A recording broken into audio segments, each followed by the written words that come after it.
Alright everyone, good morning. I don't think we have any viewers just yet, but I'll talk to the recording. We're up and running. I've got Albert here, Albert Goad, and he is going to share the live stream over the phone with us and walk through Park Expose a little bit. Unfortunately, Jimmy didn't get his car fixed. They tried their best, but they couldn't get it up and running, so it's just going to be whatever I can get clips of Arto running. We'll do that, and then and yeah, we'll try to show you as many little camera clips and keep up with all the media content that's coming out to the best of our ability. So thank you, welcome, and good morning.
You can hear me okay?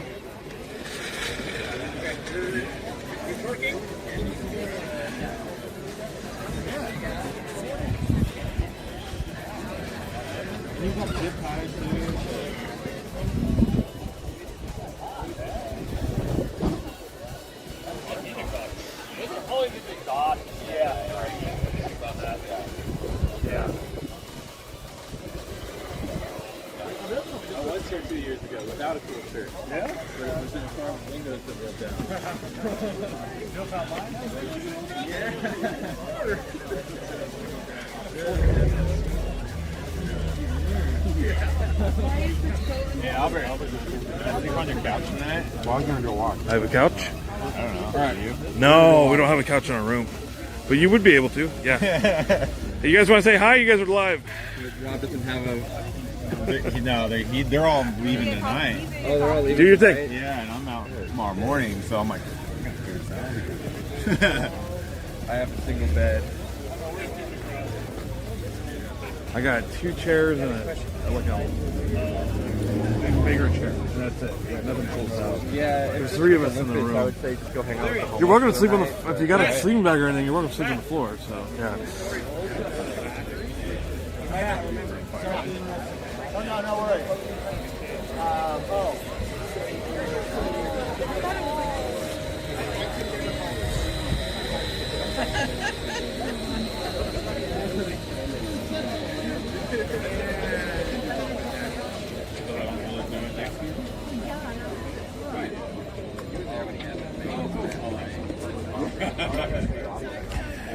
I'll just grab the half inch bit. It's super long.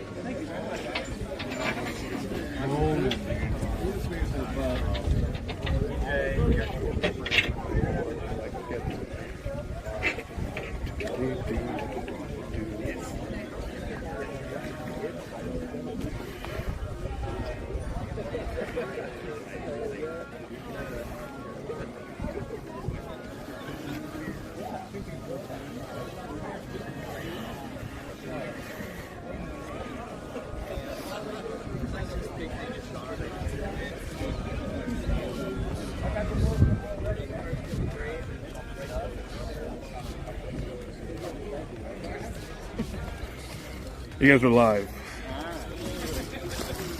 Well, we were trying to hide from you, but You found us. We're alive? you know I love you, Albert. All 2 viewers? There might be 3.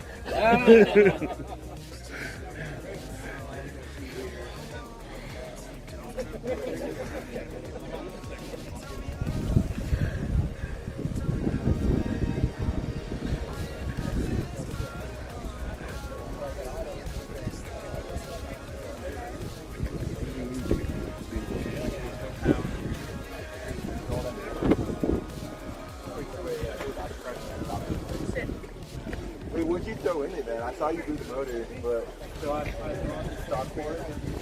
oh, okay. I'd rather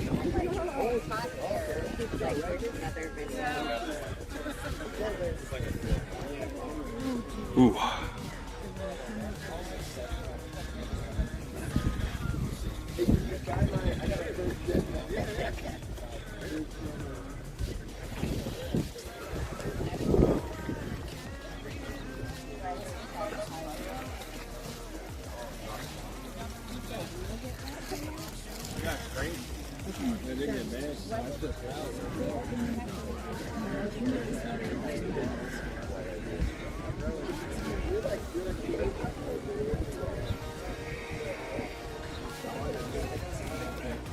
How's the first rally going? Good. Every stage, still here. That's you guys are doing it. Yeah. It's awesome. I keep looking at keep seeing you guys. I'm like, all right, they're still going. Yeah.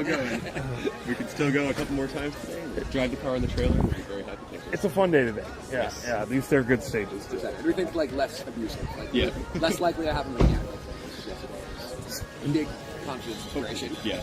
Enjoy Starve Out. It's awesome. Yeah. Yeah. We're looking forward to The it. second half of it gets so skinny. It's Good morning, everyone that just joined.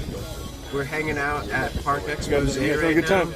and I believe the first runs start around 10 a.m. and that's when we'll get some view from Arto's camera. Unfortunately, Jimmy's car is down for the day, so he's not going to be able to do any runs today.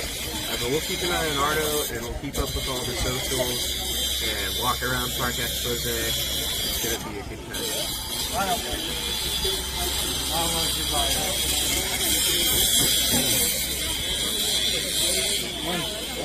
What's up, John? How you doing? Hey, good morning, Sanjay.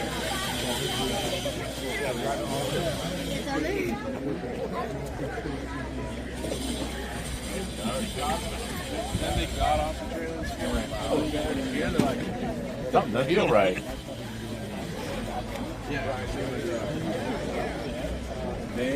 They broke something last night. They're in the service spot right next to us.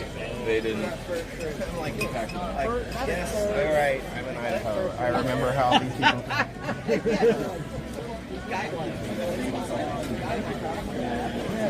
It's like putting praise in the air. Yeah, you just slide it out. Because you would be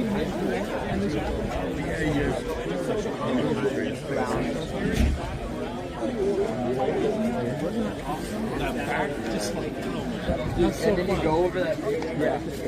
Yeah.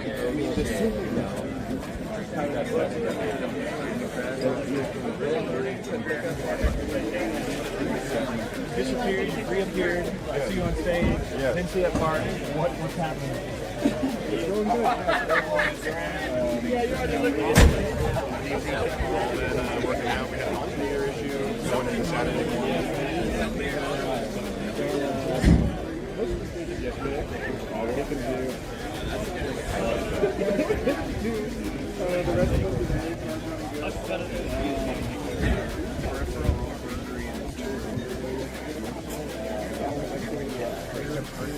It's like the biggest race sport you can do on a rotary. Like the engine is going to be. Yeah.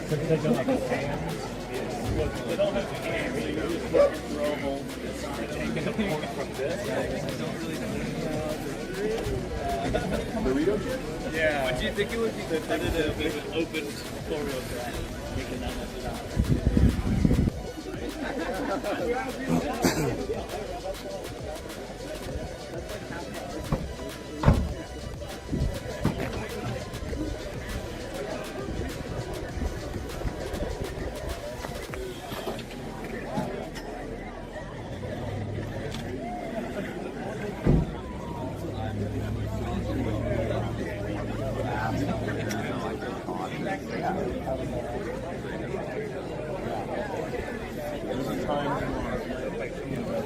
The angle grinder is like the sound of one more stage. I know you can do it, baby.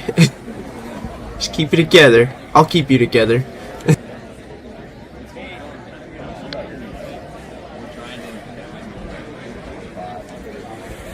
I hosted a drift event with my buddies last weekend, and we had a guy break a control arm, and he actually stuck a socket inside the control arm, put it back together, and drove a couple hours home.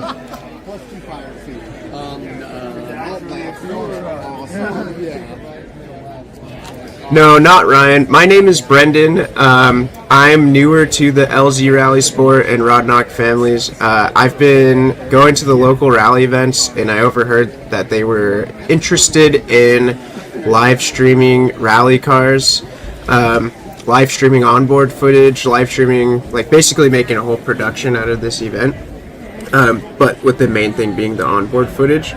And I offered to help out with that. So I have a background in IT, and yeah, love rally cars, IT, computers, rally cars. Oh, you're good. You're good. It's not really much else I like. I don't know if I could go a day without talking about a computer or a rally car. But yeah, my name's Brendan. Nice to meet you.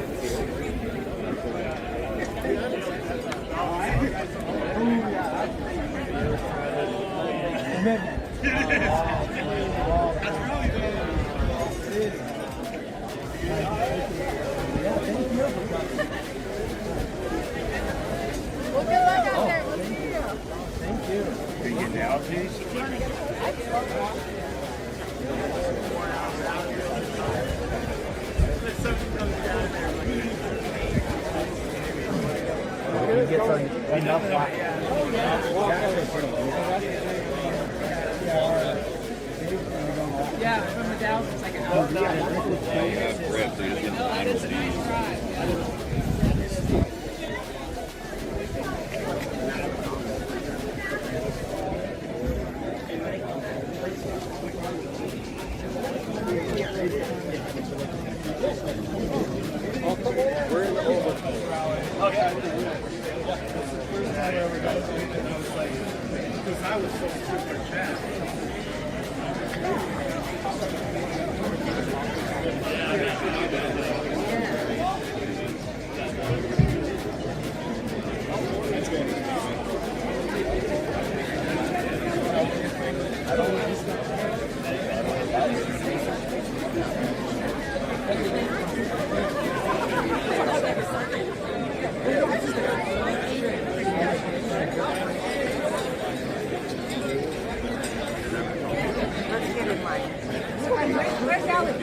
Oh, there he is.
Welcome everyone that has just joined.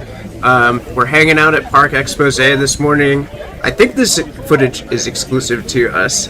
We got Albert Goad walking around, getting the footage here, interacting with people, drivers. It's a good time. We're gonna watch for a while, and then later on around 10 a.m. I believe the first course opens up, and we'll be watching some onboard footage.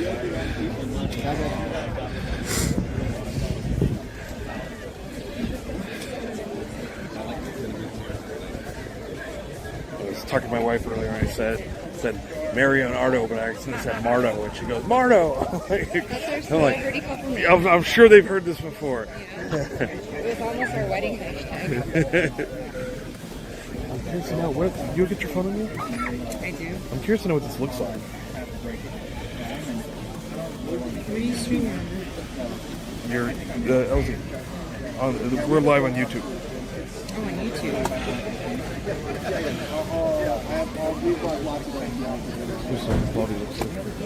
Since I can't check the brand. Mine's a Willwood, which means Willwood makes like 8 Oh, look at that. any pad you want.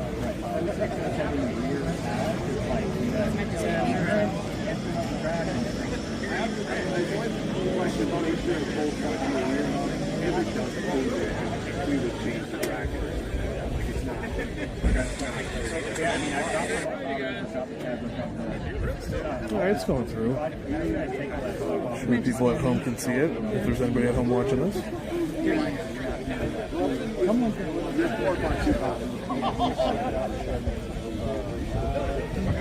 All good, all good. At least he's seeing it, so. Yeah. We probably, along with that, I think I would look to see what's in there. Be very possible maybe in the Masters Service. And I think I have bigger pictures of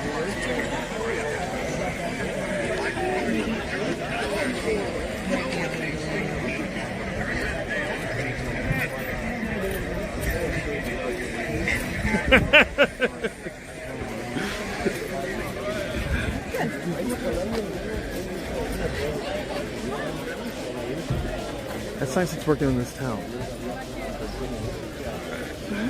It's nice that it's working here. Yeah.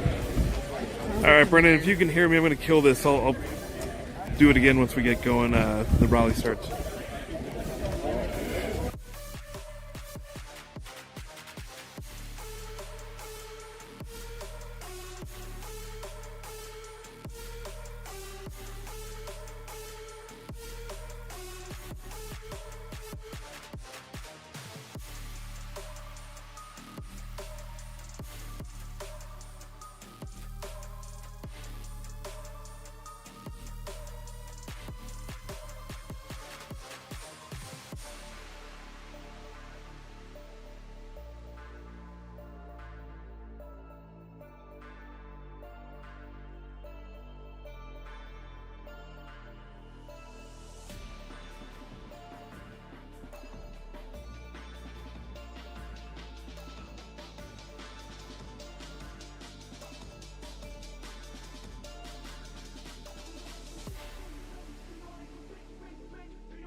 Okay, everyone. So we stopped the footage for just a few seconds, and we're gonna start back up at 9 when all of the cars start rolling out of Park Expose and they get onto transport to the next stage.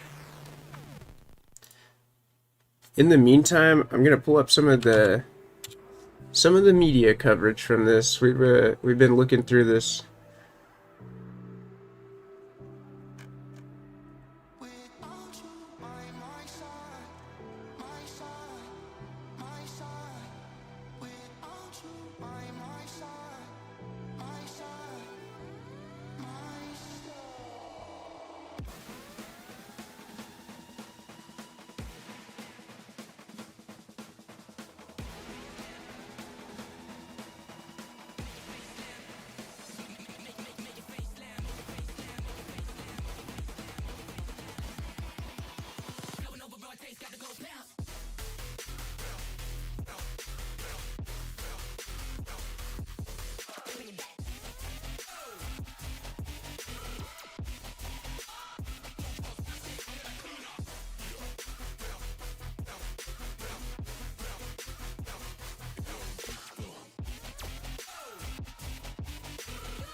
This is stage 7 from yesterday. I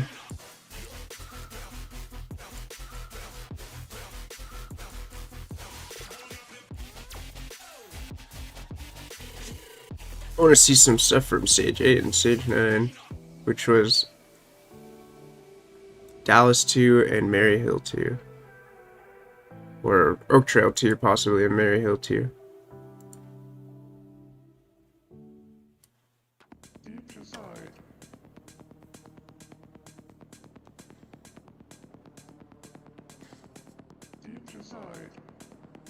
Real quick, I'm going to pull up the RallySafe website.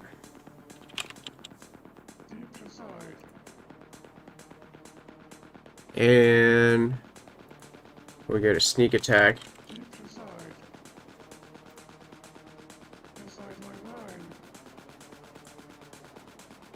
Alright, we got times and the event viewer for the Oregon Trail Rally. Gonna look at it. Alright, so stage 11 is going to be Boyd Loop. Looks like a shorter one. Let's see if we can see all the vehicles. Not live yet, so it'll be just a little bit before everything goes green.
All right, and switching back over to Albert at Park Exposé.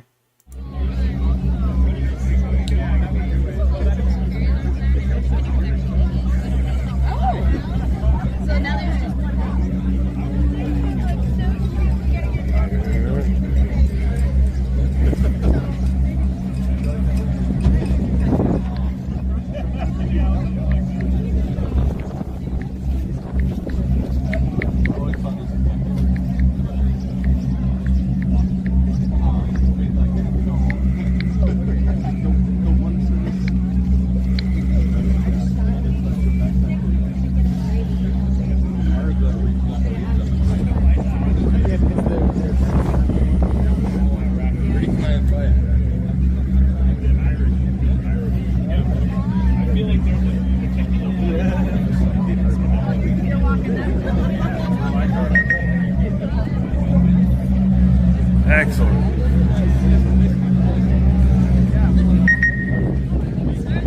Are you guys back in it?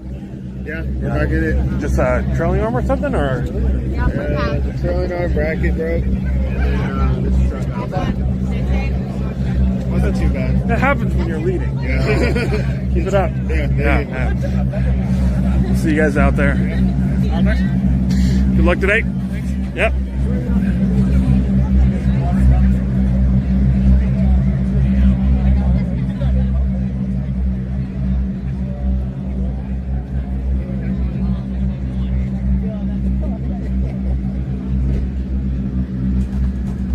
Good luck today. Yeah.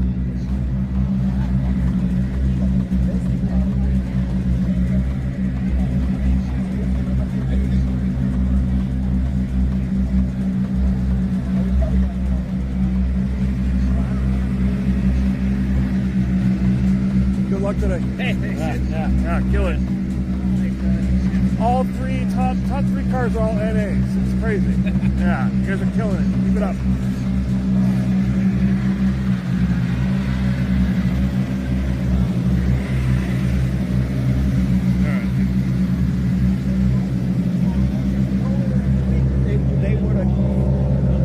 First place with no wishy sounds.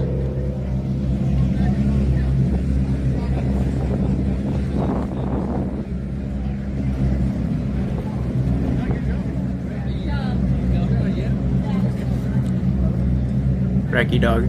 Racky dog. For those of you guys that just joined, I've been counting all the dogs that we're seeing. So far, I think we're at about 7 recce dogs in the media.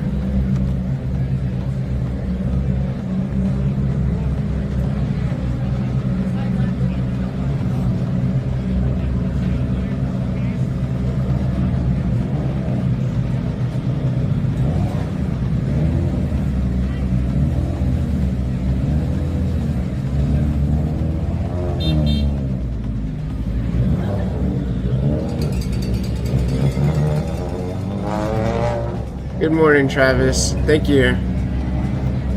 It's been a good time. We're getting some coverage. It's not even a matter of the show must go on anymore. We're doing it, and it's just gonna get better and better. So I appreciate you hanging out. Thank you.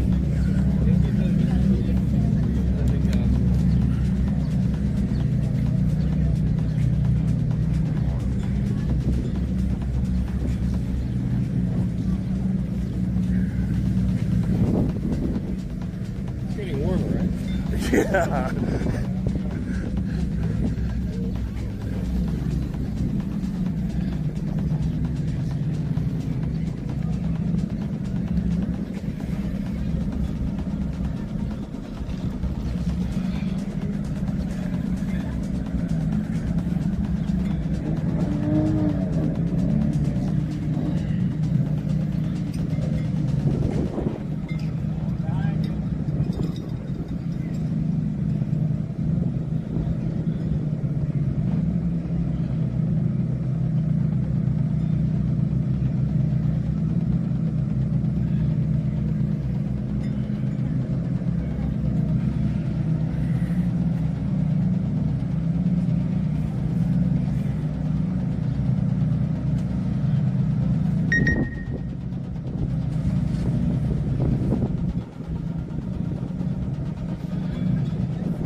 going on?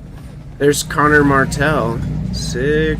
So it looks like guys are starting to pull out and head over to the first stage of the day.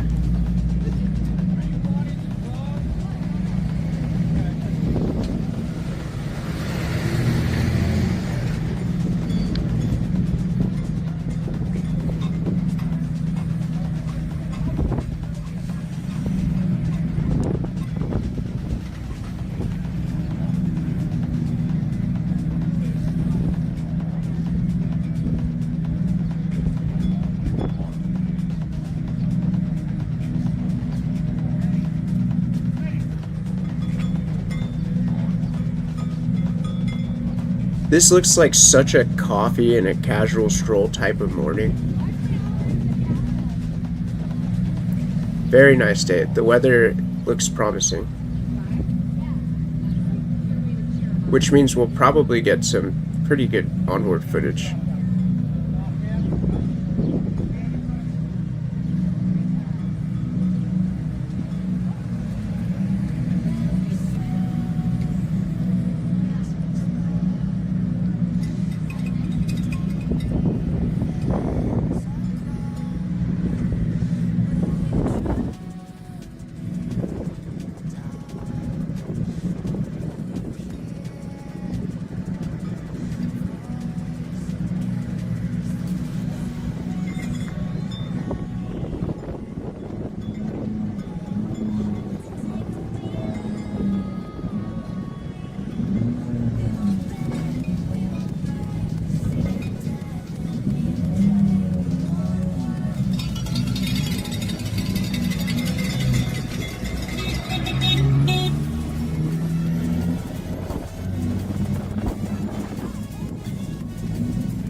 I finally was able to find some music that doesn't suck that we could play over the air, and I'm so happy about it because it's not like music that nobody's heard before, but it's music that's been free-usified, if you will, because it's been remixed to the point where it's no longer copyrighted.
What's up, everyone? For those of you that just joined, I've got Albert Goad walking around with a camera, and we're just hanging out at Park Expose, looking at rally cars, watching some of them get on the road and start to transport over to that first stage of the day, which is stage 11. And I think the racing starts around 10 a.m.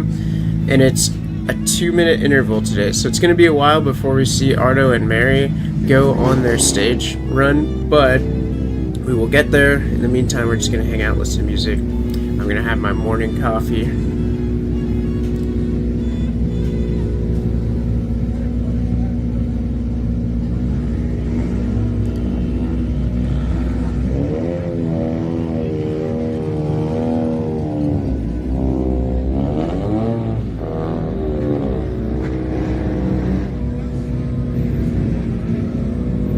So far, we've seen our fastest guys leave the park.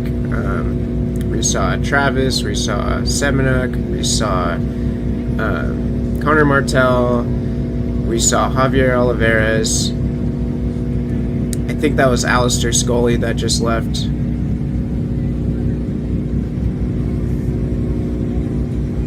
Lots of cool cars here.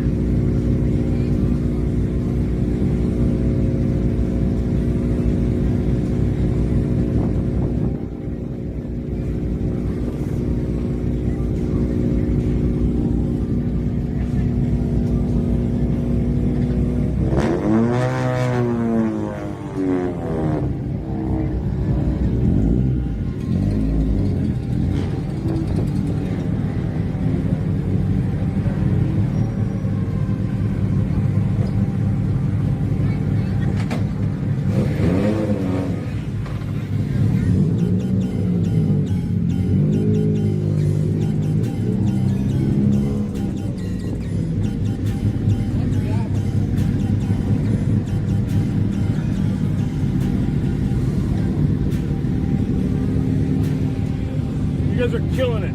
Thank you. Yeah, Albert, by the way. Albert? Nice to meet you guys. Nice to meet you. Yeah, you guys take it easy. Thank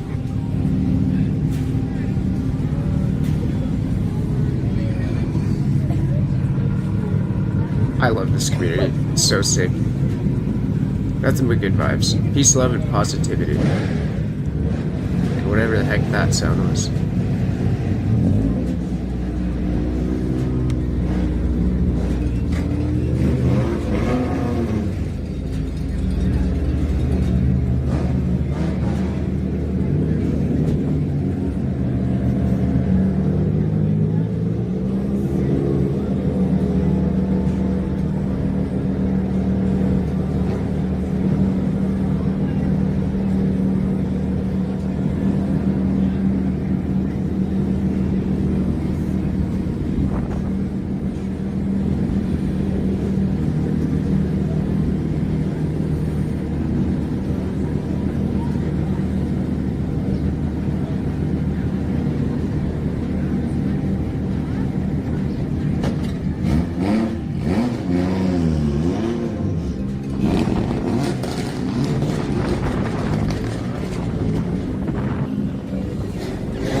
today. Thanks. Yeah.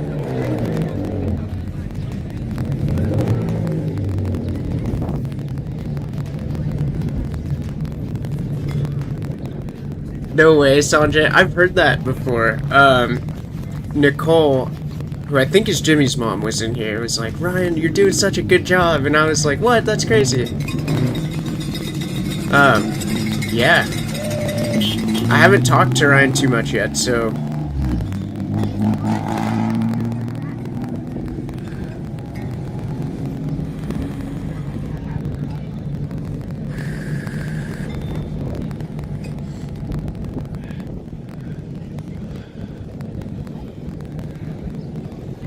Next event, we'll have to do a voice comparison.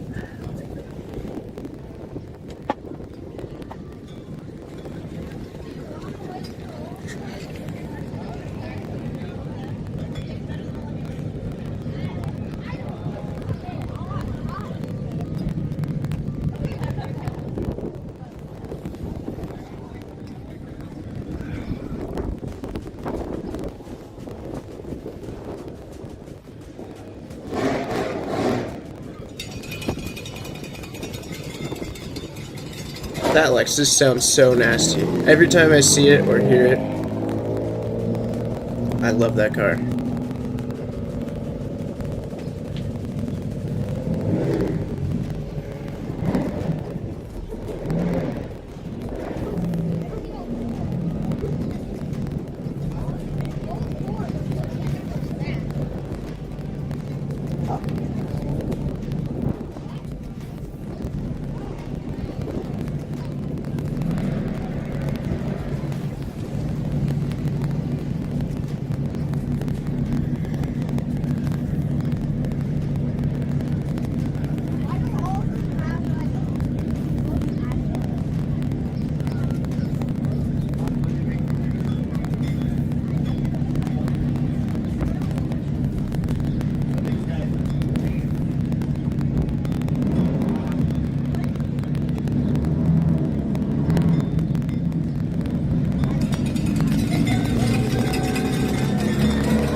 I think I'm gonna get all my friends cowbells for birthday presents this year and not really tell them why.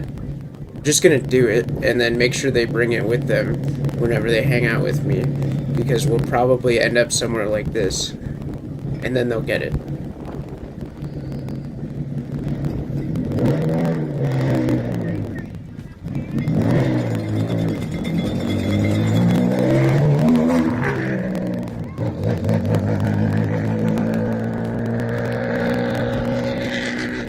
I've only seen one of those escorts in person. It was a guy that I worked with at Legoland, actually. That was my first job.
Correct me if I'm wrong, but that guy's the CEO of Team O'Neill?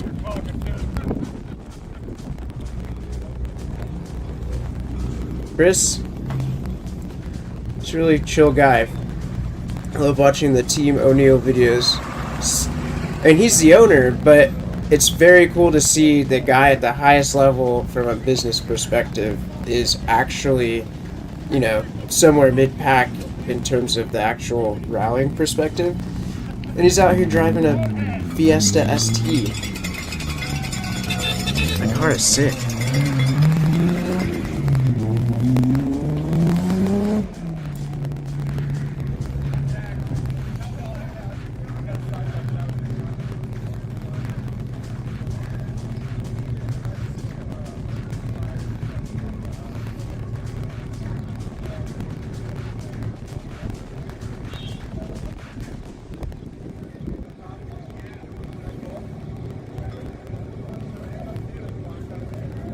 Anything to get out here and do it.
Good.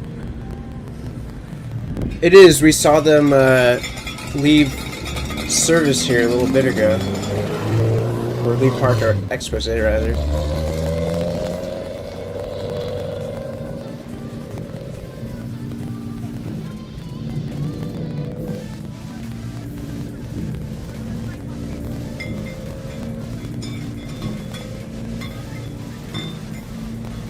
Huge shout out to Albert Goat for doing this. He's the man behind the camera right now.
believe Arto and Mary are still in the park, but they Thanks, are guys. lined up to go out.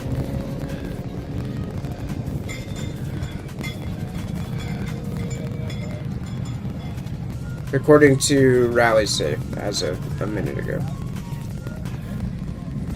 So you got all the drivers up on there. They're heading out to the first stage, which is Boyd Loop 1, and it's 5.6 miles, and it is not open yet. So we're still waiting for the first drivers to arrive there, and then they'll open up the stage.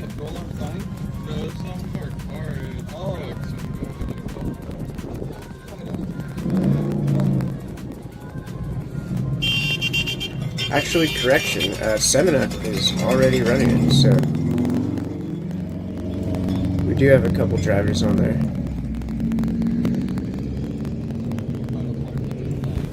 It looks like Connor Martell just went down stage, and Pastrana is about to run it as we speak.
That Fiesta looks like mine with the black wing on it.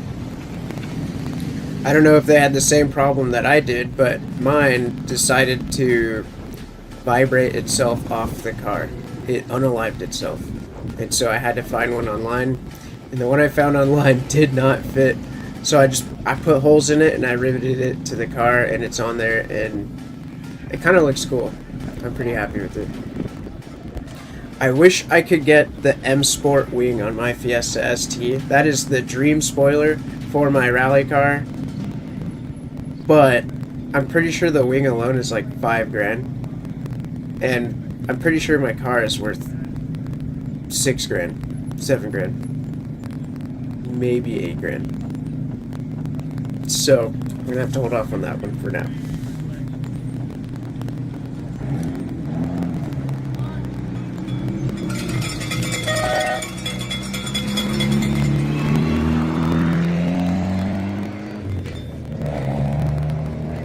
I really want to drive that car.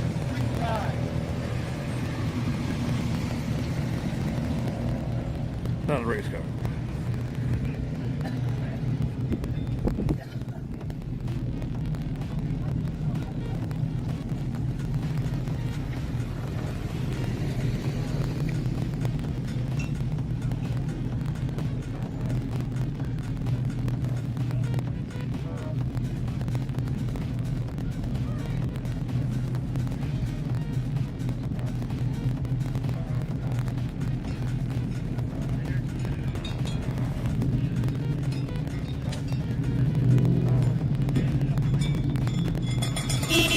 Hey Sanjay, still me. I'm running both streams. They're both duplicates of the same thing, but we're just having them up. I don't know what the benefit yet of having two live streams going, other than just kind of being able to market for both the LZ Rally Sport platform and the Rodnoc Racing platform at the same time. But I'm pretty sure at a certain point, if you have X amount of concurrent viewers, they give you some benefits like monetization and stuff like that. So I guess that's the other reason why I'm doing two streams at once, but it's mostly just so I can have people watch both streams and get view time on both channels.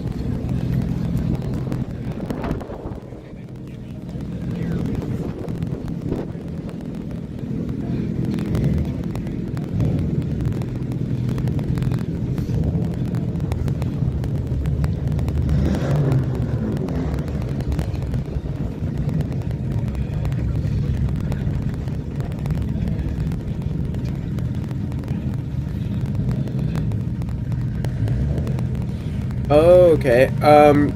Click every once in a while. It falls out of sync for some reason. I find that clicking the button that says live should bring it back to current. But we're looking good on my end still, and I think both streams, both streams should be up. But yeah, occasionally I have this running on my phone here so I can see how it's going. Oh, there's Arto and Mary.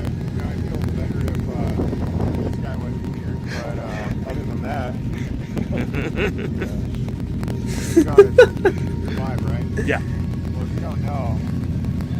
Yeah, both streams should be live, Sanjay. Professional person pastor. And that's what he does. I'm gonna text Albert real quick. I'm gonna walk away before it gets knocked. Hey, can you tell them to turn on their camera so I can show the viewers?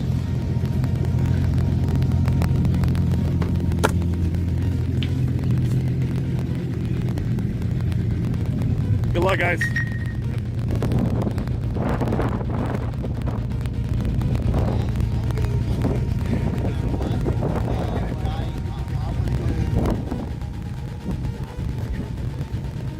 You got an open seat? You looking for somebody?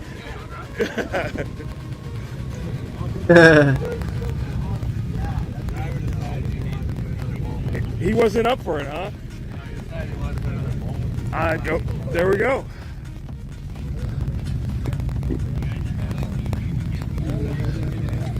Some close-up angles, some last-minute prep.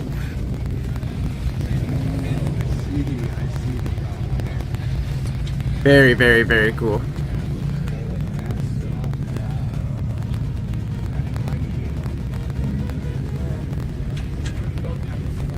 Love to see that.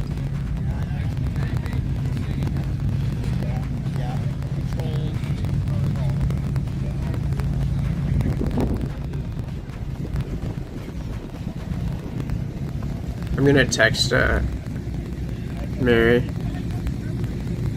see if she'll turn on the camera.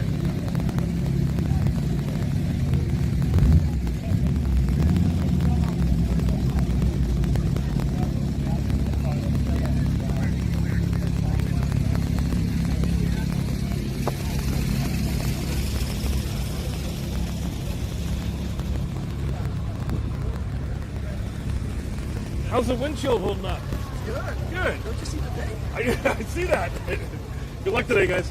Yeah.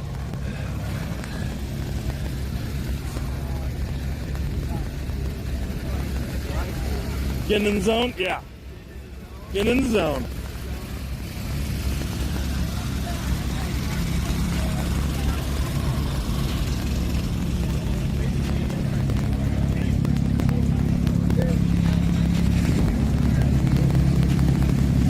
Good luck today, guys. Yep.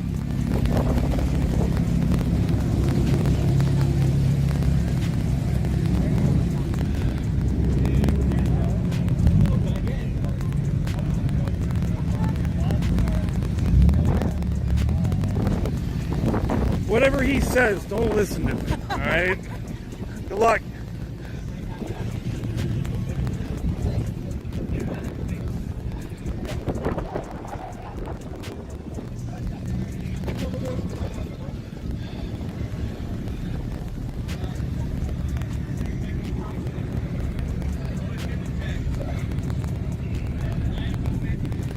Good luck today, guys. Yep.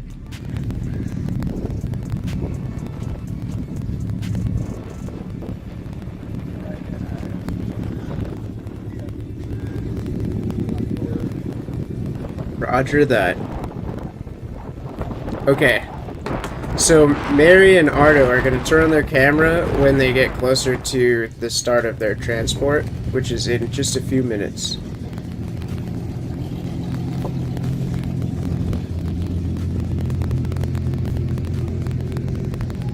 Oh, what's up, Nate?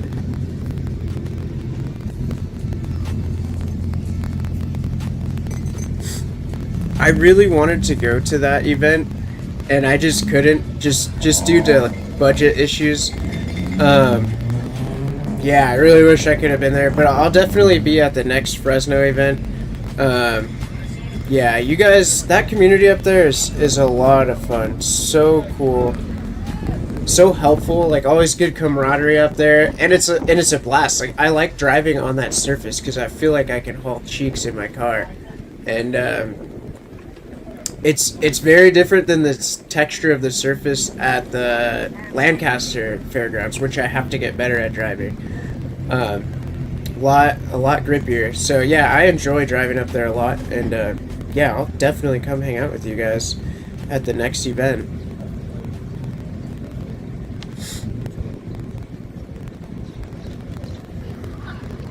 What I ended up doing was we were hosting I run a motorsports club with my friends called ClubTouge, and we were hosting a drift event on Friday, and I didn't actually drive because, again, budget constraints. I was just there to set up, organize, and do all of that.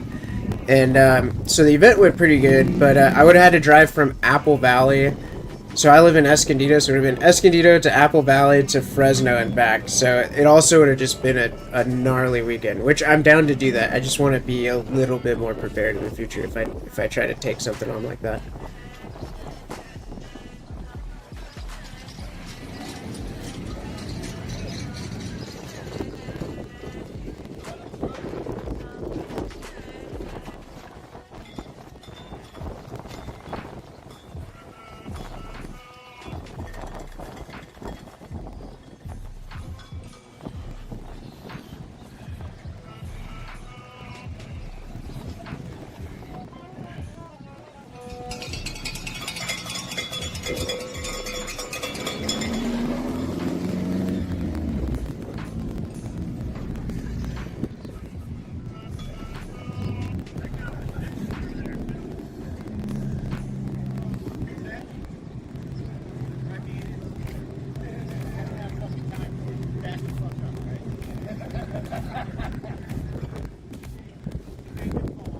Whee!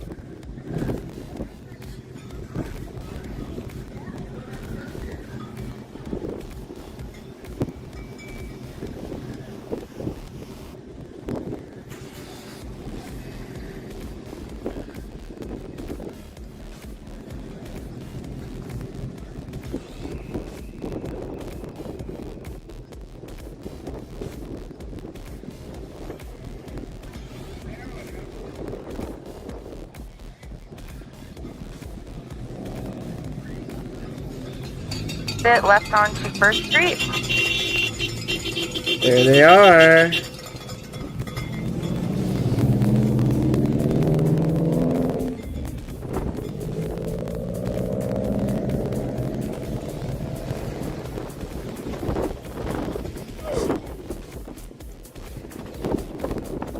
Looks like their onboard froze, but that was Arto and Mary.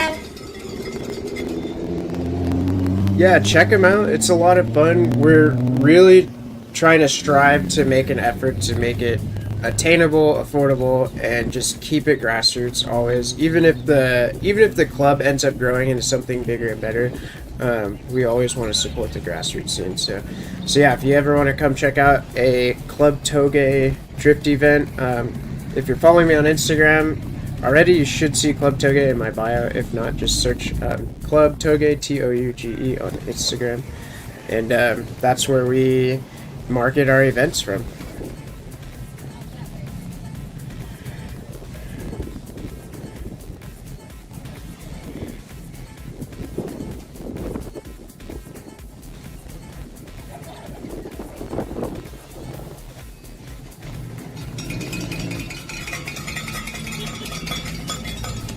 I know someone that has an S13 for sale, and I'm curious what your opinion is on this. I don't know if I want to buy it because I'm afraid that if I damage the body or like suspension components and stuff like that, that it would be difficult to get parts for it. But please correct me if I'm wrong. Maybe I'm making a bad decision here.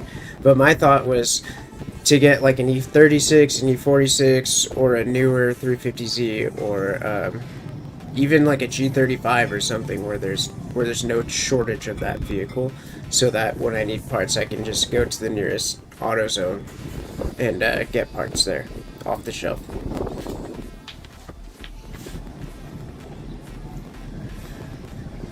What's up, Thomas? Thank you.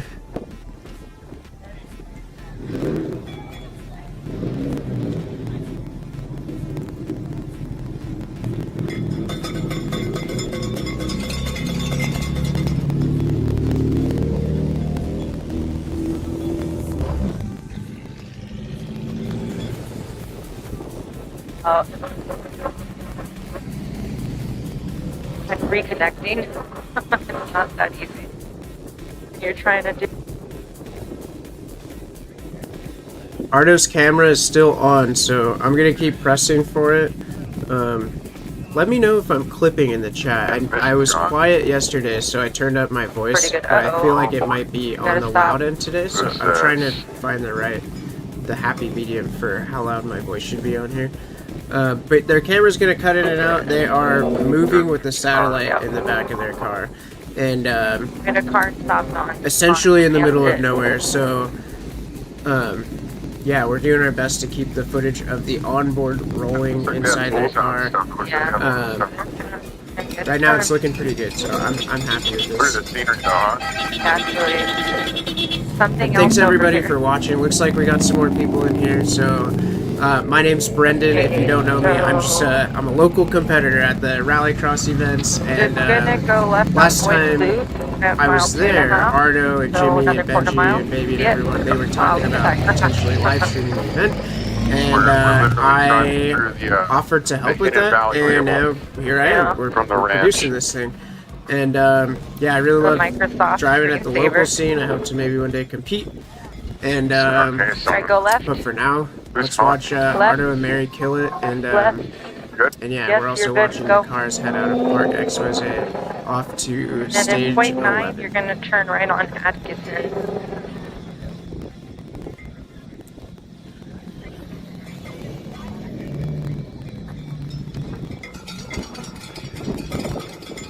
So your limit here is still 50.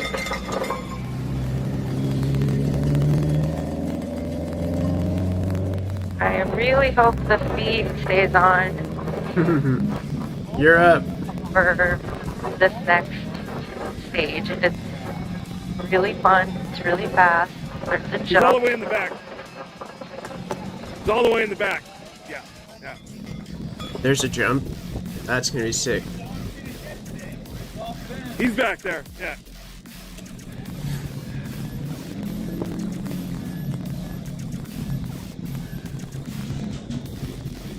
Right on Atkinson. I believe that's coming up. Atkinson. Right. Take a turn right here. I wish I could trade the ST, man. I love that car. I have a problem with getting attached to Alright, cars. for just under a mile, So you're just I would gonna totally pass trade you, but and start to gravel. yeah, it's a Then sick your car. I mileage like it. will be I think I like it 35 a bit miles too an hour. much to do a trade. You're at 50 But that would be still. sick. In the future, I'll definitely have something though. It is a goal of mine, and I'm actually working on setting up an Assetto Corsa server for the community to just be able to hop onto. I know there's plenty out there already, but I figure it's something that we can do and custom tailor it a little bit to the people that actually come drive with us at ClubTouge. And yeah, last time I went out, I drove my buddy's E36. That was a lot of fun. And then the time Like before cars are that, I finishing. rented the 350Z. And I'm getting to the point where I can start to link the whole track, and I think with that, combined with a little bit more sim time, I could get myself to a level where I could potentially start to play around with tandems with people in real life. So, yeah, I'm going to work on my consistency You're with gonna want linking to the watch track for and stuff cars like here. that There might first, be turning in. and then we'll go from there.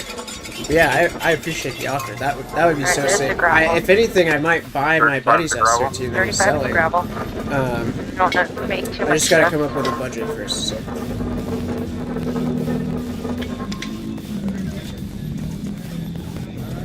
Where'd you go, Albert? Right on the gravel. It's like the camera went on the ground. Alright, And we're back. and I had to take a moment. you're just on here for a while, so Something that a lot of people probably don't think about when doing these production things is imagine holding a camera out in front of you, 2 feet away from your chest for hours. It doesn't seem like it would be that difficult to do, but then when you think about it, it's hard to do that with no weight in your hands, let alone like a phone, let alone like an even bigger camera. So I really appreciate Albert going out there and getting this footage for us, because I'm sure he's probably getting tired by now. We've been up for an hour and a half. We're watching the last portion of the cars leave Park Expose and head off to that first stage. In the bottom left, you guys are looking at Arto and Mary, their onboard camera, and they're heading over to stage 11. And we're really hoping that we can keep the camera on for the whole stream. It seems to be holding up right now so far. You see Arto scrubbing his tires. I'm also riding the brake. I don't know if you guys can see that. We have racing brake pads that like to be hot. They literally stop like twice as fast when they're hot. How we feeling, gentlemen? You can see some of the other tire marks from some of the other competitors are kind of doing the same thing. Usually on like a longer transit, you don't need to do it, but this transit was kind of short, so I'm trying to go. like 9.5 mile transit. Yeah, a little short. Try not to make too much stuff so or near the hospital. Yeah, I'll see you guys back in service. Hell yeah, love those guys. Good luck today, guys.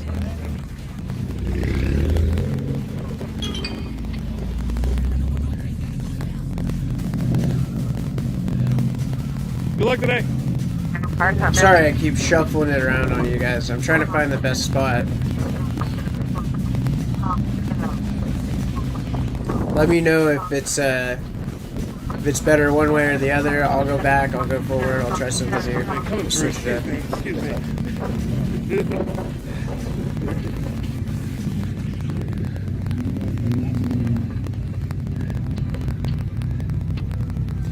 Okay, this is probably going to be one of the most unpopular opinions of the day. But that V8 Lexus, gosh, what's her name? Michelle is the co-driver and Rocco driving. We're live. I think it looks similar to the new STIs.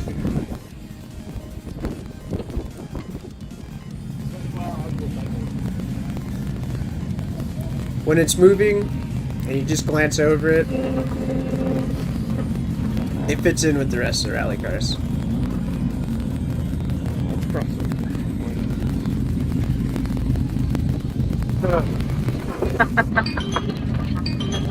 I'm gonna make Arto and Mary a little bigger. My goodness.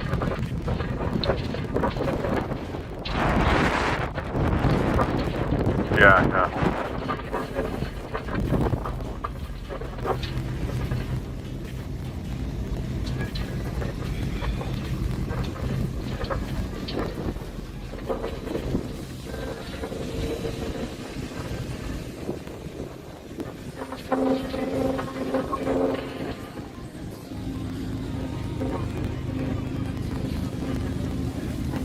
There we go. How's that?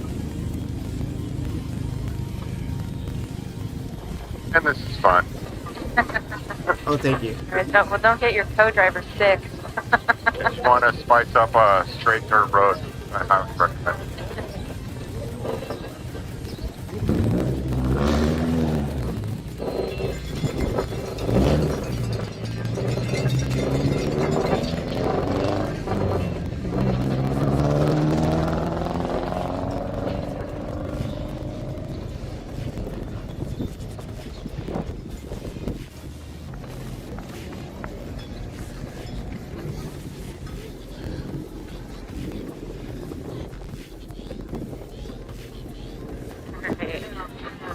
Just going. What's up? You're just continuing.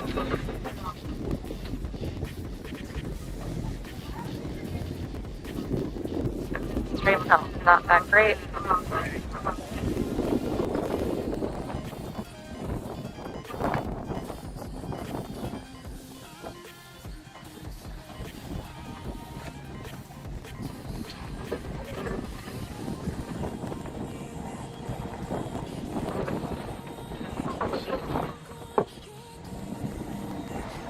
Weather's kind of coming in too.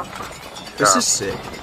Yeah, there was a little sprint while we were at Park Expose. Yeah.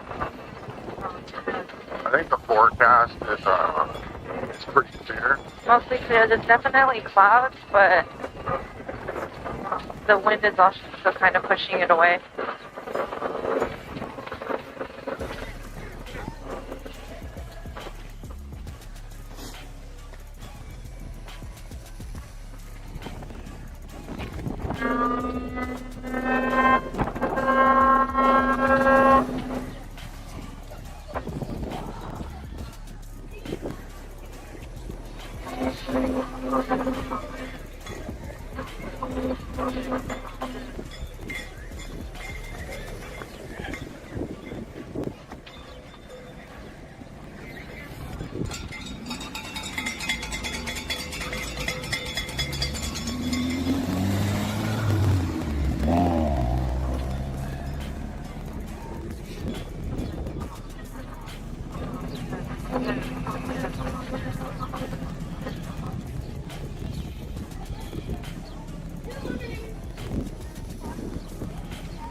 don't know if it's all the coffee that I drank, being a little nervous, or how rough this road is, but I gotta pee so bad.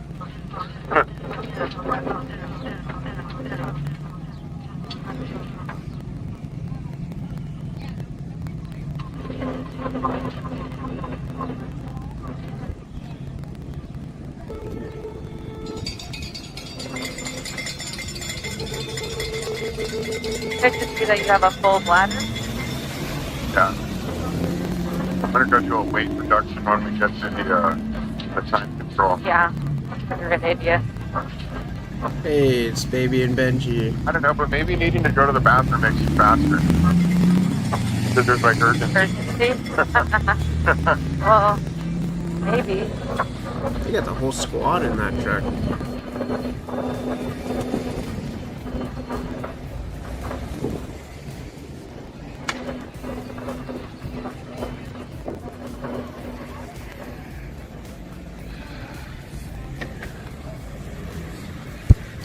Alright, there's the start of the stage. You can see several cars lined up. Go up more, you can go hit the porta potty. Just go up. You have to find a rock though. I'll find a rock. Let's do. Where would you find a rock though? I don't know. Oop. Let him go.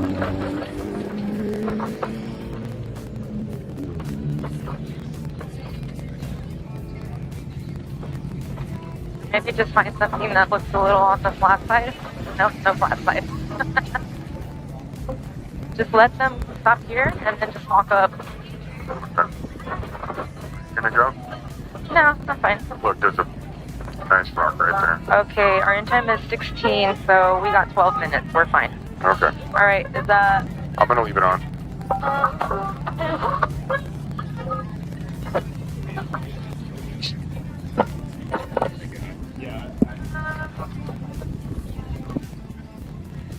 Alright guys, stand by. We're going to do our little thing. Hopefully this stays on. Hopefully it stays on all day. Sounds That would good. be amazing. That would be absolutely amazing. But yeah, we will go put our helmets on. I got to go take care of this weight reduction, and then we'll see you guys in a couple minutes, hopefully.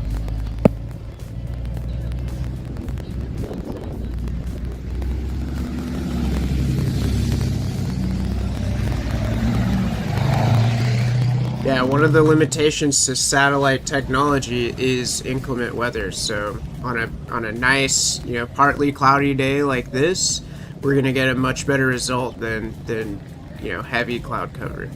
So, and it's looking pretty good right now. So it's looking promising. I'm hoping that at race pace it holds up the whole time. And I'm here to stick it out all day as usual. So yeah, as often as it goes down, I'm gonna do my best to get the camera back up for you guys so we can watch some dang rally cars, do some dang rally car stuff, because America.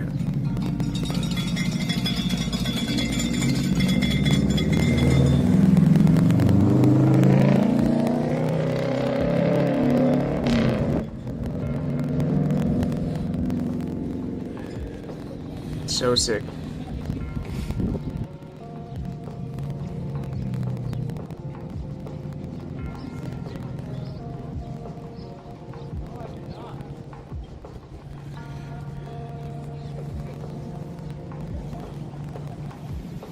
I think looking at rally cars at the park expose is probably better than watching me try to hop on the racing simulator and do some stages for you.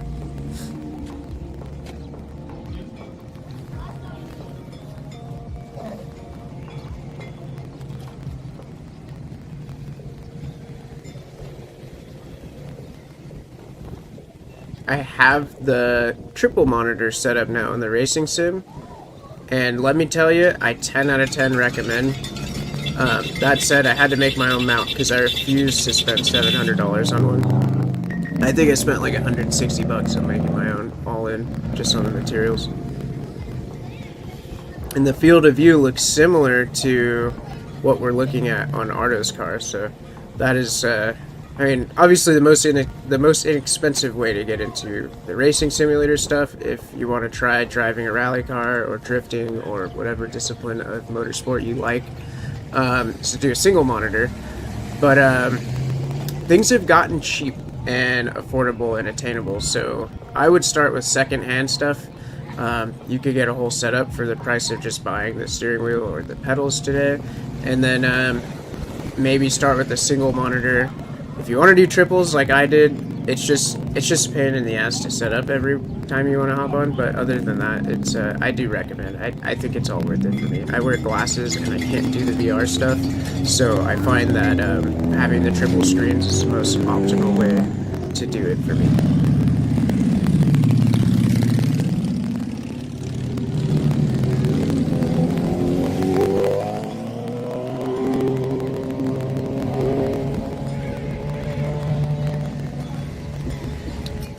The only type of car that I was kind of hoping to see that I didn't see so far is some type of cross kart. I would love to see a cross kart out here at OTR.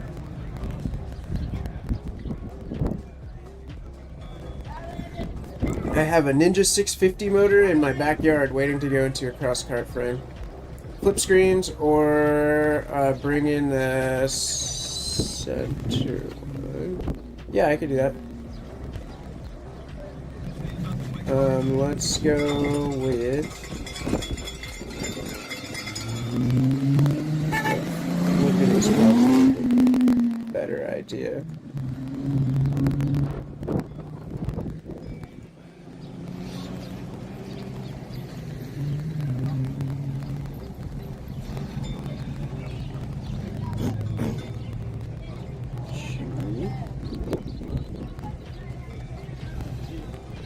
Boom.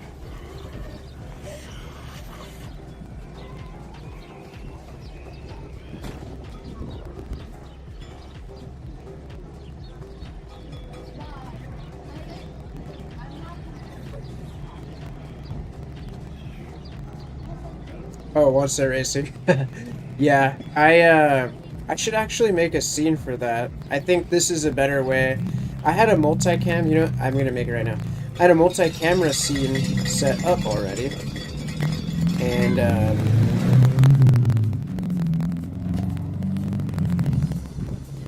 I wasn't really happy with it, and so I just kind of threw Arto's camera over top of the one that we were already watching. But need a couple smidgems here, couple seconds, and alright. And we got it.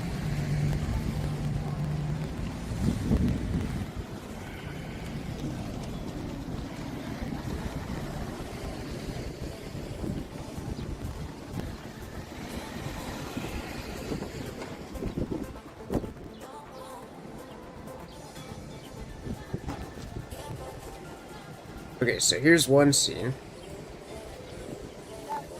And then when they go, we could do this.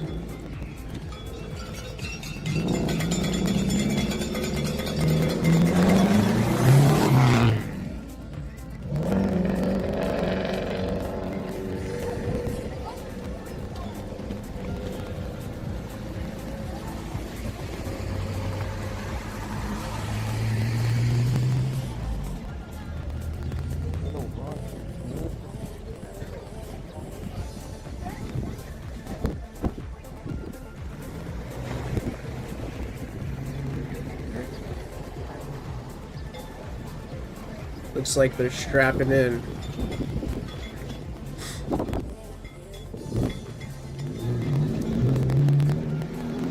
I got a text. Where's Dad?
we'll probably just hide the park expose camera when they go on the stage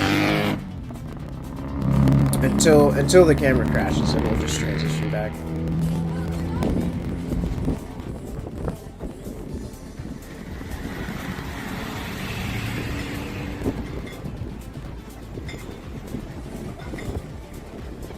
I'm banking on it crashing so I can be pleasantly surprised when it doesn't. Under promise, over deliver, baby.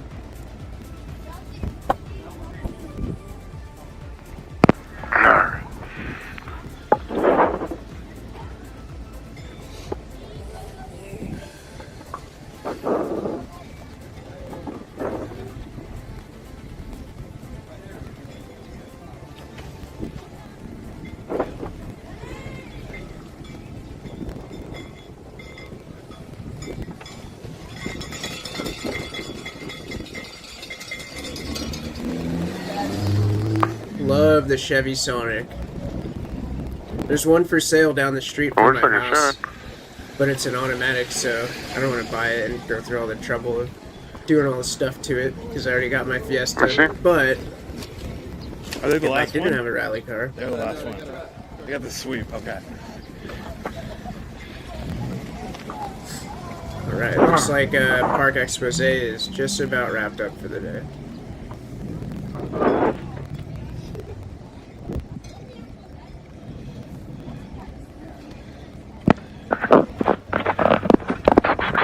Can you hear me? Yes, ma'am. All right, and Arto and Mary are getting ready to They go going at on 15, or we course. going at 16? All right. So they're going in 60 You seconds. buckled in? And oh, would you looky here? It's the Volvo that rolled day one. Are you live streaming? Yeah. Absolute troopers, those guys. They got that thing back together. What up, Brendan? I hope you can hear us. What up, Arto? We can hear you loud and Camera's still clear. running, hopefully. It stays running. Yeah, fingers crossed, guys. Oh, man. You good? Yeah. All right, looks like Park Expose is think. wrapped up for the day. We're about to see 16? Arto and Mary go. 16. It Okay. should be really sick, actually. Three. Okay, so fast start. Yeah. Let me turn Albert's phone off. Boom. Okay. All right. Name of the stage is Boyd's Loop. Very short. It's the home of Thanks again, Albert. the They are just about to globally run. famous out, Boyd's this is Jump. Perfect. They got marker boards. Oh, we're in, huh? Oh, go in. They got marker boards along to see how far we jump and all that. So let's see. And I'm at mile 1. the most 0.37. embarrassing part is that they post a sheet that shows how far everyone jumped. And last year we got a bunny hop. We didn't get a bunny hop. We got nothing. I think it said bunny hop. Nope, it did not. It's the first stage. Thank so you. Thank you, guys. It's like, do you send the shit out of it and just keep All right, so going? our ideal start We're going time for is championship 10:19. But, you know, you gotta kind of figure out what your vibe is before you go into this and get your mind ready for it. The pin's out, right? Yep. I don't know. I just have to ask. I always forget to put it on.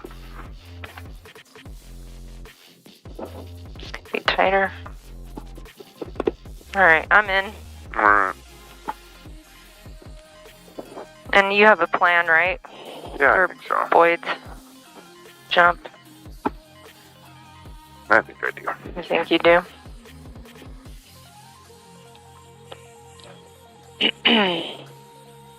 All right, let's do it.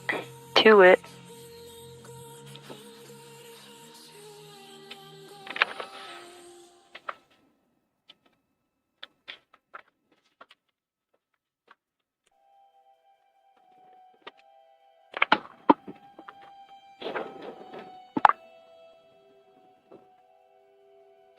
You're going on 18. 10. 9.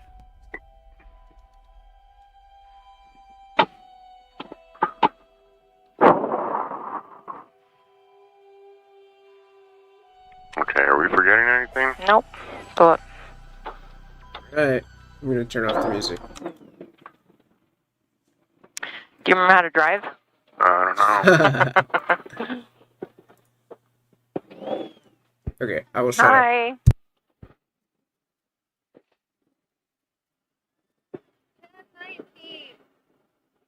Thank Thank you, you. guys. Thank you.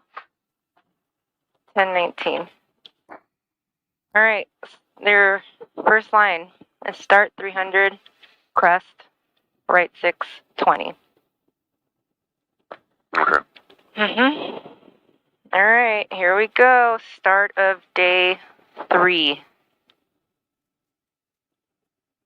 10, 9, 8, 7, 6, 5, 4, 3, 2, 1. Start.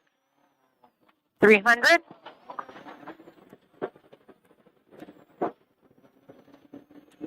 Crest.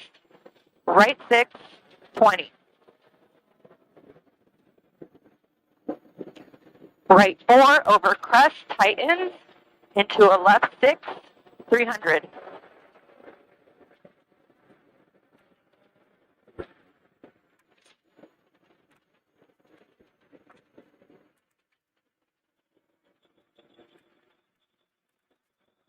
Left 6 into right 6, 300.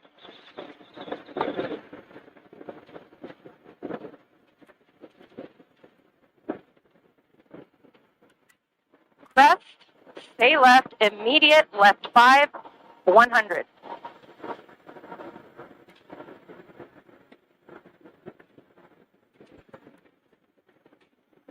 Everything all right? Yeah.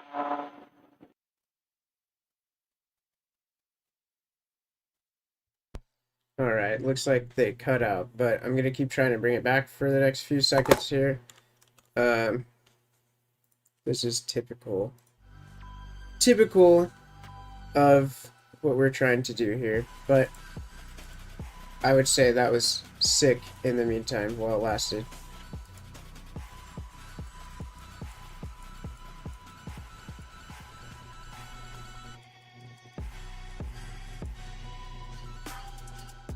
Here, I'm gonna mute my mic so you don't hear spamming the restart camera button.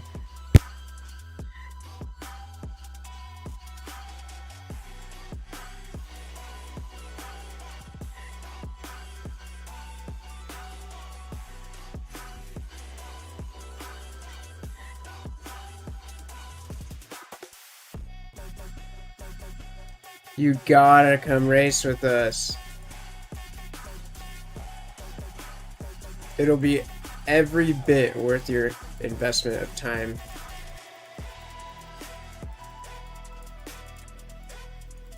Okay, we lost him.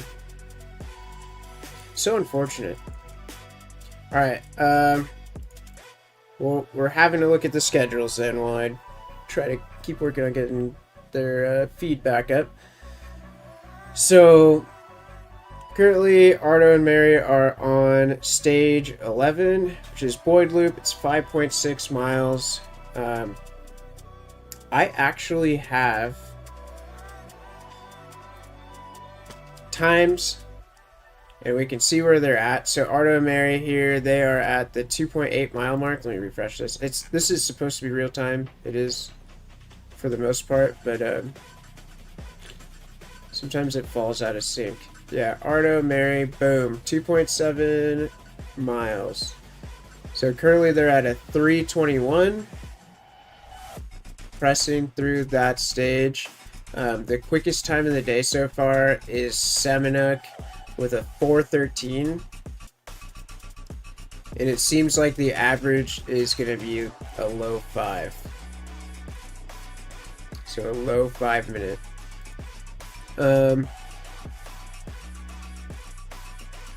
Taking a look at this, we can see how everyone's moving about the stages. So stage 2 is opened up. So all of so half the pack is over at stage 2. Half the pack is here. We can see Arto and Mary here.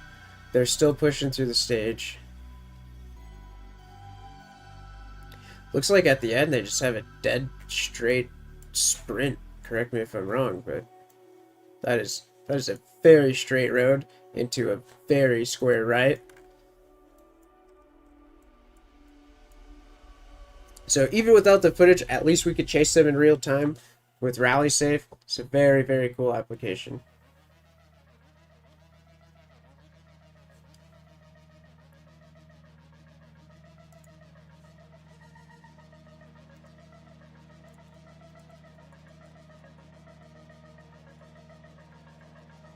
And I'm still restarting the Arto cam feed to see if we can get them back.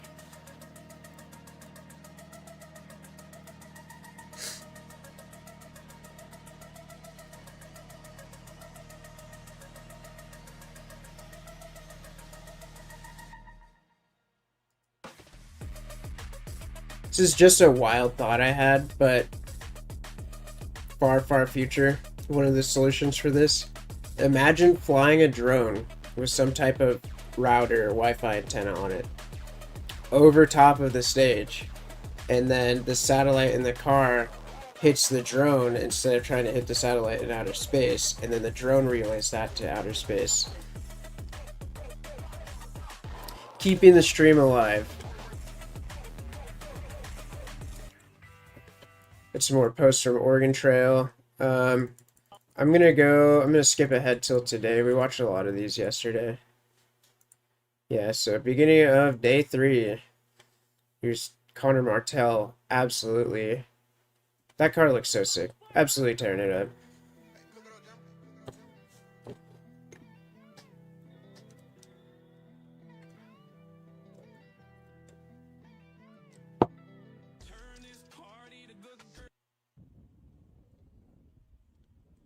Real quick, let's see what their time is at.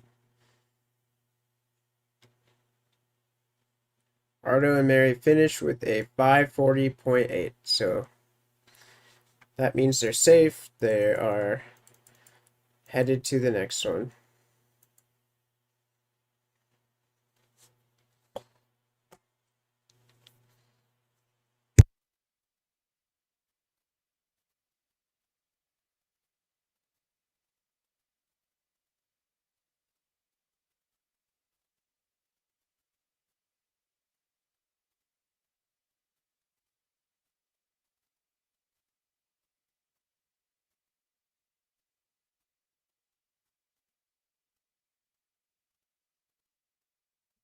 They're essentially in the same stack up as they were yesterday. Brandon, Connor, Cameron, Brett, Ryan, and then Arto. Actually, maybe one position ahead of where they were yesterday. So, pretty good. Pretty good start to the day, I would say. Now you can see that they're in transit. And they will be heading to stage 12. Stage 12 is Shadowbuck.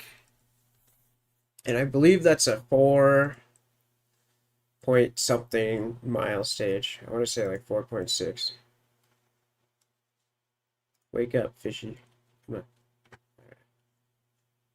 Shadowbuck, yeah, so 4.6.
Okay, back to the stories.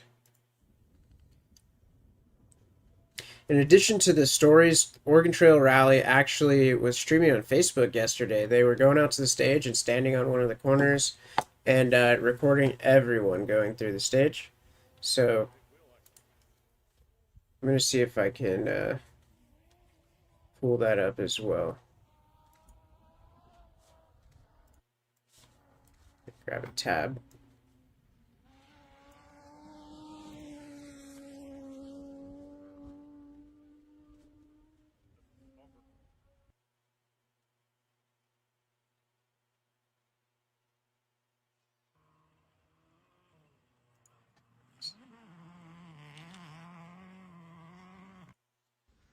Yeah, camping in the parking lot. Oregon Trail Rally. Yeah, buddy.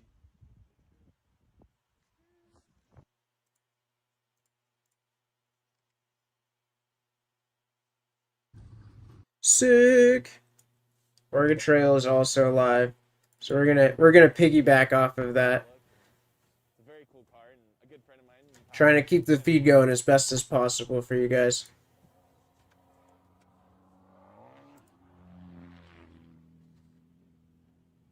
Should I hide the Facebook chat, or do you guys want to see it?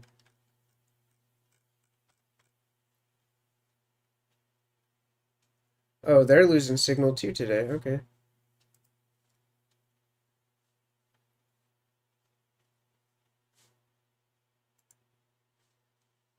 Look at that dust. The gear there, or they were in a tall gear trying to not make too much air. Yeah, it's choppy on there and very windy too. Aiden, that was in the, or Aiden Wilton? Yesterday they were able to stream in solid full HD for an hour and a half on their first session, and I don't know if I caught their second session, but the first one was perfect solid full HD. Peter, back on speed. Good to see, man. Good to see. Car number 1, we have Peter and Cody Crawford in the Lancer Evo X. We did not see them on Mary Hill. They were having some issues. Which is a bummer, because I believe Peter's a road racer. I know, right? Of all things, came from circuit racing and got into rallying. And, of course, the stage that's all tarmac that he'd probably have big... Say hi to the audience, Honey Bear. Good card for tarmac, honestly, right? Yep. Evo 10. Great car to be out here, but maybe more of a tarmac weapon.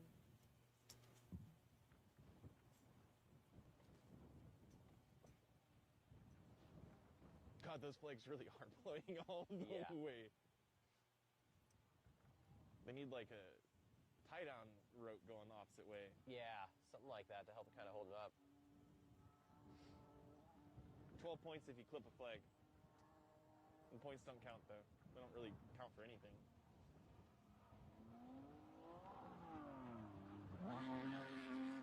They're actually not championship points, they're super champio points. Exactly. For round 2, if anyone wants to go for those 12 points, I'll personally deliver them. So it's Jonathan Compton and Bree Moore in their BMW 318 Ti Oh, okay. E36.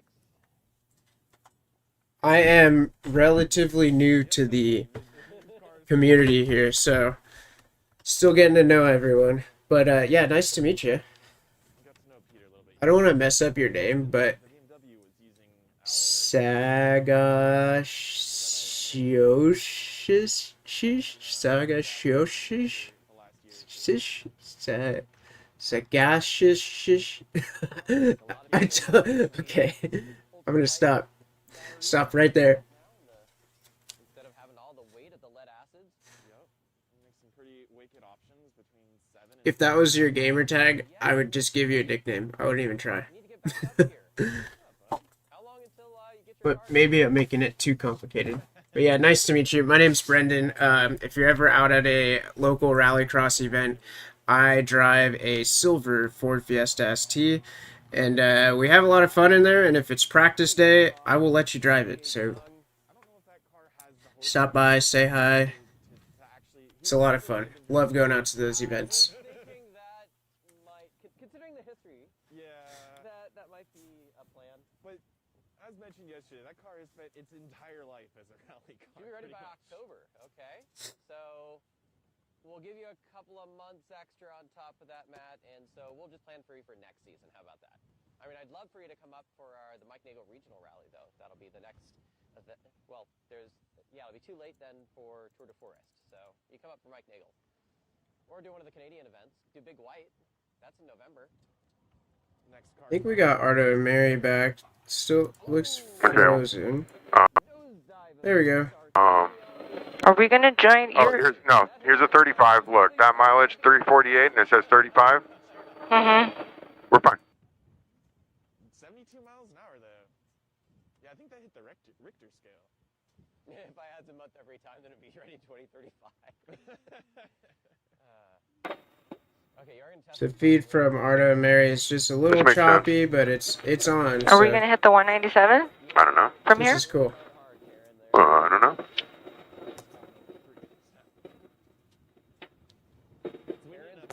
We passed this, right? We do. Yeah, we came through here. Remember this house on... Which house was it? This house on the left right here? Most American house I've ever seen? Yeah. In a good way. It's great. There's a great front yard. Big American flag. Do you see any cars? No. We're fine. Look for a street sign. Look, Boyd Lou. We came through here for sure on Recce. No, I know we did. I'm just... Alright, what time can I go fast again? Look, if we hit at 429... Like the... Yeah, we make a right. Yeah, okay. We're gonna hit the 197. And then you're gonna join, and then the 65. You're gonna join the 197 northbound. Okay. At 459. Yeah, look, here's this little weird turn at 429 or whatever. I guess we're a little off. Well, no, there was a different name. It was a mistake. Oh, I see. All right. 65? 65. Oh, that's a stop. That's a stop, but you're gonna join it. Yeah, I see. I was getting ready to like merge. Yeah, I know. Alright. I can't see anything. Oh, wow. There's Good luck, baby and I Benji. think you're good. I don't see anything. Very I guess you're cool. not going to see anything until you see it, huh? I guess not. All right, 65. And then at less than a mile, you're going to make a right on Ward Road. It's easy to miss. I'll give you a heads up. You still...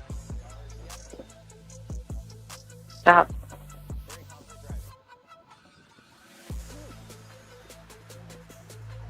I'm sure it's in the corrections. Just remind me when it's coming up, because it's spaced out.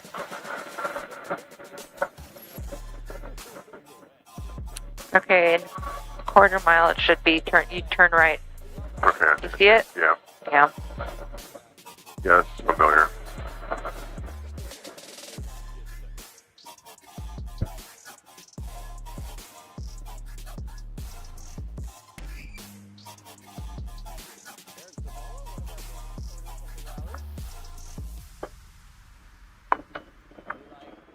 How fast?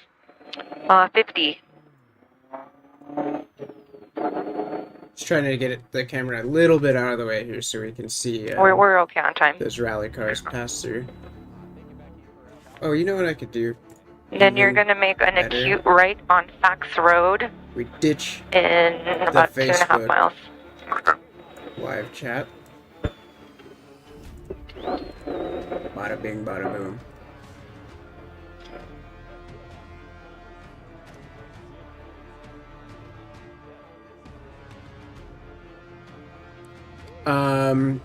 Yes. Oh, you're not live, Albert, but I am.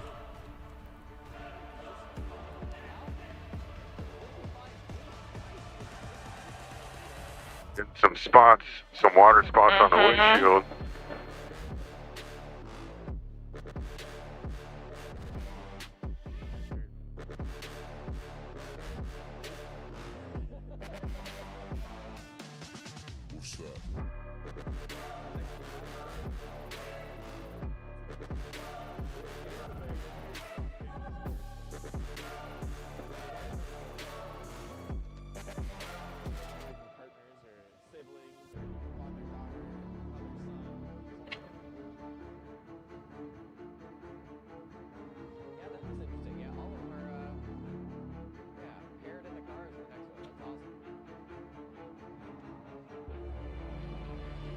You feel good? Yeah. Good. Yeah, the last stage was a good start, I think. Yeah. We could have been a little faster, but that's smarter to play it safe, I guess. Yeah. We're kind of like in a position that we're okay with, I'm happy with. Yeah. So, Let's just keep it going. yeah. Improve where we can. Right. The jump was fun. Yeah, it was actually. I was a little worried because your back's been bugging you, so. Oh no, but you know what? It's just it's like a giant bruise that I'm getting from the Halo seat. Yeah.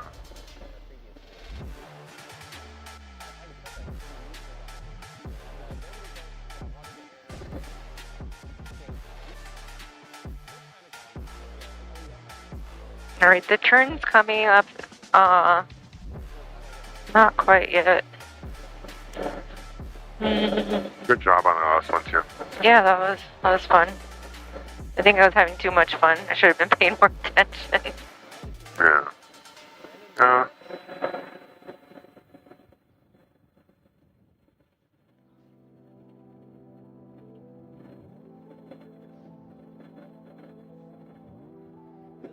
Okay, in about a little over quarter mile, like barely over. You're gonna turn right. Yeah. Back road.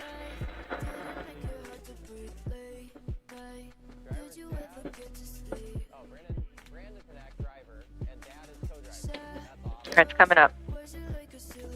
There it is.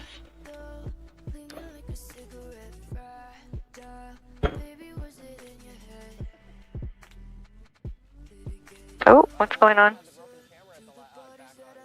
Oh, it's just there's make room for the staging. Oh, this might be a delay, huh? It looks a little delay-y. Oh, I'll be ready.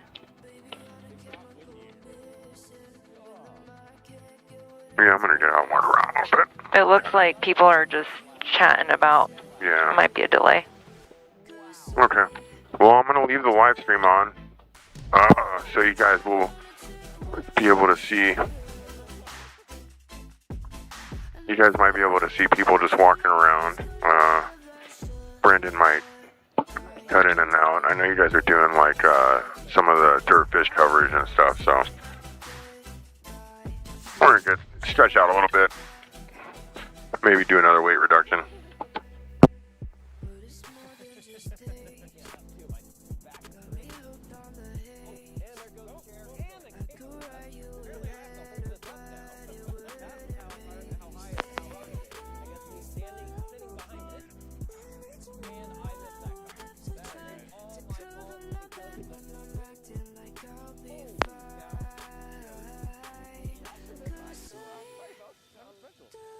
I'm not allowed to stand. I can only sit here and remain quiet.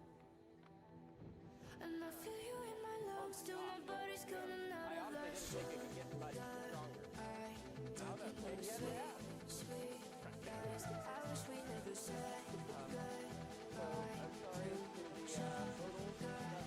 totals that went by. We did still have people record their speed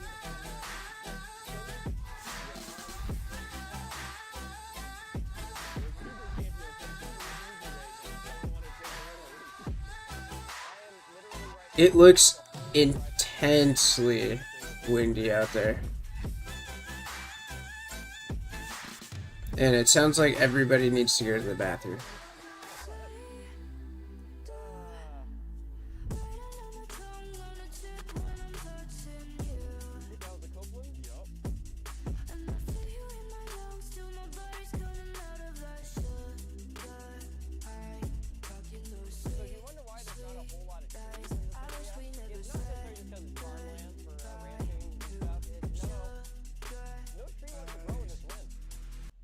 Right?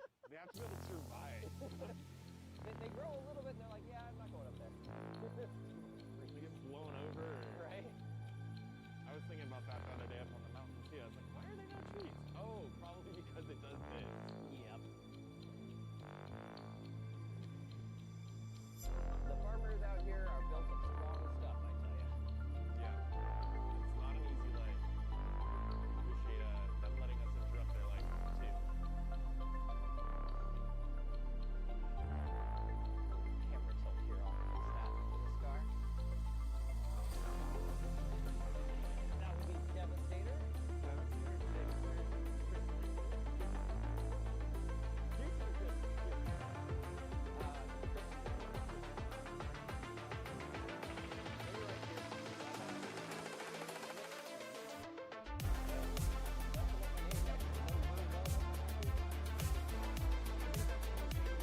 Oh, so I'd imagine they're on the first stage. Yesterday when we looked at this, it told us what stage we were looking at.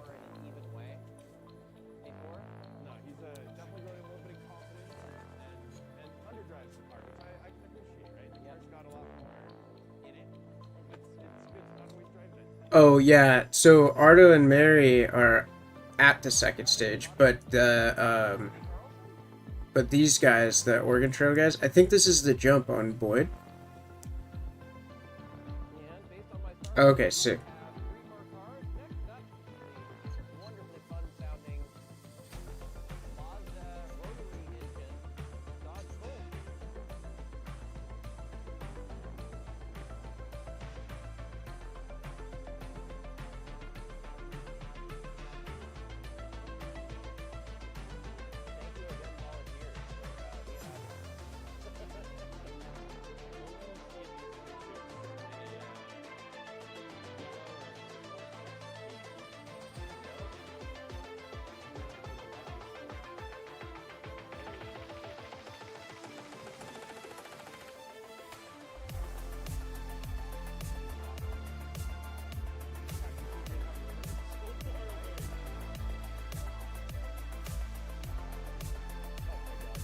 So this is a yellow FC.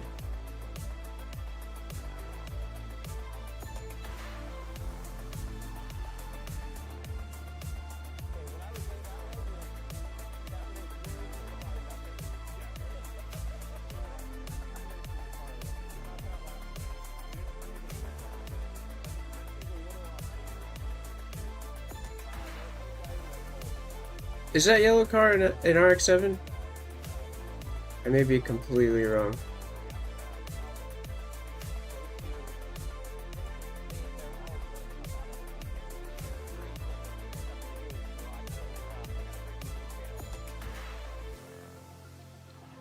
I see. Oh, there's the Sonic.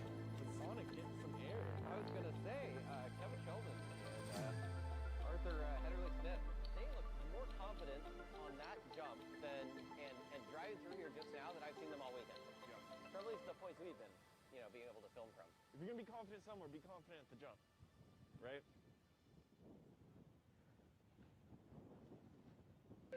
Well, we should have just one car left, and it's one that we've all been waiting for after what happened to them. The Volvo. That's right. After what happened to them, PIR, the big roll. The Rollo. It's the last car. Are they gonna huck the jump?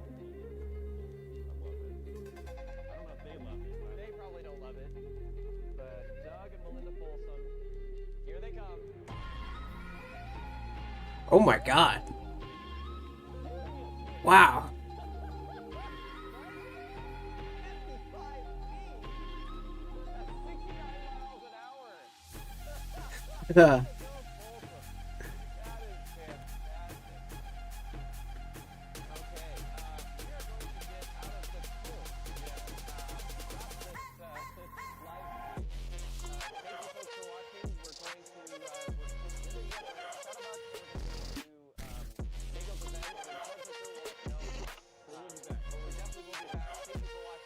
Very cool.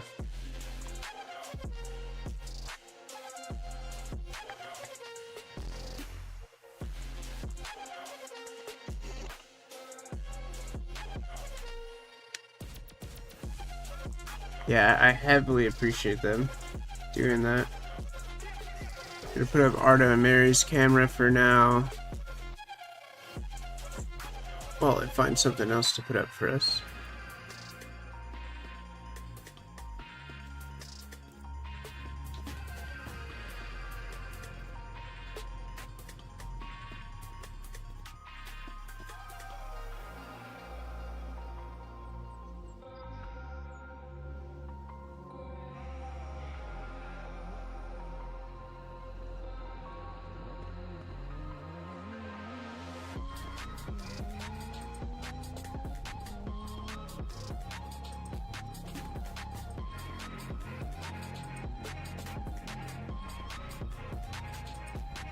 Chief of Drone Operations.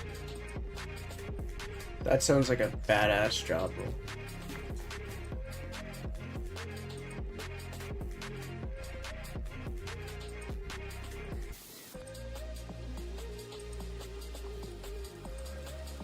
Okay, welcome back, Albert.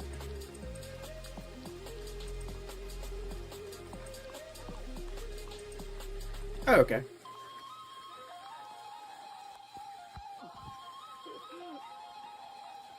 Sweet.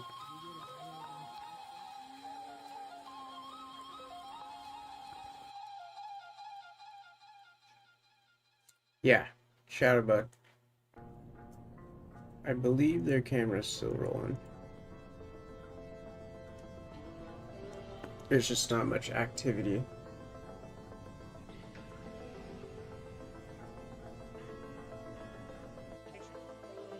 Made it to the stage. Oh, Jack, you good? You need a hand? Watch your back. Watch your back. We can see Travis is on the stage now. Getting right out here to get beautiful views. Very on stage. See the shot. Maybe not. It does get better.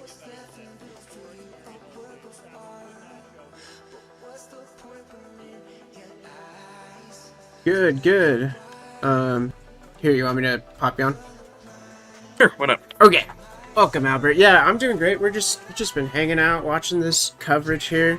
Alright. Yeah, we got some viewers in the chat. We got Sanjay, a few of the Rodnoc friends, Nate from the Fresno Rally events. There's quite a few people in here hanging out with us today.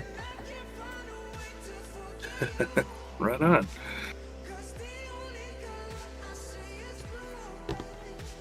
Yeah, see, we got some friends from Arizona on.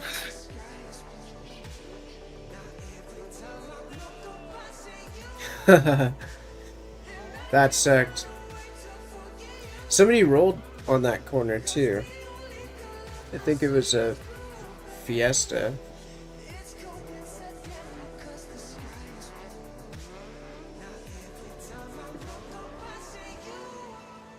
That's got to be the most annoying thing in the world. To be just helpless. Oh, there's the rollover. It wasn't even a roll, it was a, oh, there's the rollover. Okay, alright, yeah. Yeah, what kind of car is that? This one's Pastrana. This one was... Let's look at their story. I don't know if they posted it. But it was a Fiesta, I'm pretty sure. They just have a picture of it. If we go back in the Oregon Trail story... let's go back to that corner. Is this one it? No.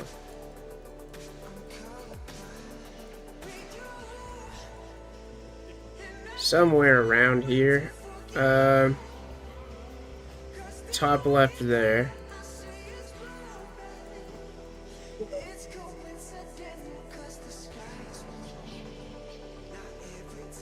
We got another roller. Did they post a story? TP, rollover. Somebody posted it.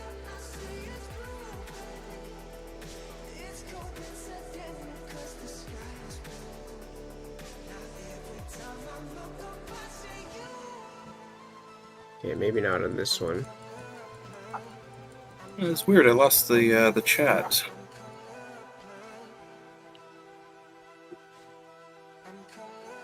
On YouTube. YouTube? Oh, interesting. It's just a black box now. Huh. So this is just a live feed of them getting ready to start the stage here. Yes. Oh, it is back now. Okay, cool. There we go. Yeah, so we have Arto and Mary's car here. I think they're doing a bathroom break.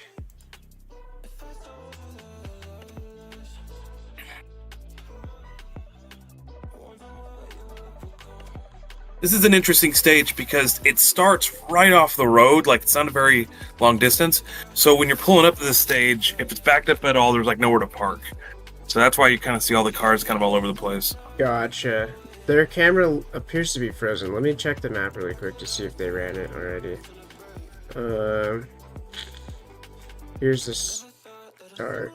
Nope, they're gonna go next. They are lining up. So too late to restart? Oh no. So okay. They are frozen. Is it too late to restart camp?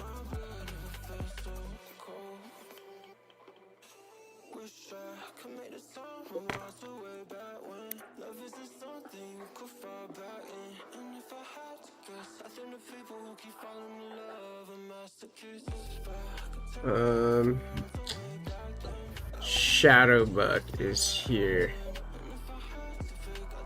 Okay, they're going. So they're on course. So we're watching the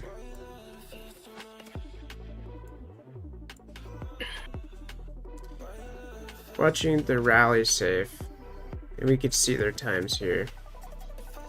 Yeah, the 30 seconds. 30 seconds. Yeah, so they're at the 0.3 mile mark.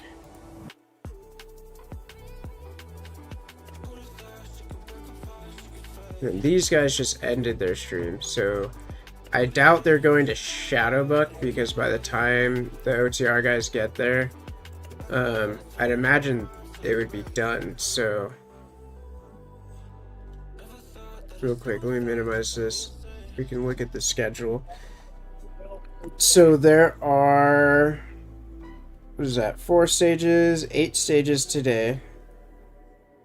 So I'd imagine the OTR guys are going to go to Starve Out, Boyd Loop 2. Well,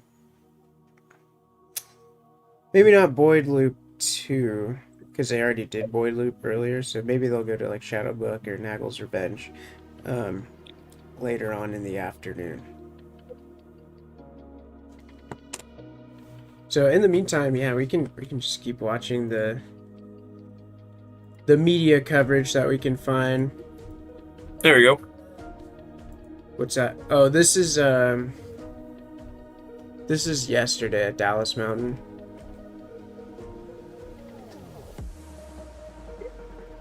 I'm gonna see if anyone has gone live. Let's check out Air.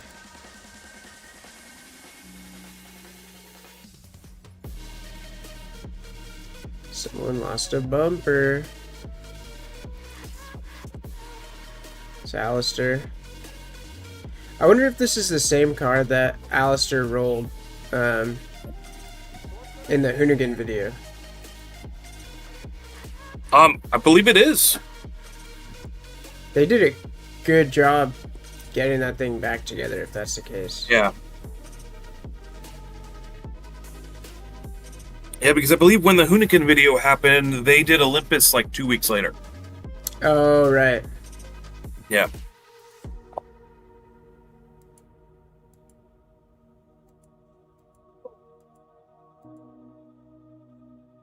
Oh my gosh. The camera is sad.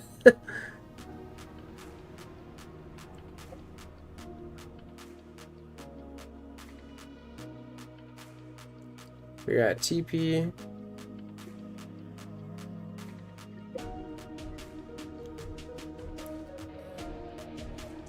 Real quick, what class is Travis in? So he's racing this year in Limited 4. Traditionally, he's always done Open 4, but it's part of Lance Smith's idea with the company he started, or they're starting Rally Forward. They're trying to get Travis into Limited 4 to try to kind of put him into another class that, you don't have to have the most extreme car to race in. So he's racing in Limited 4. He's neat to watch. He's still crazy fast. Yeah, he's still P3 overall in a limited car. So what are some of the limitations of the limited class versus the open class? So I'm sorry, say that one more time. Limited class versus open class. I don't know all the rule differences. I know the limited class requires a lot more stock components to be left on the car. Gotcha. I know body style wise, I don't think they're allowed to modify the body at all. They can't touch where the struts attach to the car at all. Whereas an open, you can. So the limited cars are the closest thing. When you see a limited car, it's generally it looks like a stock car that's been prepped for the safety features, rallies. So okay, That's super cool. Yeah, if you compare Travis's car to Brandon's car, for instance, I mean, just the width alone is totally different. So Yeah. Brandon's car's got the wide fender flares, looks very meaty. Travis's car looks like an off-the-shelf WRX you can go buy right now. So Right.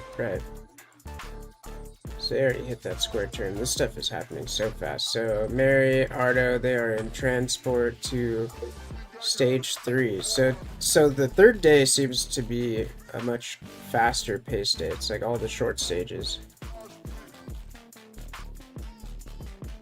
Except there is one 8-mile stage today.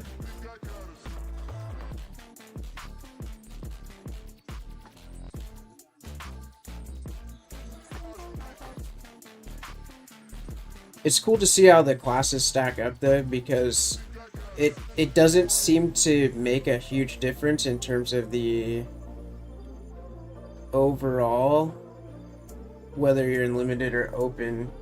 And the reason I say that is because Travis is running in P3 in a limited car. And then you have some of the open guys that are kind of lower in the ranks. And that kind of reminds me of the rallycross scene, where just because you're in a modified class doesn't necessarily mean you've got this big, brutal, badass rally car. You might have just taken your carpet out, and then that took you out of the stock class to put you in a modified class. yeah, you got to remember too. I mean, some of these guys that are racing in open also are, they're not as seasoned. Some of the guys that are racing in the lower classes are more seasoned, and the more experience you have, especially. I could say this: when you go to a rally for the second time and race on the stages the second time, it's a completely different experience than the first time you see them. Yeah, at speed. So it's neat to watch that and see the battles. Even for the overall between different classes, and not just all a bunch of open cars that are leading it. So I mean, if you look at the overall standings too, I mean, there's some NA 4-wheel drive cars up there at the top too. I mean, Andy Miller and Sean Tracy they're leading the region right now, and I think if you were looking at the overall, they're like sitting somewhere in the top 10. I think it might be like 6 or 7. So we have yeah, you're right. Andy Miller and Sean Tracy are at P7. And what is RC2? I don't know much about RC2, so I'm not going to try to speak on that one. But I believe their cars. It's an FIA class. That they brought into the U.S. to try to attract more cars that are raced in Europe to come over here and race in the U.S. But I don't know much about the rules around it. I see. That would explain why, like, Javier and KJ, for example, they're driving a Fiesta that's not even sold here. Yeah. Well, they have exactly. an R5, right? A Rally 2. It's not R5 anymore. It is a Rally 2. Rally 2. And then they have the I-20, like Ken Block was driving, and a Renault, and a Rally 3 Fiesta. Oh, that's in the Limited 4. Still, some very cool cars that you and I can't go buy off the shelf because we live here in America. Yeah. I mean, there's ways to get them, but yeah, they are very pricey too. So yeah. Yeah, so this day they do a total of 46 miles today. The regional guys do. The national guys do right around 51 miles for the day. So it's not a short day, but it is mileage wise. It's not as long as yesterday. Okay. So there's an additional stage for the national guys? National guys get to go out and they do Nagel's. This year they're doing Nagel's Revenge. There's a Nagel's Revenge 3 that they get to go out and do. So, and that's actually kind of cool. Nagel's Revenge is a very fast, very flowy stage. It's a good stage. It's a really good stage. So every year it seems like switch it up. Last year they ran Starve Out a third time.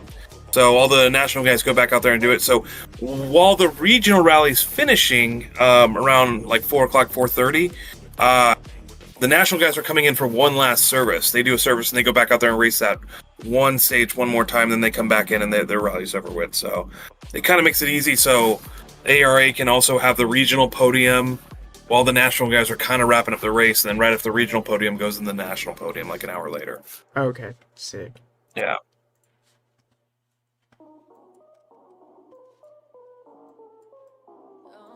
I've learned so much just in the last 3 days. Yeah, there's a good amount to know, but I mean at the same time it's not too scary to, you know, to try to learn or anything like that. So Yeah. it really is a great sport. Arto It's my and favorite, Mary's, favorite form of motor racing. yeah. Yeah, I think it'd be worth it. I don't even think I would think about all the stuff that goes into being there. I'd just be happy to be there. Even like regardless of cost, like I like doing this. It's something it's just worth it to me.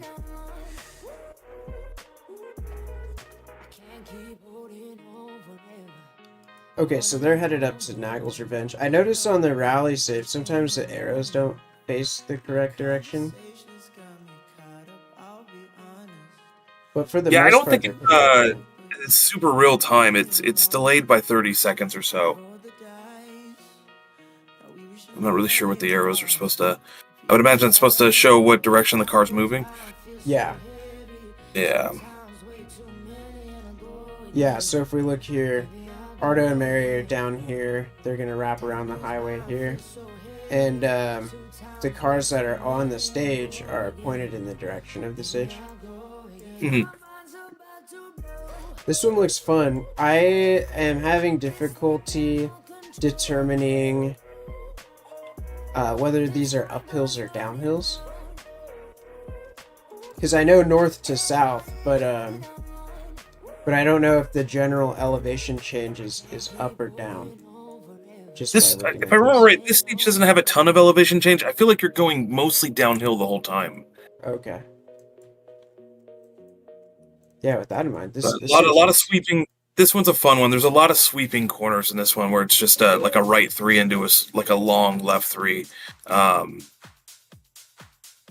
it's pretty open. It's a double. It's a double wide track, so you got some space to move around and get the car a little sideways. This looks like it would be so much fun. It doesn't seem like there's too many jamming on the brakes, trying to get into a hairpin. Not a lot of switchbacks. Like you said, it does look very, very flowy just by looking at the line. Yeah, I don't think there was a moment in time where there was any real hairpins in this one. All the hairpins that you kind of see, they're pretty wide, so they're pretty flat out still, which is pretty cool. Right on.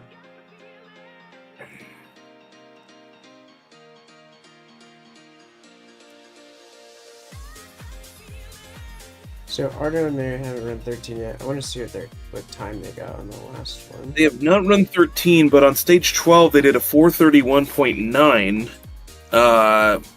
Brett Livingston did a 4:20. He's currently leading the class, and the second car, I don't know how to say Ryan's last name, but Ryan and Steven, they actually did a 4:54. So Arto was able to get back. Arto and Mary were able to get back 23 seconds in the last stage, which is impressive. Yeah, I would agree with that. They've been in the same running order all weekend, or ranking or standing, but it's been Brett, Ryan, and then Arto, and they're so consistent with their times that each time they finish a stage, they have roughly similar gaps between them time wise. So it'd be cool to see if Arto can overtake Ryan. I want to say his last name is Bufio or Bofio. That's probably we're gonna roll with that. If he was my friend, I would call him Ryan Boofy. All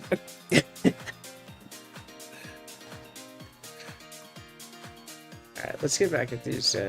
Back into these stories. Some of these are from yesterday.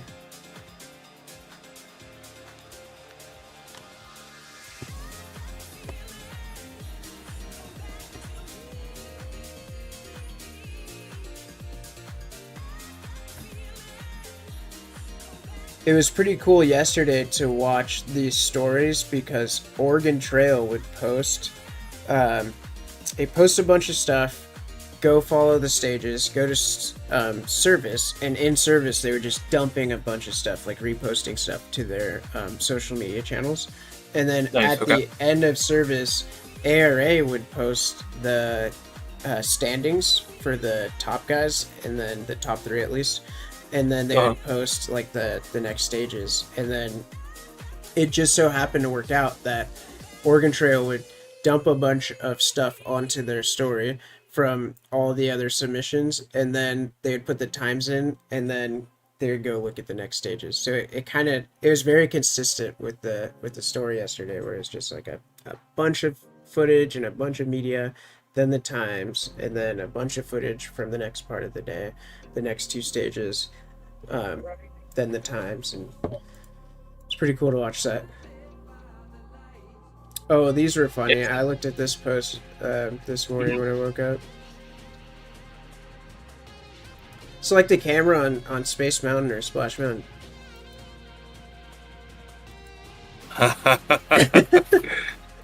That's pretty fantastic. That's Is that them? I wonder, is that them going over the jump? This is Or it was from yesterday, Mary you said. Hill. Yeah. Mary. Yeah. It was the squinty cam as the sun was setting.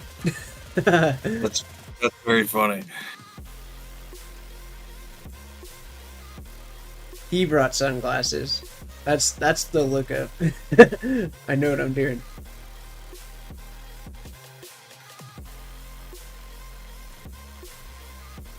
Yeah, Sean Very was cool prepared with some pictures. sunglasses, yeah. Oh, here's hopefully the video. Oh yeah, Maddie Taylor. It was so slow.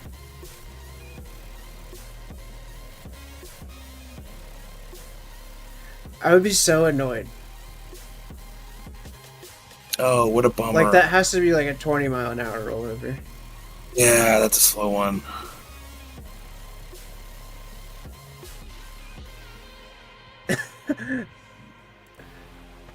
I don't know how I would handle that. That would really annoy me. Yeah, it's one thing to crash. It's a whole nother thing to crash right there. I mean, there's a couple hundred people sitting there watching. They bring lawn chairs out and they just hang out for that stage.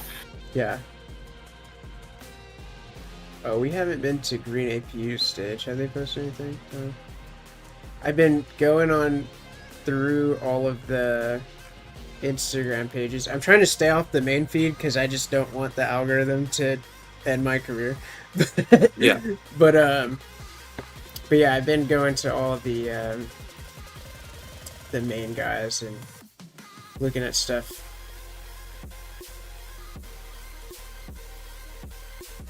See what Dirtfish got. Dirtfish has been covering Portugal and OTR. That's right. Portugal's going on right now. Yeah. Finishing today. This stage looks so fun. I think the only thing that would make it less fun is if you're trying to save your tires for the gravel stages. There's no saving them. Yeah. Yeah. Day 2 of Oregon Trail Rally is in the books. The last couple cars are just finishing up the Mary Hill stage. It's been quite an exciting day. Very confusing whether I know one of the teams yesterday ran that stage. I'm trying to remember what team it was, but they had a great time. They had a fast time, but they took 2 spare tires with them that were tarmac tires. Mm-hmm. And I believe they threw it was a 2-wheel drive car, front wheel drive, and they threw the tarmac tires up in the front and left the rally tires in the rear. And I want to say they finished 3rd overall for the whole stage. And it wasn't one of the big teams. It was one of the privateer teams. That's such a big brain move. Yeah.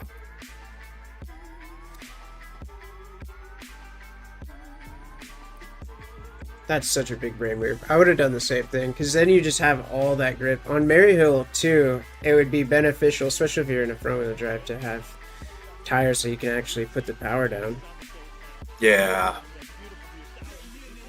The only problem with doing that is if you do get a puncture on the stage that's all gravel that you're running your 4 tires on, you got nothing to throw on it. But Oh, right, because you have to put your, and they're directional tires too, so you'd have even less option there. There's always the, the one time I did have a tire puncture in Rally Colorado. We drove 5 miles on it because we just figured it was quicker to finish the stage after 5 miles than pull over and try to switch it real quick. Yeah.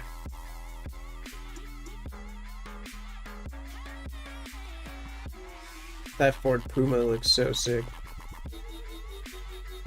Yeah. I think that's probably my favorite looking rally car of the new generation. I still like the older supercars.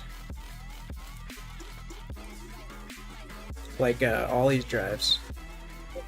The Skoda. I'm not familiar with that one. Let's see, let's look for...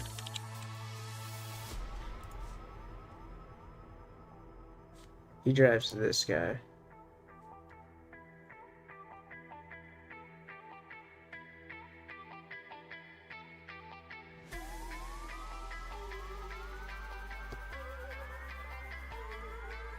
Yeah, it's a pretty sick car. Let's check in and see where Arto and Mary are real quick.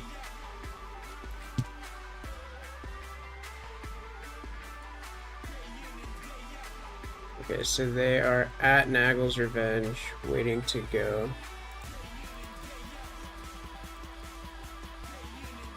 See if they can restart it. GoPro is not connecting.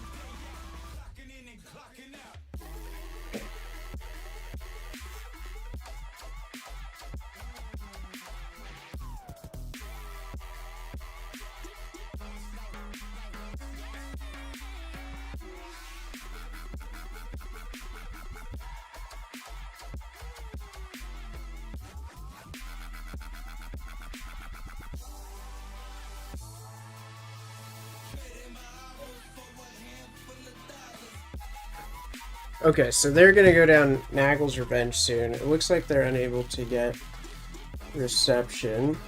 But they're gonna take a look at it when they get a chance. It'd be nice to see them get that going. This is a good stage. Yeah. It's a popular stage amongst the drivers I've heard.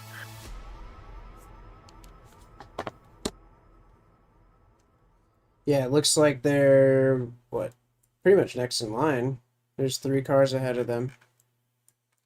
And so this is a tarmac one, or is it gravel? It is gravel. Okay. Alright, we were talking about sliding, getting the car sideways.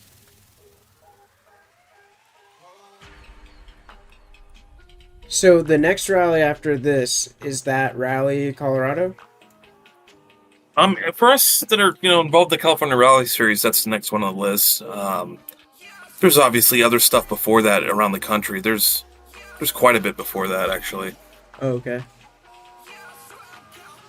Let's see if I can pull up the itinerary.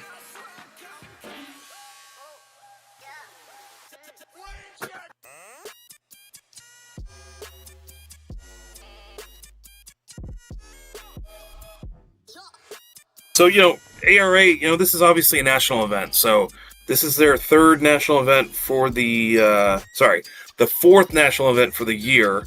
After this, they go to the Southern Ohio Forest Rally, which is in Southern Ohio. Gonna be June 6th through the 8th. Okay.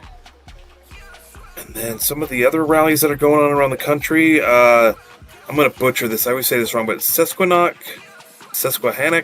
STPR is what's more well known as. That's going on in Wellsboro, Pennsylvania at the end of June. So there's a couple in between now and Rally Colorado. Gotcha. I just realized they put Solberg in a GR Yaris. He has moved up. Yeah, I thought this was a new car for him this year. Yeah, I guess I haven't been paying enough attention here. Yeah, last year he was definitely in the Skoda. Yeah, this one.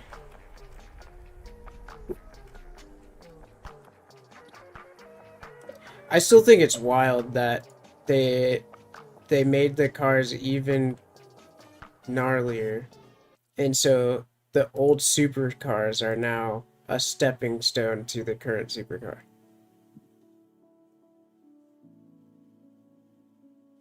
I think it's super sick. All right, let's see what else we can dig up. So I'm waiting for Oregon Trail to set up shop. Probably not going to get feed from Arto and Mary on this stage, unfortunately, because their Starlink is having issues. We can see that the last few people are finishing up with stage 12, and yeah, I think Arto and Mary are about mid-pack for stage 13, or for in the speed factor right now, overall.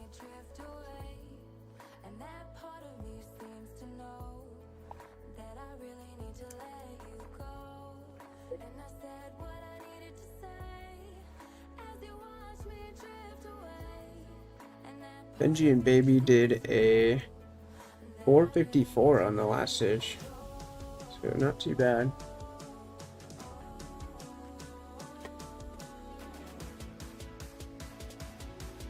They did a 454 in SS12, huh?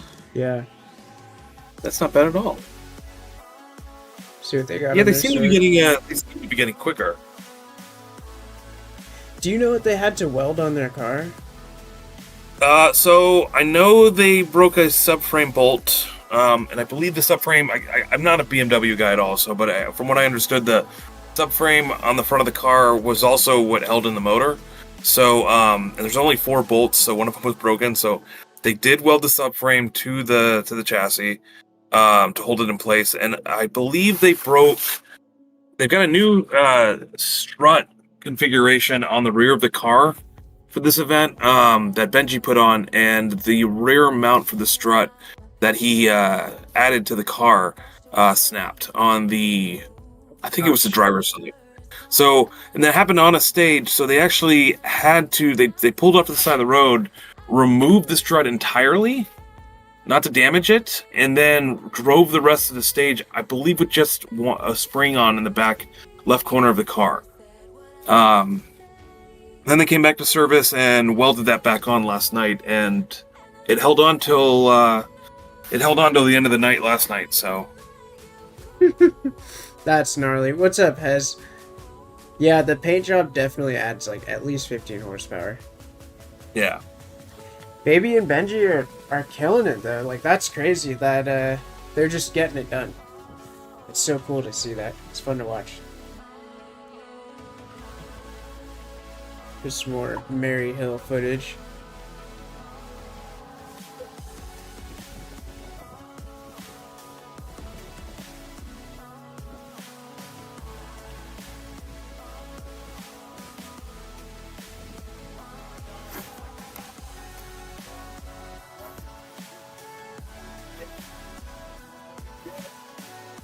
Oh.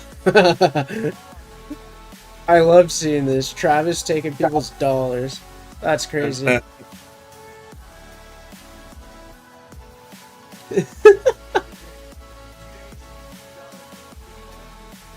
you don't realize it till you see Travis in person and talk to him, but he's a tall dude. I'm starting to get that. Like, I don't know if cameras have changed, but like it's crazy. He looks like a big guy on camera. He's in great shape. He's just but he said you walk next, you talk to him, and he's a tall guy.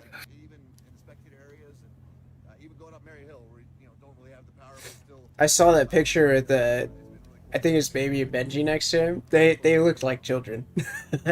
Like, comparatively speaking, they actually look like kids next to TP.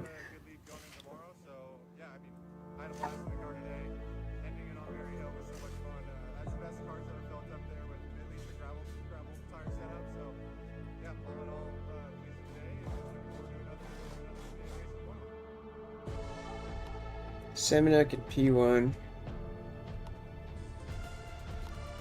It's crazy how I'm sorry. Sorry. I said I haven't really been paying attention to national guys, but are Seminuk and Martel close at all to each other? No, not at all. And that's why I was gonna say, It's crazy how not close the competition has been since that last year when Ken, Travis, and Brandon were just seconds from each other the entire season.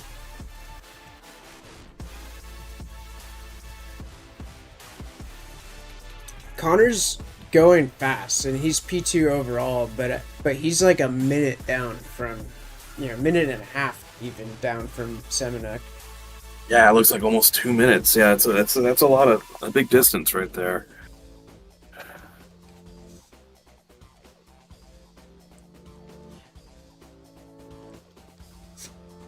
I didn't follow super hard last year, but I think it was a similar case where Semenuk was just P1 straight through the year. I don't remember what the final results were, but they did a really good.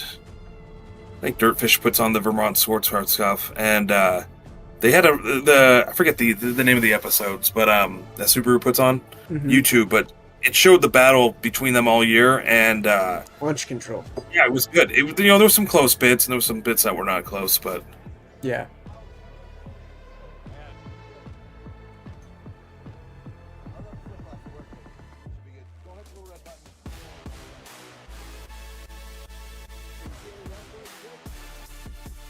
Did you say you'll turn the smoke on?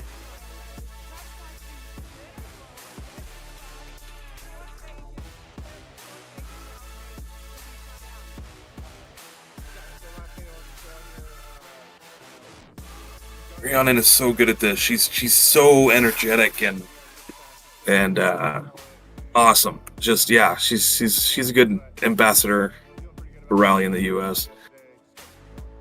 That's cool. Yeah, she seems stoked. Yesterday, there's a clip of her airing down tires. She's like, "Look, I got a rock." I was like, "Yes, we love rocks."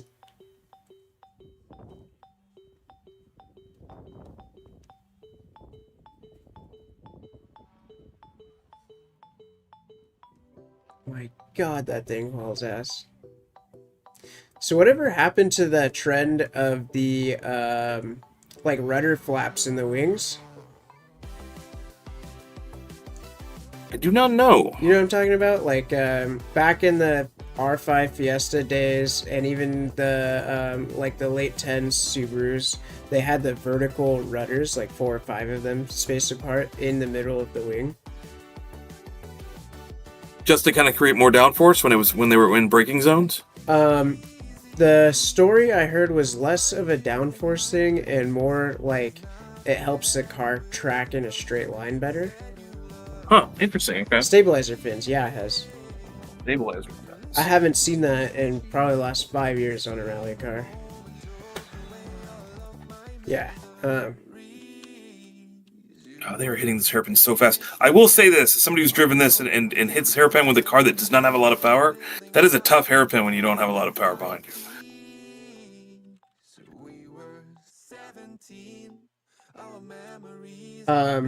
Kind of like this. Or this, back in the Hawkeye days.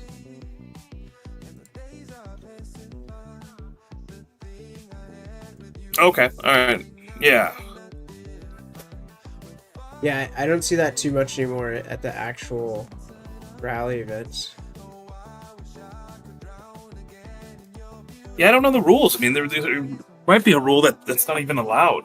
Oh, no way. I cannot say I've seen a car that has that here in the U.S.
Cole is top 5. I think he has moved into P3.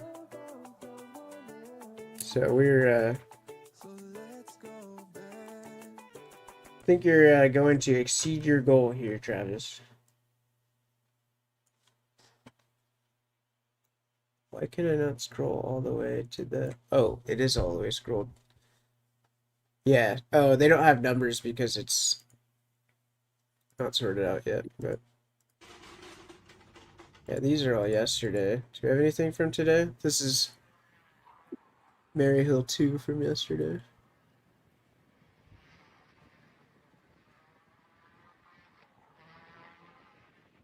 Looks like after stage 13 is finished now, Arto was able to do a 5:02.9 with his nearest competitor doing a 5:20. So he is catching some ground on car 937, Ryan Bufio? Bufio, yeah. Able to capture another 17 and a half seconds. 20. Oh, heck yeah. I bet he's feeling good today. Yeah. He should feel good. So he's closed the gap now to 45 seconds, which is great. I will say this, just with knowing everything that's going on right now. Mary and Arto do have an inquiry out right now to ARA that they're hoping to hear back about. But on the second run of Dallas Mountain Up yesterday, they came across a situation at the end of the stage that they believe slowed them significantly down. Mm-hmm. And the ARA is looking into it. It has to do with the car that rolled that was on stage at that hairpin right there that rolled all slowly. It was a very confusing situation rolling up to that car. So it doesn't sound like the procedures were completely followed properly.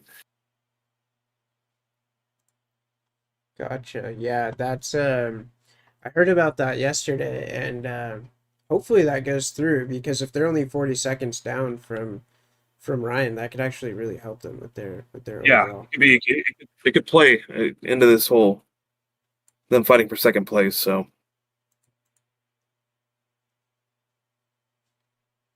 if I do this, is it going to? Oh, I'm still working on getting Arto's cam on. I don't know if they have reset it recently or tried to reestablish connection.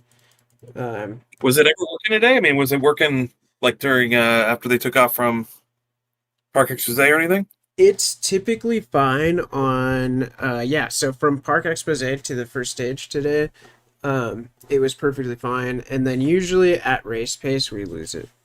So yeah, we need to figure out why that keeps happening. I almost wonder if it was on the roof, if it would work better than being in a back window. Than being in the window, right? Yeah, I feel like maybe it's... I don't know how much it's affected by line of sight, but... with satellite, that is one of the only things that's going to cause an issue is any kind of breakup in the line of sight. In a window, could cause a reflection, which could cause like attenuation or some other issue that prevents the signal from cleanly making it out of the atmosphere. Mm-hmm, mm-hmm.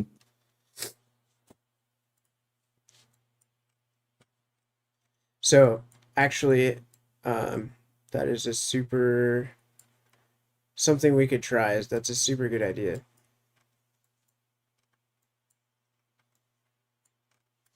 So these guys are all rolling back around to stage 4. And then it seems like they have this pretty well organized, where after they do all their stages, they're not too far usually from the surface area. Every rally's a little bit different. I mean, yeah, every rally runs a little bit different, but yeah, they've got a pretty good system with this one. The commute back's not too bad.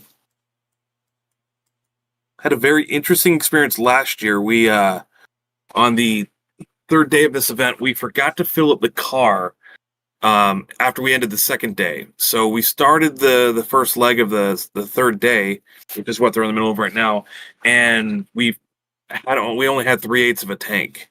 So we had to run these same 4 stages last year, and I just remember we were coasting back into service as much as possible, because when we were on starbout, the light was already on. Like shortly into starbout, our empty light was coming on. So No way. yeah, it was a little scary. So Yeah, that's gnarly. That's a crazy story. I've heard every once in a while I hear people talk about like, oh, we got pulled over, or you know, this happened, and day one Jimmy had his car break down, and it's kind of crazy how much can change just in transit from one stage to the next. yeah, So that yeah, it is looks rally. like they're headed out of Naggles and into transit towards stage 14. Oregon Trail not live yet. I'd imagine after service they'll probably go live again. I've really been enjoying these guys' coverage.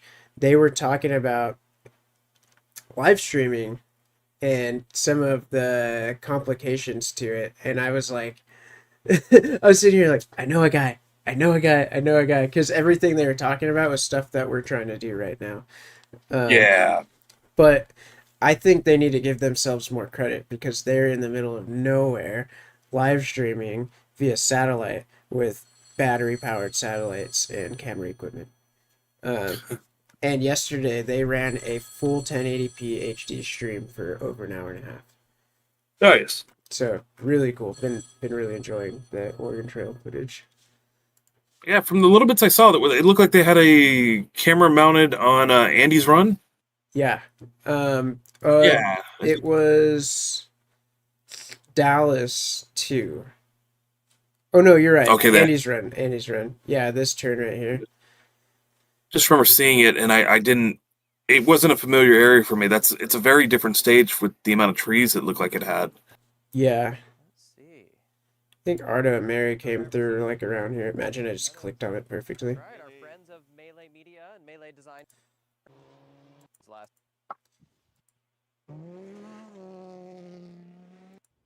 In the goal. Metal box media, Jace Tuttle. Father son. Just Yeah, this was a good weird ideas. corner to watch. The quality was really good. Follow FIA can't do that. This was about a 50-mile-an-hour turn too, so Okay. you could see the different technique that everyone was taking into the corner. Some people were slowing down like crazy. Some people were throwing it in. Yeah, so many different ways. Some of the slower cars would do kind of like a Scandinavian flick where they would really aggressively turn in or turn away here and then turn into the turn and try to like bring the back around. That's cool. They've really gotten hooked on the sport. They did it as you know. Yeah, it looks like a good corner. It's not a stage I'm familiar with at all. We didn't run this one last year, but from what I understand, it's a very tight, pretty technical stage. It's fascinating the different builds that they do, but once they started doing the rallying, they're like. Arto described it as almost like a rallycross stage. Oh, cool.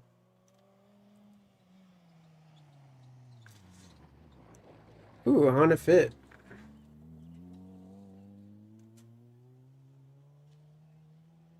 Yeah, I was talking to these guys this morning. They actually, at Rally Olympus last month, on their way to the first Park Exposé for the event, they forgot to latch their hood. So their hood came up and actually cracked their windshield. And during Park Exposé, they were able to secure a windshield and have it installed in like that hour that the car was sitting there parked. So, and the windshield's still holding up. That's insane. Yeah, it was cool to watch. It Oh, was, it's Baby and Benji.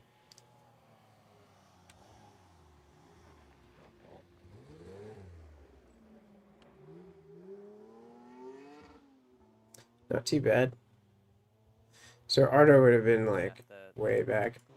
I guess I'm trying to find them going through here. The stage that we're on. So Andy's run does not have any spectating, but there is spectating for Dalles Mountain and for Mary Hill, which is that beautiful ribbon of tarmac.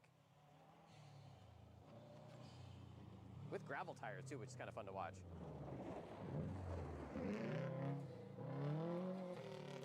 I'd imagine Nick Ormiston would be so sideways Well, through you want here. a solid rear axle, no IFS.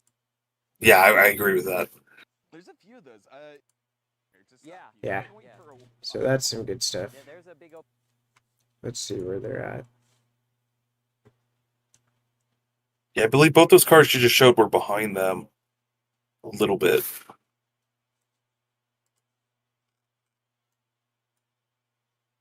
Oh yeah, the ones that we watched on the Yeah.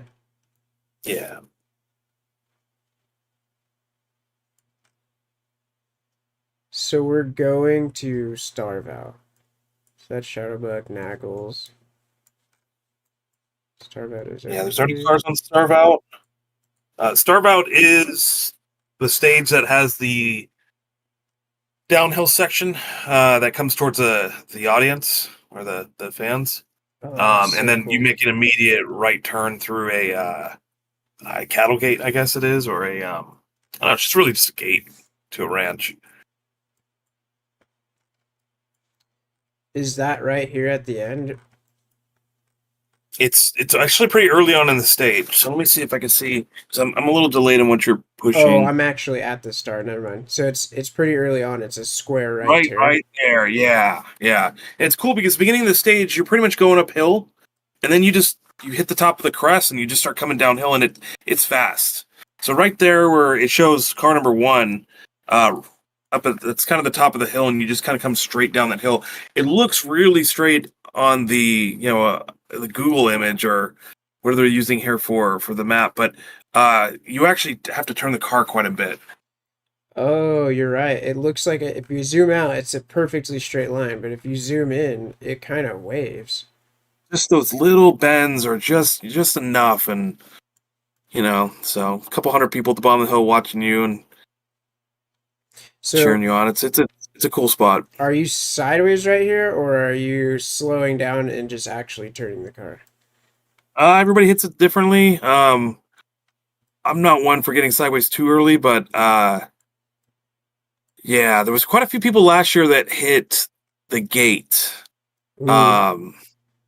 And I'm sure that would hurt. It just not feel good. So it shows the green line kind of making a triangle there, but it's just a sweeping corner. So you can come around here like this. Absolutely. Yeah, you can cut right through all that where your mouse is. That's cool. This looks like a turn. There's a turn in Ocotillo Wells on one of the main roads. Have you ever been out there?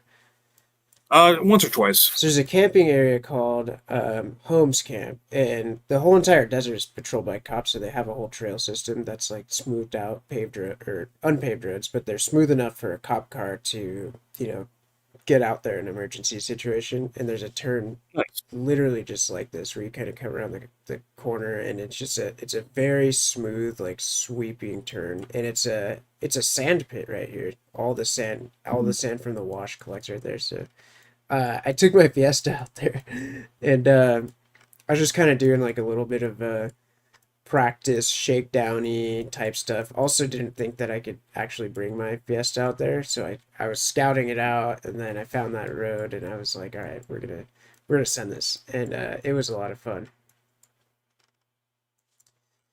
Yeah, it sounds awesome. This corner, actually, I'm just remembering, on your background where it says RodnocTV and shows the Sunday schedule, Yeah. I think it shows that corner. No way. Let's get this out of the way. That's it. Yeah. That's very cool. Yeah, it looks exactly like that one at the end of the road on Holmes Camp. Just the one in the desert is sandy. But it's a little bit downhill. Yeah, that looks like so much fun. And that's you, by the way. That is. That's super sick. That is us indeed. Hell Yeah, we got a neat shot of this corner. There was a guy out there with a FPV drone taking shots, and we got lucky and he happened to get a good shot of us when we were passing through it. So very cool.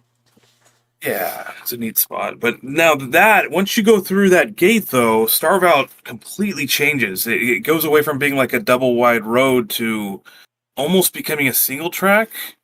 And it gets very tight, which is a lot of fun. It's very fast, very tight. There's not a lot of room to give or anything. It's one of my favorite stages I've ever raced on. Okay, that's super cool. With a lot of quick elevation changes too, which is cool. So you're basically it's interesting. At one point in time on it, you're it's almost like you're riding right on the side of somebody's ranch, and you're just using the roads that they, how ranches usually they'll have a gate and they'll have like a road next to the gate. So I'd imagine they could drive around and make sure the gate's fine. Yeah, like that perimeter road on the inside of the ranch. Yeah, we're basically racing on that for the back a couple miles. Oh, okay. That's super sick. Yeah, this is a neat looking area. Some of the guys were saying it's cold out there. How you doing temperature wise? It's chilly. It's very chilly. It's very windy. It's nice and sunny and beautiful. It's beautiful out, but it's amazing. We got here, this morning, and we were all talking around like 7:00 about how nice of a day it was, and then we're like, this is gonna be a really great day. And then like 7:30 hit, and all of a sudden the wind just kicked up, just like somebody flipped a switch and the wind just kicked up. Oh, and wow. Ever since then, it's just chilly. Yeah, I'd imagine that's almost like a high deserty area, right? Yeah, kind of, yeah. Okay. I'd imagine it's pretty cold out there. Oh, this is cool. So 30 feet, 40 feet, 50 feet. Has anyone maxed this out? Is that why they go that far? Or do most people fall well within this? I was looking at the numbers from previous years, because last year I think the furthest they only report the first jump we do on here, because we run it twice. And I think the Subaru guys were maxing out around like 95 feet last year. Damn.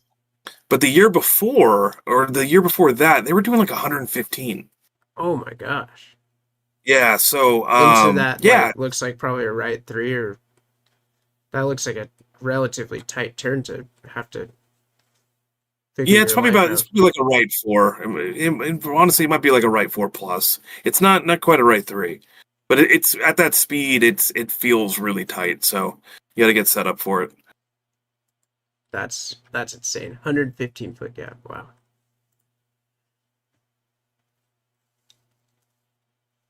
All right, they got some more stuff for us. A little bit more.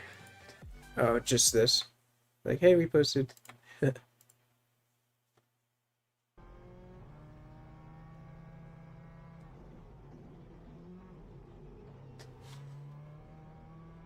Still no Arto cam for now. Arto and Mary. I'm happy they're focused on going quick, so I agree. But we'll see if we can get that camera going when they come back for service. Yeah. Something to note, which is interesting to look at on these numbers, the gentleman or the team that was leading the day yesterday up until they had a broken control arm, they're super rallying today, so that they're back in the race today. Arto and Mary have been able to go ahead and top their times on all 3 stages so far today, which is kind of neat to see. Oh, that's super rad. Yeah, that would be Sean Duro and Andrea Loria. They had a really, really good first 6 stages yesterday, and they were leading the Open 4 class, and then they broke a control arm. I see. Did they get it back together, or? They did. I talked to him earlier. They got it back together, and they're back out there or whatever. The thing about Sean, if you ever talk to him, he is always smiling. Like, he's just having a good time. They just had this accident, this problem yesterday, and even then he's still smiling, just having a great time. So yeah, they're both really good people. That's absolutely great. That's super cool. I think Kevin is the guy that I think of when I think of somebody who's always smiling in the rally scene. Do you know who Kevin is? Kevin. He drives a side-by-side at all the local Oh rallycross yeah, events. yeah. That dude Uh-huh. always smiling. I've never not seen that man smiling, and it's like so great. Makes me happy. I could be in a shitty mood, and then I'll be like, "Hey, there's Kevin. We're here. We're driving rally He always cars." seems to have a really good time with that side by side. Yeah.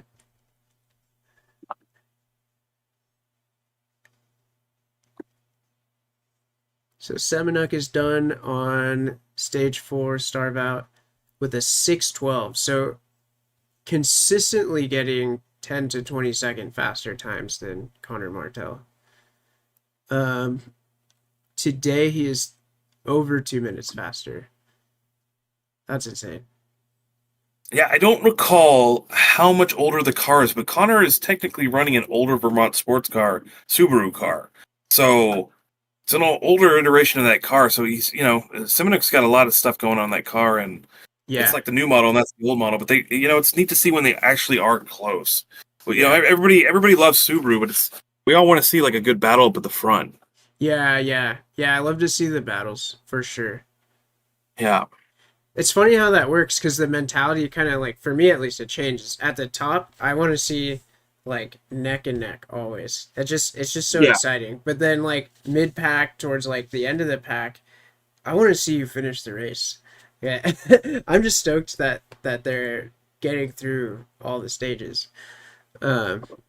So it's cool. It's cool because you can. There's something to be stoked about for every single driver, and I didn't even realize that till you pointed it out. But yeah, you're right. Connor Martel's in a 15 car, and Seminuk is in a 10-year newer Subaru rally car. Yeah. So they've done a lot of different things with Seminuk's car, and it definitely flies. It's neat to watch. Yeah, I usually try to walk up to the guys that look like it's their first event and talk to them and just get a feel for how they feel about things. And it's neat to watch that, like, during the park display this morning, going up and talking to people that are still in the event. Not all of them are. That it was their first event, and some of them are, and you just tell they're just feeling good. Yeah. Everybody wants to see everybody finish their first event. So yeah, right.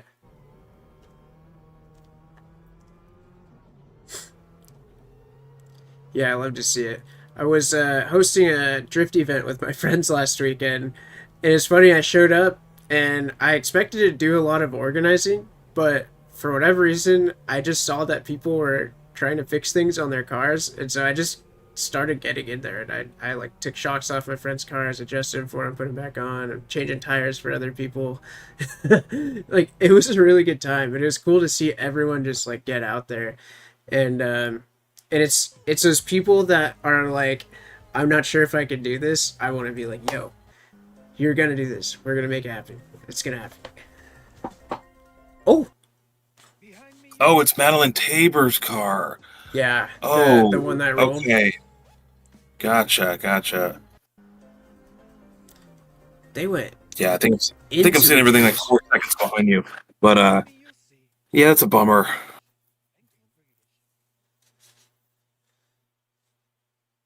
Yeah, it's definitely one of the things about about the rally scene. It's nobody wants to see anybody not get out and race. So it was really cool to see. It was a frustrating day yesterday, seeing what was going on with Jimmy's car and trying to help him with it.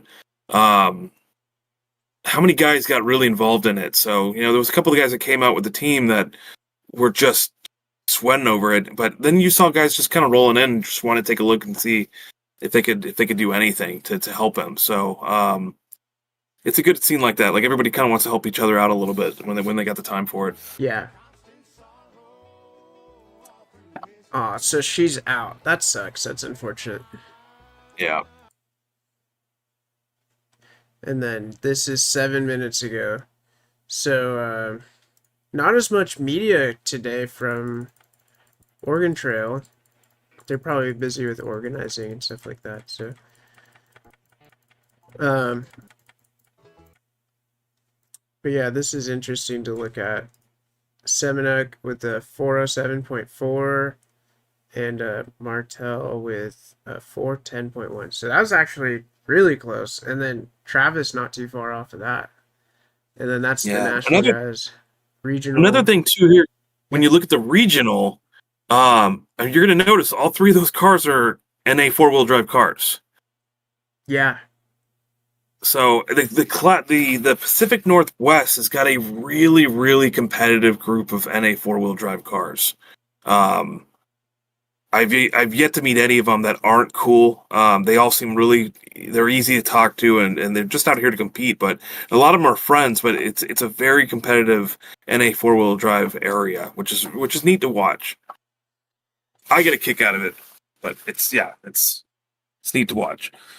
I think driving an NA car is super satisfying sometimes. Like there's something about just feeling in like an all motor car go and getting into that power band. That's just when it clicks, when it feels right, it's such a great feeling.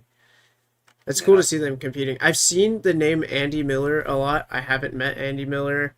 I don't even know what he looks like, but I swear that I've seen that name in just about every American rally thing that I've looked at.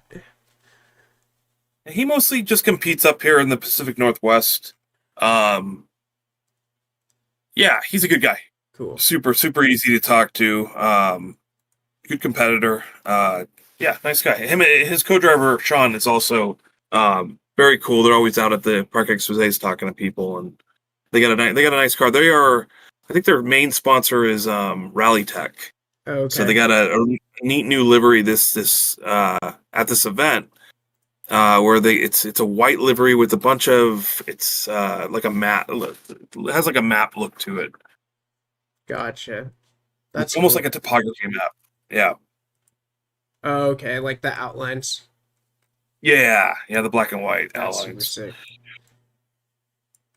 Okay, people are all over the place today.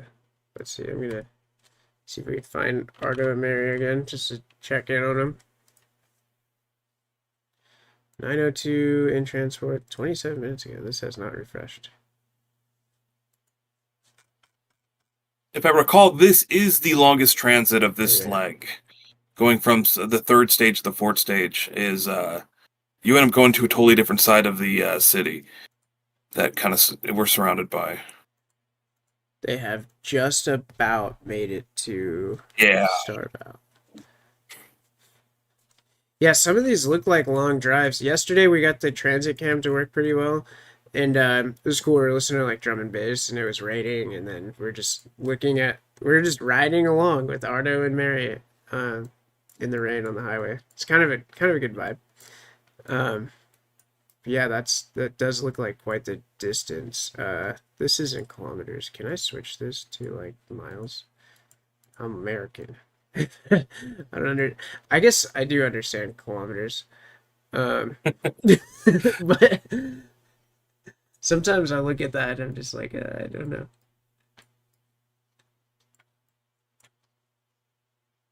All right. 1,000 meters. Yeah, quite the distance for scale.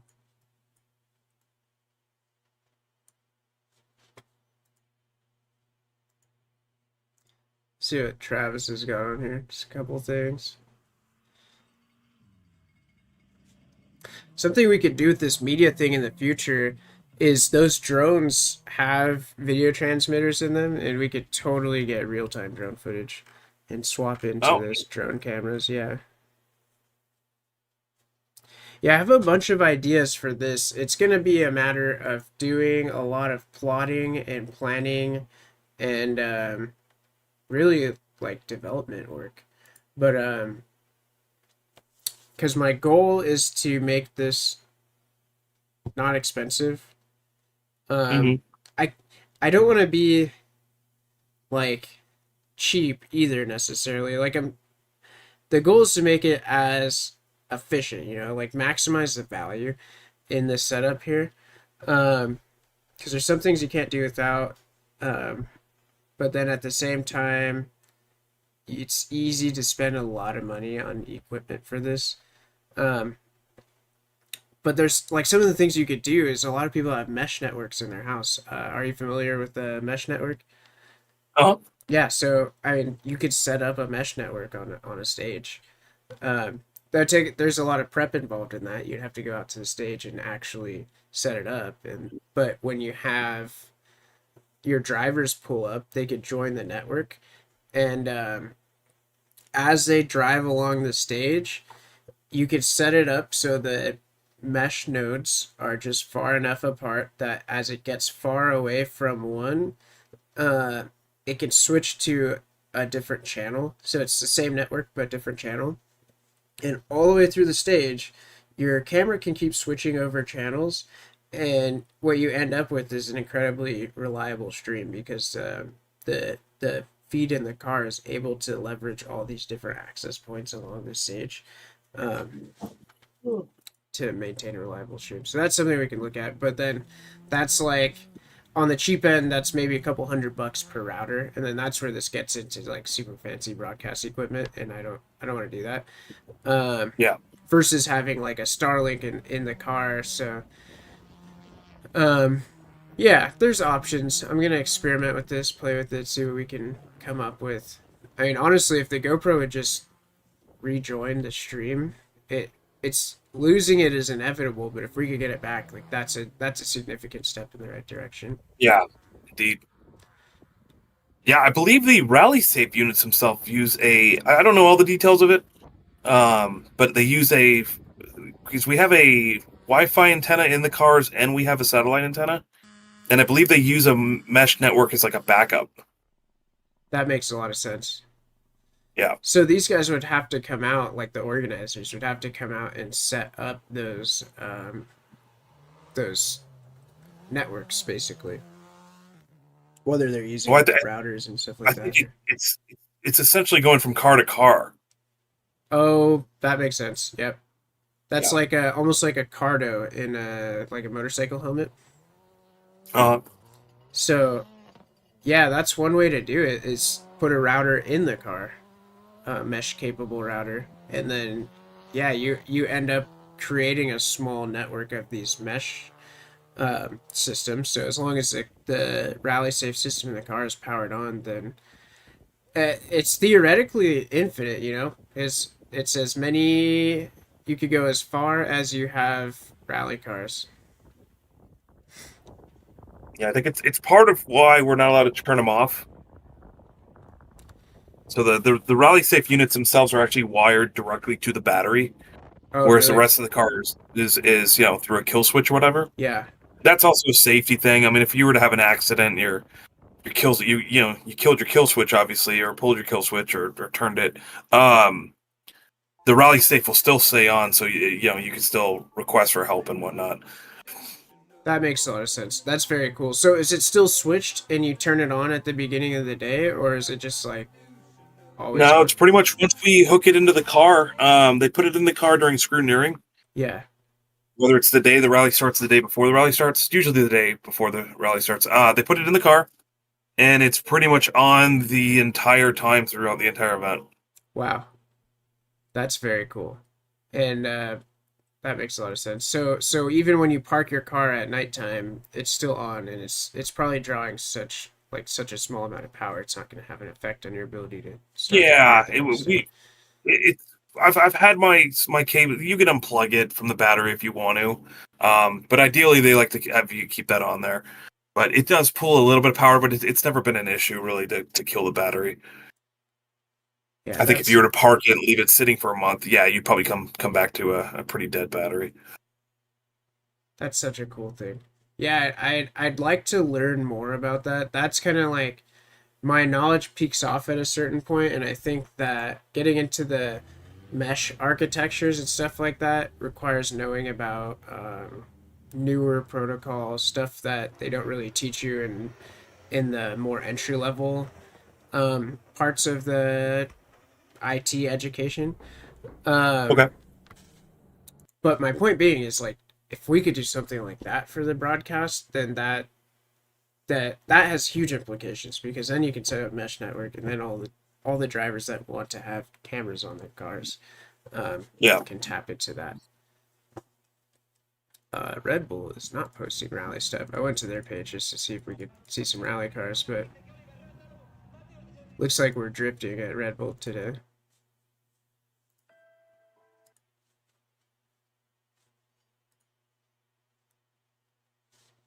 Still trying to get Arto and Mary's camera online. Oh no! Don't do that! No. Uh-oh. Dropping spoilers on me with F1, are you? Oh, me? Yes, you, sir. Oh, my bad, my bad. Oh, I'm so sorry. oh, it's all good. I purposely, if I haven't watched the F1 race, I won't even open up Instagram until I've watched it. I don't want to spoil it. I was thinking about when Endgame came out. Dude, I didn't even make it to release day before it got spoiled. like I looked at my phone and they're like, Iron Man dies. I was like, are you kidding I me? never saw it, but I'm aware of what the spoiler is, but I never got around to actually seeing it. I'm so mad. I mean, I guess we've all seen Romeo and Juliet, and like that happens anyway. But like, God,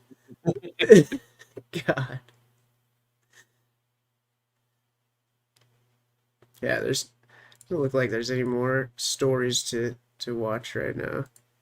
Really too bad they don't got their camera going. So Yeah, these would be yesterday really good things. was 12 hours of just me sitting here looking at all the media, and there's actually enough media to keep us occupied for 12 hours. We did watch some old stuff on Jimmy and Arto's channels, but yeah, for the most part, there's enough stuff. What was the amount of viewers you had yesterday? Did it top off at a certain number? I think we topped off. So I have 2 different streams going. So each stream topped off at like 10 people. Gotcha. But I think the peak viewership was 20, 21 maybe at one point. Nice. And between the 2 streams, I mean, we averaged 7 viewers a stream. So yeah, it was pretty good. It's I don't know if I can show you this. Actually, I could show you this. We're doing it.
Back to the schedule screen.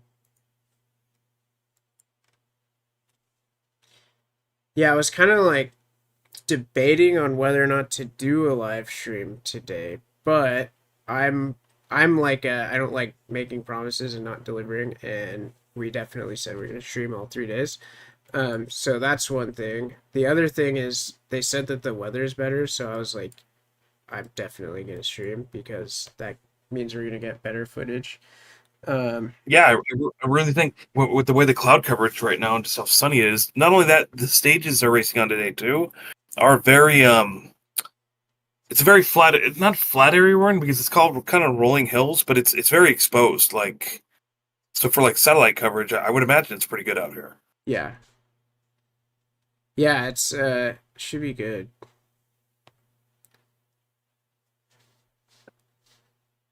Still no camera. Oh yeah, it's funny. As I said that, they were reposting our Oregon Trail Rally had posted our live stream. They reposted that to their story like 8 minutes ago. So yeah, if any of you guys are new, it looks like we just got some viewers in here. What's up, guys? My name's Brendan, and I'm here with Albert Goad, and we are from the Rodnoc Racing / LZ Rally Sport kind of community. We do local rally crosses out here. We compete in the regional, the Western region, and we're just hanging out. We're trying to bring you guys live onboard coverage of this rally, and it's a pretty big undertaking that we're doing here, and it looks promising. We've been having issues with the cameras dropping out and stuff like that, but for the time being, when we have the cameras up, it's pretty good. So yeah, thank you guys for joining us and welcome.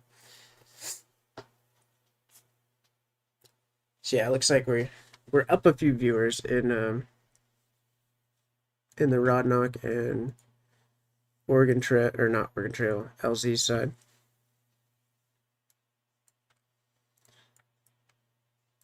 Excellent. Well, welcome, guys. Yeah, so I think it's been a cool dynamic. It's cool that I appreciate that they're posting this on their story. And for those of you guys that are new in here, we've been kind of piggybacking off the Oregon Trail live streams. They've been going live here and there. So what we have had is we'll be sitting here watching their live stream, and then we can also, when our cameras are up, we can play them side by side. So it's been really Are they nice. live streaming Curve Out at all, or then not right now? No, they were at Boyd Loop earlier, Okay. watching the jump, but then I think they packed up to go to the next stage that they're gonna hang out at. Which I don't know if they're gonna do Starve Out or if they're gonna go to somewhere else after service. They usually just, I haven't watched any of their coverage. They normally cover like one stage the first half of the day and then one stage the second half. Yeah, that's right. Gotcha. Okay. So they did yesterday. They did Dallas Mountain, and then they did Andy's Run. Cool. They actually went live 3 times yesterday, and they did Maryhill too. Okay. And the nice thing about yesterday, just the way everything's positioned, I could see them being able to pull that off. Yeah. Yeah, and I think their setup's so sick. The battery powered satellite setup. Can I make this big? You want to go full screen? Okay, there we go. Yeah, so not live anymore, but there's not really a ton of other media to watch right now. We're pretty much up to date in here, so we can watch some rally cars huck some jumps. I did not see Semenuk or Martel or TP or any of those guys hit the jump, so we started watching this live stream maybe an hour and a half in. Yeah, I'd be curious to see what this looks like. We are live at the first stage of Sunday. I'm hearing that I sound like Ryan a lot. Would you agree, Albert? I would agree with that, yes. Okay. Interesting. I'm curious to know what you guys sound. I'm curious to know what you're going to sound like, standing next to him. If that's still going to be the case. This is just your radio voice. Yeah, this is my radio voice. I used to hear myself on the, like, anytime I would hear my voice recorded, I'd be like, oh God, is that me? Like, and I guess body dysmorphia is a word now. I guess I have voice dysmorphia, if that's a thing. But then I kind of just stopped caring because I was like, this is my voice, and I can't just like I don't know what I want or like why I have expectations for how my voice should sound. But it's such a bizarre thing. I don't know if you've ever gotten that where you hear it recording. No, yourself. anytime I hear myself talking, I'm like, wow, my voice is a lot higher than I think it is. So.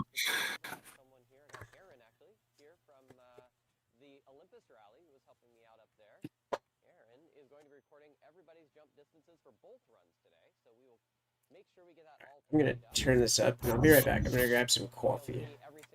Oh, good. Some coffee. but we'll have someone here recording those distances and make sure we get those posted at the end of the rally.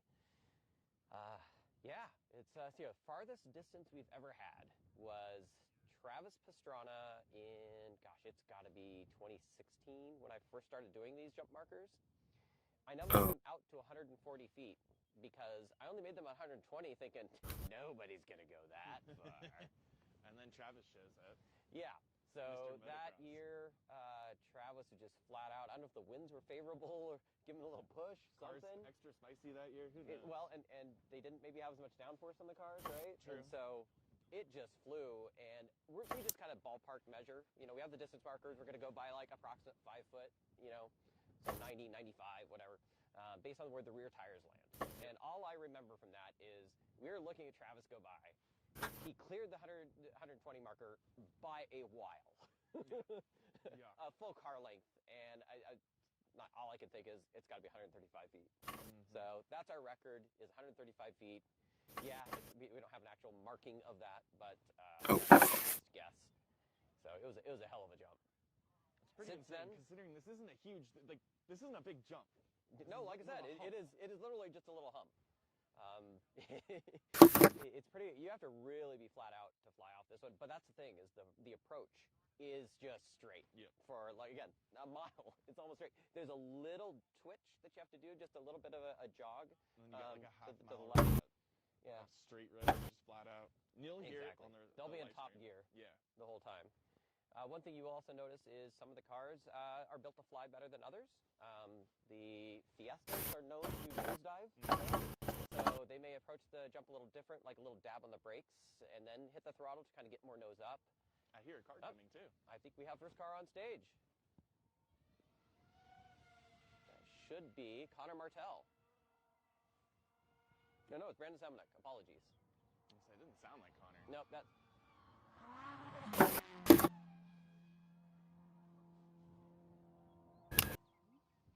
That came and went in a hurry. So that was like around the 110, 120 feet. What do you guys? 110? He had some air though. He was clearing the fence. What was the speed? 102 miles an hour. We have a radar gun this year too.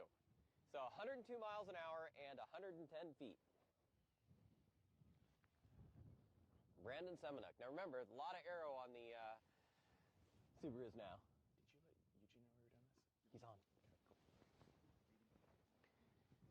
So Subaru, why don't you take off some downforce on the Sunday? You know, that way we can just get just that little bit more. I'm just saying. Swap since the we got trunk you with guys watching.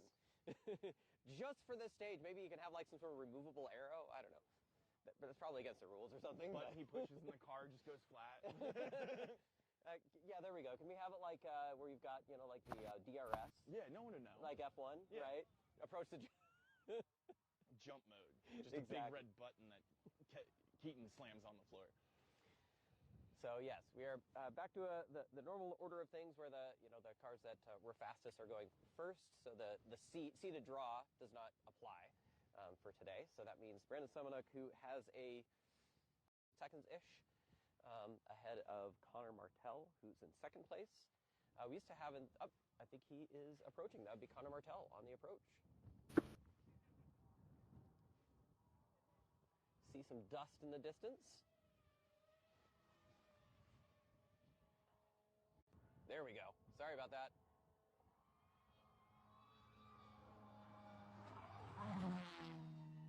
Jeez. How fast was this one? 102 again. 102 miles an hour, so same speed. Yeah, same speed.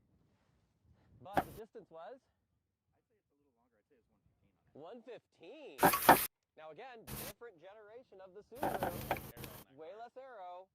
And he actually went farther. So Connor Martell, you might win the jump distance award, but we haven't had Pastrana yet in the super no aero limited four-wheel drive car. That still very, very fast. Not a slow Exactly. car. So I mean, Travis driving. Well, and top end speed is still really good on those cars. And we know he likes to maintain his own records. If There not is beat that. them. There is that. You want this? I was gonna check the service signal. Ooh. Maybe it needs to No, move. it's fine. Yeah. Oh yes, Jeff is reminding us that we do have a little survey that we have to show the economic impact that this rally does. It goes. We've seen a couple of supercars pass by. A couple things have happened though in the last couple of minutes. It appears Car 937, who was in second place in Arto's class, is having some kind of issue. So if you actually pull up Rally Safe right now, you can see they never made it to anywhere near the starbout stage. Looks like they're having some kind of issue in between stage the third and the fourth stage today. Oh shoot, yeah. Okay, which is, of course, Travis. That's Ryan Buffo. Okay, and that makes a lot of sense because they were down on time all day. Yeah, to, yeah. So something's going on. It looks like they stopped at the turn right there on the transit. Bummer. And there's no other rally cars around there. I hope somebody can get out there and help them. No, chances are they're having some kind of issue, and when you get to that point, it's making phone calls to try to get the team to head out there and help you if you can. Yeah. That is a bummer for him. But it looks like it did move Arto up into second. Arto's currently running starbout right now. Okay, must have been having technical issues with the camera, but I'm still glad, like you said earlier, I'm glad they're focusing on racing. Yeah, they're at the 6.4 mile mark. This is the 8 mile stage, right? This is the longest one of the day. I believe so, yes. 8.02. Cool. Yeah, I can tell you right now. So they're progressing through there. It is the 8 mile stage. Arto and Mary got a penalty for being late. Yeah, so I always tell people this with this event. This event's a very tiring event. You end up doing, you drive all the way up here. If you're local, that's great. But for us in Southern California, it's a pretty long tow to get up here. So you end up having a real long day before you get up here. You get up here and you do on Thursday a recce that's pretty much all day. Friday rolls around, and even though the park expose and the actual first two stages of the event don't start till the evening on Friday, everybody shows up at the Portland International Raceway pretty much first thing in the morning because you don't want to show up late and really struggle with getting into your pit spot. So it can be very tight, and you're obviously usually pulling a trailer, and it's tough to do that. Mm-hmm. So we got to Portland International Raceway at, I want to say it was around 7:00 on Friday. It made for a very long Friday, leading into a long day yesterday. But Mary told me yesterday you're exhausted. You end up getting back to the hotel late Friday night. You wake up early again Saturday morning to get ready for the racing, and I don't think any of us have had anywhere near a full night's sleep.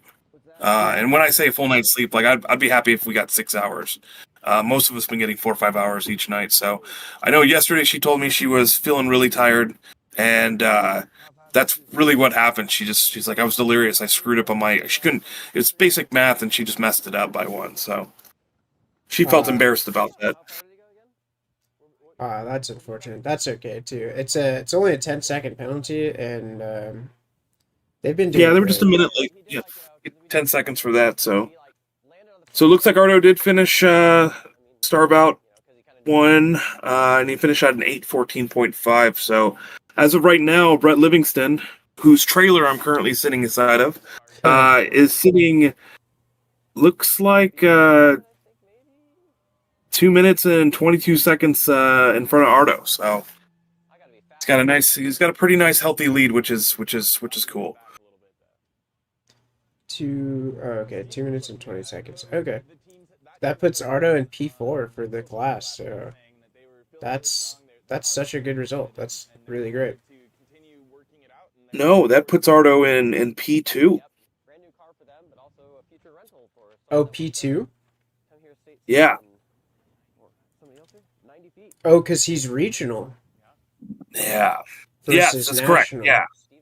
I understand. Are you looking at both regional and national? I'm looking at regional and national. Yeah, you got to do your list. Okay, all right. He's sitting 4th overall. Is not bad. 4th overall and 2 in the class. That is a great result. So he'll be on the podium this weekend. He just, it's a little early to say that. We got 4 more stages, so we want to jinx it. But Knock Got on a wood. he's in a good spot right now, which is great. He's going to be excited. He'll be ecstatic about that when they get back to service in about I don't know 45 minutes an hour.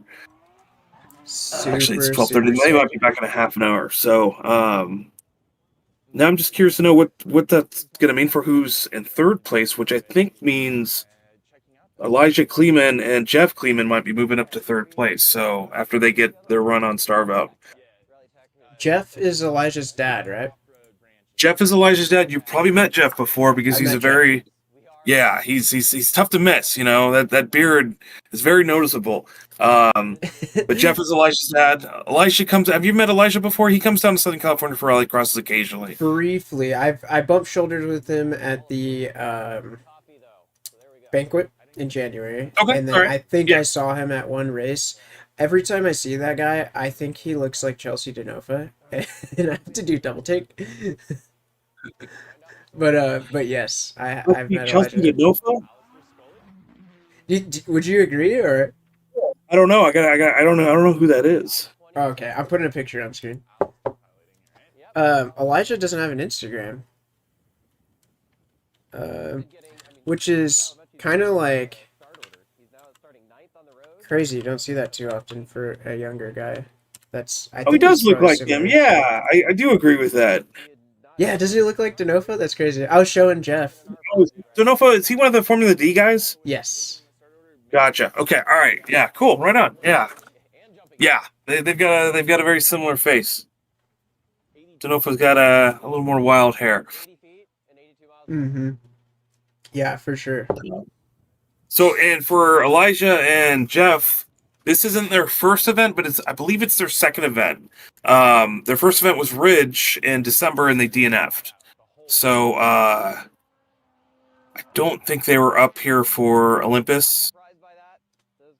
So I believe this is their second event. So they're having a good event, which is cool to see. Great. They're not the ones that went off track on was that Maryhill? I don't know. That's a good question. I didn't hear about that. They're not in a hatchback, right? They're in a No, he's driving I think it's a 2019 WRX, so it's all blacked out. Okay, it's all blacked out. Okay, there's a white one that went off. I forget what stage. Oh, the white WRX or STI? Yeah. Yeah, that was right at the hairpin on Dallas Mountain Up the first time they went through it. And it was, did you see the video of that? Yes, yeah. I don't know why I called it Maryhill, but yeah, Dallas Mountain, that was right at that hairpin, the same hairpin where Madeline rolled. Correct. Yeah, but instead of it, I thought for sure when we got to that stage kind of late to spectate it. So we missed the first half of the cars, and that car was already parked there. So instantly I thought, oh crap, they rolled into that spot. But then you see the video of you're like, oh, that's such a bummer. He just went a little too far over and just couldn't pull himself out. So yeah, that's what it looked like. It was almost like one of those really slow. Yeah, it seemed like a helpless moment more than anything to me. Yeah. Let's see. I'm gonna pause this briefly. We can look at some fresh Oregon Trail posts. They got a bunch, so this is just 30 minutes ago. We were 2 minutes ahead of him, and then we were a minute ahead of him, and now it's not even that. It was a rough day today, but we're optimistic, and I mean, we're rallying. The front, stunning. The back, gorgeous. The side, beautiful. The top, amazing. The bottom.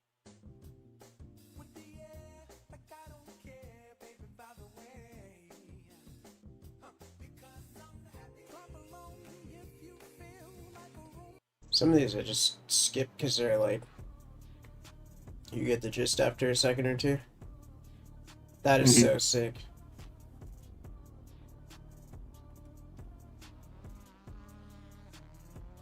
Oh, the slow-mo. Yeah, that is cool.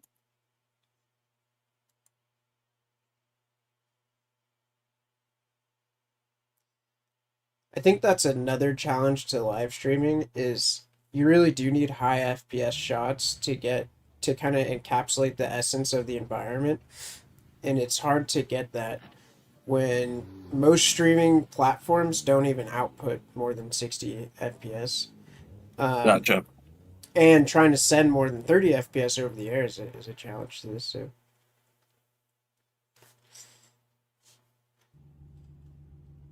But we love challenges over here. Oh my god, I would be so tempted to try to drop in off of that. That is a cool house.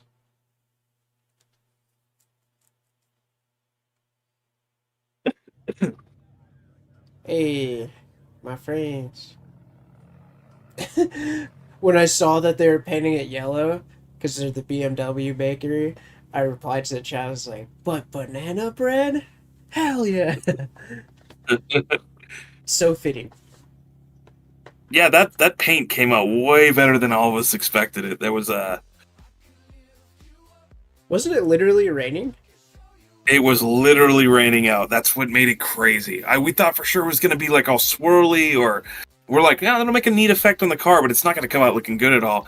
And I mean, even while it was still like, they just got done spraying it maybe like 45 minutes before on the back corner. And I walked over and looked at him like, this is way better than I thought it was going to be. Like, you guys actually did a really good job with this. So that's crazy. I mean, it just shouldn't work, and you can't tell at all on camera. No, you can't. And even when you walk up to it, you wouldn't be able to. It's from a few feet away. You wouldn't be able to tell. You go up and look at it. It's rough, but it's not. I mean, the rest of the car is kind of rough as far as the paint goes. So they're back for day 2. If you go back to the women that were racing for Dirtfish. Oh yeah. Can't quite remember her name. I don't know what's going on with them, but while I was filming the live stream earlier of the cars taking off, they came rolling back in the opposite direction of where everybody took off. Oh, interesting. In a hurry. So something else was going on with the car today.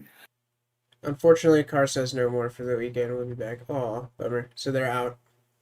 They're out. Yeah. They were gonna do it though.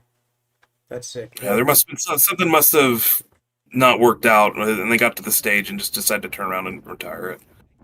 I always appreciate those efforts. You know, they're doing what they can. Yeah. There's Alistair and Brandon. What kind of car is Alistair driving? Is that the Hyundai? The Hyundai, I think it's an i20. Yeah. That's such a sick car.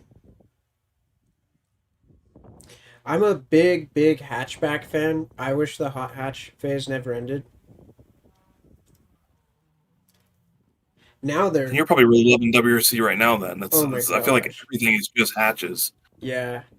Yeah, I could drool over those cars. Yeah, I'm kind of the opposite. I've always enjoyed a good-looking sedan. Or coupe. My problem with America is that they don't do 2-door hatches. It's just, they just don't sell well here, so they don't really make them that much. And everything is based on data-driven statistics now, so... Yeah. That makes things interesting, because now we live in a world where the people that have already bought the car decide what the car that the next people who are going to buy one end up buying. Because they're the ones getting the surveys. Yeah, I'm trying to think of a 2-door hatch. I mean, does Volkswagen put out a GTI that's a 2-door? Not in America. I think Not in America. I think the Polo could be a 2-door, but you got the GTI the Polo? They're all 4 doors. Gotcha. I'm not sure. I know in like Brazil and Europe you can still get that car, but I don't know if they're making new ones. Because they even make a Honda Fit that's 2 doors that I don't think we get, right? I could have sworn I've seen a 2-door Honda Fit in America, but you might be right. But yeah, they do make a 2-door Honda Fit. EP3 Honda Civic is one 2-door hatch that you can get in America. Okay. Well, you know what? They used to make the Golf in 2-door. I used to work with a guy that had a 2-door GTI. So I don't know if they still have it. Now I'm genuinely curious. Yeah, you never know. It might have just been for a few years or something. All right, they're showing the water splash. Here we go. Okay. Oh, yeah? We'll go back. That hairpin looks sick. The sound of the shutters on some of those cameras.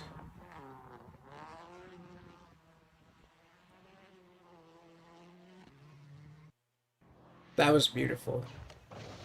that's quick. Oh my god.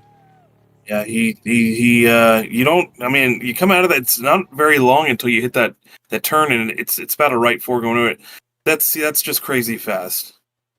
You can see how he just tore up a bunch of the right corner of his car. The thing about hitting water at that speed, it's like you're hitting concrete, and it's gonna hurt the car. I Do don't know, you but you know, have advice on taking the water? Like how it's do you go through it? Do you brake? Do you check the everybody brakes that asked me beforehand? Do you yesterday. just mat it? Yeah, everybody that asked me yesterday, I was like, just hit it straight. But I'm not a fan of hitting it fast. I think last year we hit it only going 55. Okay. You weren't going What's to the see us hit 80. And the consequence? thing is, you could hit that particular water splash. You could hit going almost as fast as your car can go because it's after a fairly open section. Then you go downhill towards that splash. So yeah, you could hit it pretty quick there. It looked like Phil Clark lost his front left corner. There's front left fender right there, and the water just hits it, and it's just going to pull it right off. It's Literally crazy. just rip the fender off, yeah. Yeah, I mean, it's like when you watch those, those water jet, videos, and it's just cutting through stuff. It's, yeah. I mean, and the thing is that turns fairly quick after that. It's very wet, so I could see somebody overcooking that a bit. Yeah. How are we looking on Arto right now? Where is he at on coming back into town? So they're going to service because they just did 14, right? Yeah. SS 14. Yeah. Yeah, they did 14 and they got an 8:14.5. And yeah, like as we were talking about earlier, they're 2 minutes and all right, I'm going to step off a little while because he's going to be coming in. I'm going to go start getting ready for that. So I will see you guys in like an hour or so. All right. Well, thank you for stopping by, Albert. Thanks for hanging out. I'm gonna be here. If you can convince them to get some cameras rolling, that'd be sick. I will give some more, show some more footage on the stream. Cool. Okay, I'll talk to you in a bit. All right. Thank you.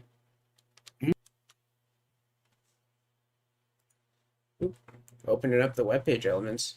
My shortcut to mute the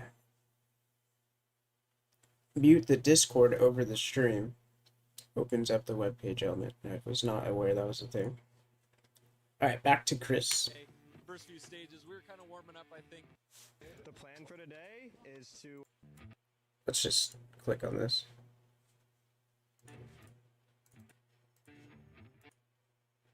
Is this on their store?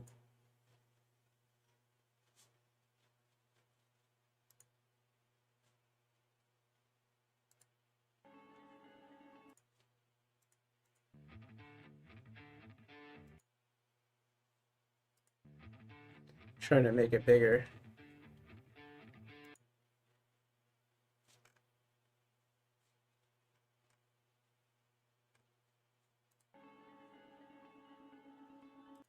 Minutes. Plan for today is... There it is.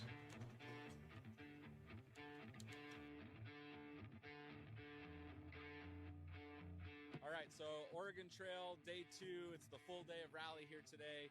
First few stages, we were kind of warming up, I think, this morning. We were just making sure he was feeling good, making sure the car was good. I was just kind of not feeling into it. And then we actually popped a tire.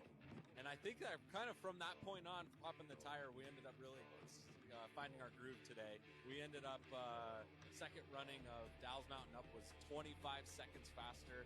So over a 10-mile stage, that's 2.5 seconds a mile faster, which is a lot of speed. So it was just, we really clicked this afternoon. We really found some speed. I know Henry beat us again on another stage. Plan for tomorrow is just continue that.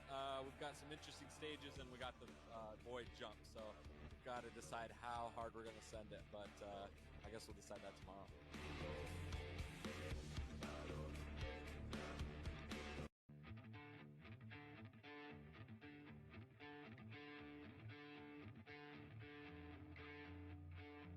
All right, right, so Oregon Trail, day 2. It's the full day of rally here today.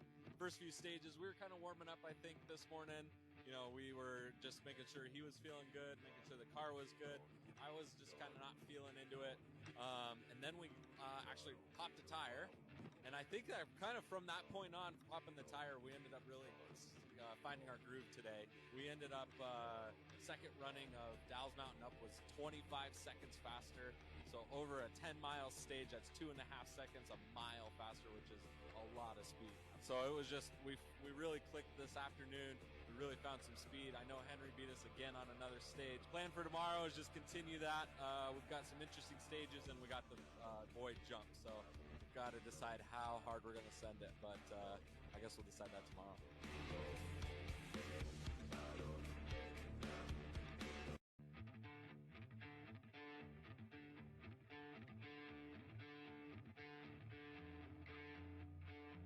All right, so Oregon Trail, day 2. It's the full day of rally here today. First few stages, we were kind of warming up, I think, this morning. You know, we were just making sure he was feeling good, making sure the car was good. I was just kind of not feeling into it. And then we actually popped a tire. And I think that kind of from that point on, popping the tire, we ended up really finding our groove today. We ended up second running of Dalles Mountain Up was 25 seconds faster. So over a 10-mile stage, that's 2.5 seconds, a mile faster, which is a lot of speed. So it was just, we really... Okay, I'm sorry, guys. Didn't forget about you guys. Jimmy was checking in on me. We've got Arto and Mary going in for service. And so they're going to take a little break, and I'm going to keep finding stuff to share with you guys. All right, so Oregon Trail, day 2. It's the full day of rally here today. First few stages, we were kind of warming up, I think. The plan for today? For anyone new in here, welcome. My name's Brendan. I'm hanging out in both the LZ Rally Sport channel and Rodnoc Racing. And we have a goal here of trying to bring you guys real-time onboard footage of the stages. The connection's been a little spotty, so we've been in and out with it. We're trying to get the cameras rolling as often as possible. It's inevitably going to crash, and that's okay. We're just kind of doing the best that we can with what we have this weekend. Really, this is just a test for the setup, and I have a whole notebook list of improvements that are going to be made. So next time will be better. And yeah, once we start to get the hang of this thing, we'll fill in the community on how to do it and just make it accessible for everyone, because we want to grow the sport. And yeah, all of us are just about it. So we're trying to bring it to the people that can't necessarily make it out to every event.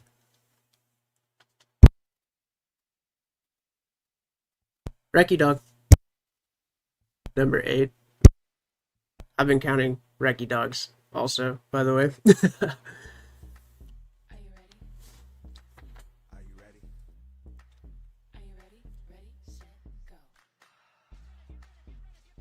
Real quick here, having a look at the schedule. It is 12:42 right now, so we are on break until about 1:30 is when the next stage opens up, and Arto and Mary are about mid-pack, so they'll probably go 1:45, somewhere between 1:45 and 2 p.m.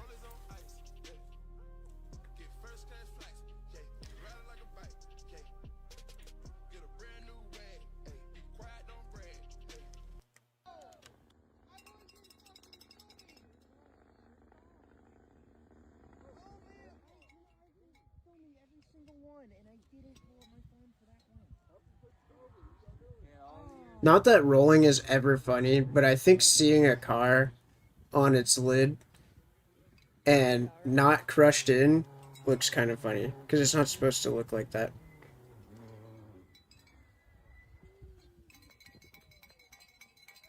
I think Arto and Mary got slowed down here too, and there was a inquiry. Oh, they stopped to see if they're okay. That's so cool. What's the move there, chat? Are you supposed to stop, or do you keep going? Because I feel like the next car after could catch up and T-bone them. So that could be potentially unsafe. But at the same time, You want to make sure that people that rolled are okay.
I don't have a flip-flop for work, but it should be good. Don't hit the little red button. You're trying to do a snow cone. Can you see over the dashboard? You good? We're here at the last day of the Oregon Trail Rally. Travis and I sitting third overall. We're first in class. 4 stages, service, 4 stages, power stage. We'll be flat out. Yeah, so last day Oregon Trail here. You know, we've got a good lead, but it's still a long day to go. It's America's fastest stages today, I would call it. And yeah, so anything can happen, but feeling pretty good about it. Enjoyed the drive yesterday. Just got to keep it going.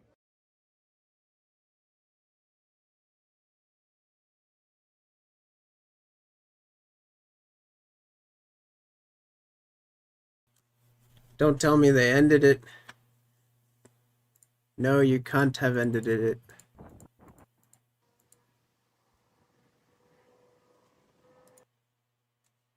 Oh, why y'all gotta tease me like that?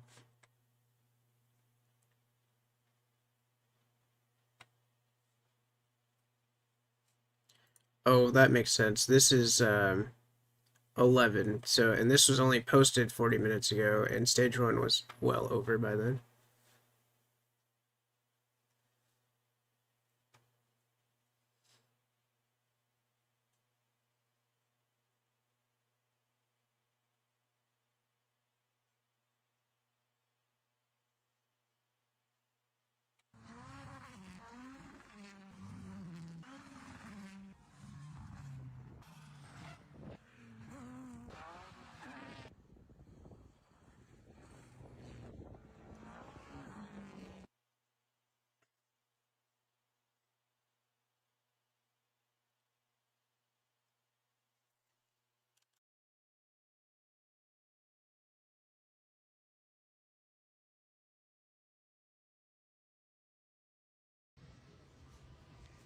Okay, we are live on day 3 of the Oregon Trail Rally, downtown Defour, or however you say it.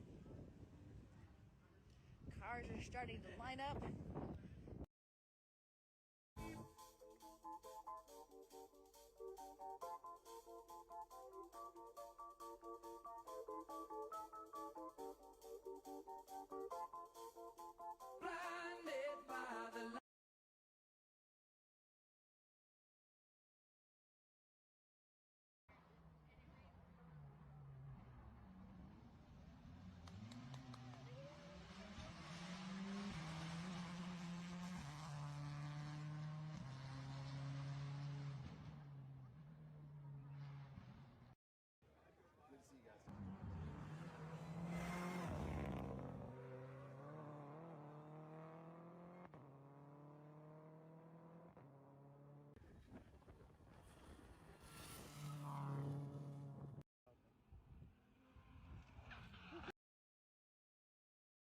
Keeping the car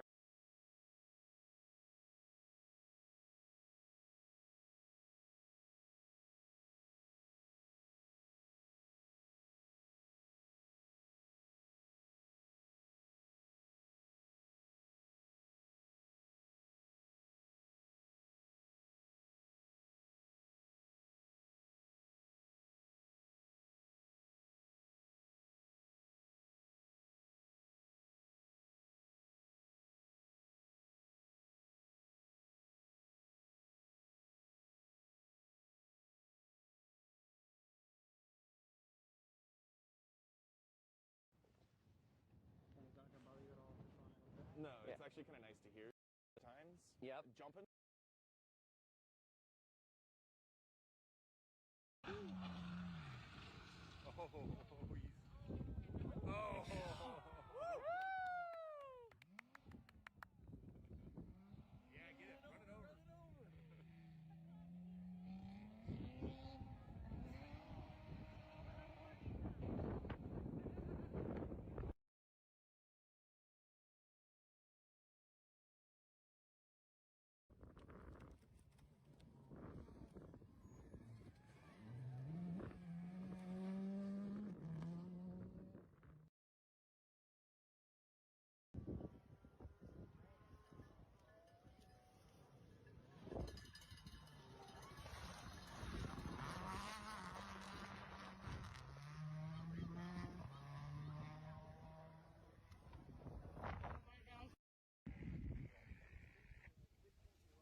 Definitely getting and jumping it.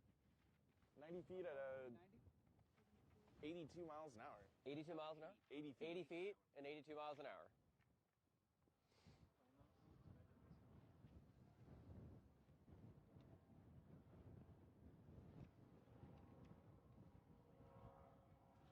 Another cart flat out the whole way through here. I am not surprised by that.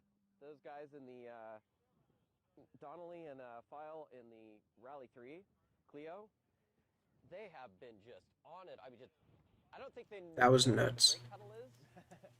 No. It seems like every time they want to slow down, they just do like a drift. You know? 96 miles an hour. Definitely a what brake pedal type of situation. Third fastest car of the day so far. And cars are going to gradually get slower from here on out, so that might be the third fastest. Yeah, overall that's for the- impressive. Yeah. And a Rally 3 too. Slight lift at the jump and back right on the throttle. They were flat out all the way coming up to the jump there. So how far did the Rally 3 go? That was 95 feet. 95 feet, dang.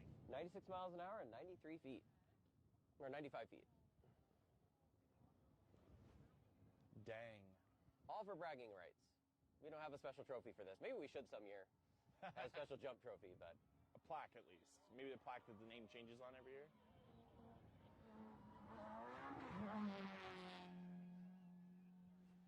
That's Despain, right? Yep, the Despains just went through, and yeah, they lifted just a hair there at the end. You kind of hear it, just a little blip. Again, probably trying to change that nose angle, right? To get a little up angle with a little burst of the throttle as you hit the jump. Always want to hit the ground on throttle either. That's not great for the drivetrain components. Oh, there's that too. The shock load and all. But yeah, keeping the car flying nice and the shock load together is a good reason for that. Leaders in their national NA four-wheel drives. Cup, I guess you would say, because they put the limited 4 and the NA 4s together. So, how fast were they? Well, 74 miles an hour for the last car. 74 miles an hour.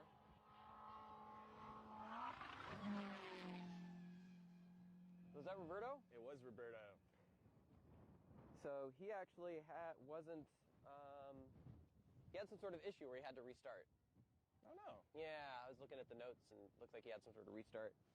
How far did we get? 80 feet. Nice job. Roberto's getting more and more comfortable with that Audi Max rally car. Cool little weapon. Yeah. So the combination with the limited four-wheel drive and the NA four-wheel drive in National means that I think the Despains are currently, I think are on the podium maybe, potential. We got the Renault Clio, we got of course Pastrana, and yes, I believe it's possible. Next car Go back and coming look at through. the times again.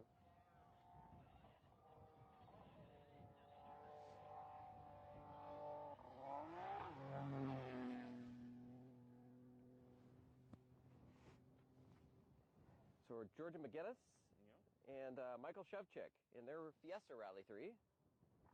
Again, those are a four-wheel drive platform. Looks like the regular, like what used to be called an R2 car. They're, what was an open two-wheel drive car, but it's a four-wheel drive transmission in it. So it's the same narrow body, but it's got a four-wheel drive drivetrain.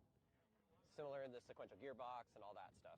Now up next, we should have my friend, Alex Chadney, who I'm very proud of his composure and performance this weekend. I mean, he took a year out, he's back, and he's second overall currently. Yeah. And second in the NA four-wheel drive with the H6 swap. Also freshly tuned at Puri, so if you guys need to get some spicy race car action going on, it sounds like Puri might be the place to get that tune.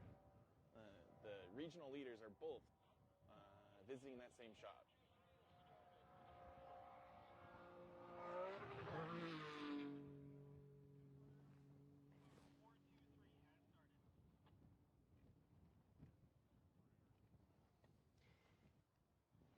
Wiping the lens a little bit.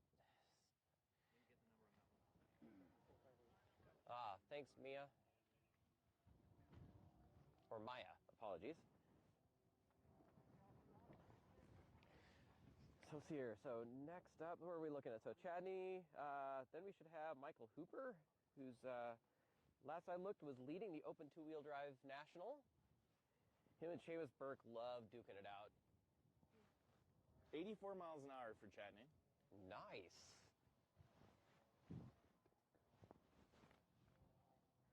When you get a sec.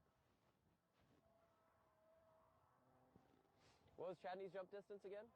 75 feet? 75 feet. Respectable. That's a heavy car, too. Yep.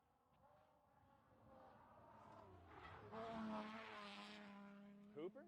That was Michael Hooper, and I think he knew the way the car flies, or should I say doesn't fly. Yeah, those cars have a weird weight bias, I imagine, with a lot up front, just watching how it hopped there. Yeah, he did, didn't he? 75 feet. 75? How many feet? I'd say 40. 40 feet? Yeah, he really lifted. I was answering another question. Apologies. And what was his speed? 71 miles an hour. 71 miles an hour. Awesome.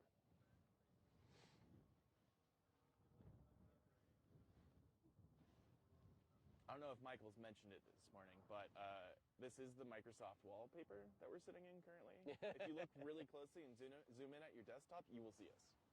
Right. At the old, if you have Windows XP still running, which I hope you're not, because that'd be a security problem. Oh, Mr. IT over here. And that is third overall in regional and third in NA four-wheel drive. Again, the H6 Subaru Impreza. Interesting how that pans out. Yep. They were all trying to do some spicy 2.5 liters for a few years, and then someone figured out the H6 was the right move, and that's they've. Well, they all share in knowledge, Yeah. right? Because they all want to compete against each other. Reduced the amount of H6s available in the 65 ecosystem feet. at this point, though. If you have an LL Bean Outback, you're probably SOL on replacing your engine. These guys have bought it. Thanks for watching, Joni.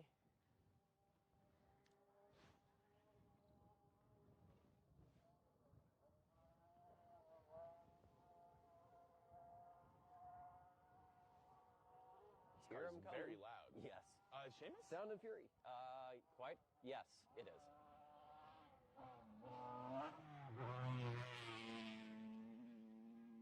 It's like, it's got to be one of them.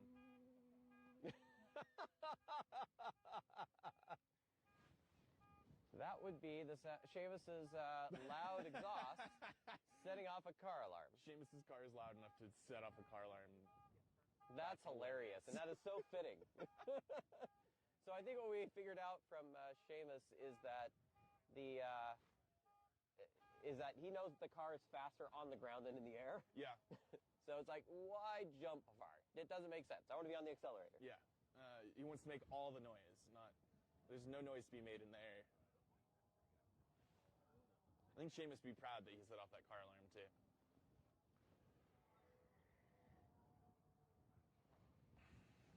There you go. I was using the wrong fingers for this thing. If you got rid of the chat, it might be a little easier, but I know why you have the chat up. Yep.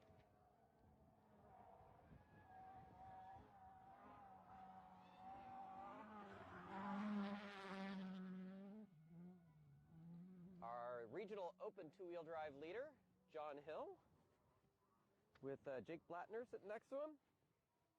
Another one of those beautiful escorts. Yeah. Always love seeing the classics out here still having fun like they were meant to have. How far did John Hill go? 50 feet. Do you need this anymore? No. Can you hand it to me? Sorry. Can't quite reach it. Don't have time to try and look at stuff. You're good. Whew, whew. That wind, when it blows through here, it's a lot. We've got a bit of a gap. Oh, there we go. I was going to say, it seems like a bit of a gap. This is the first stage. We shouldn't have a gap.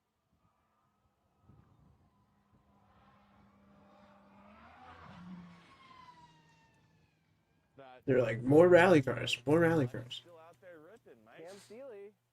I agree. It looked like the bumper was back. Probably a lot of zip ties. As a certified zip tie 82. technician. Oh, sorry. Oh, sorry. He was looking at different stuff.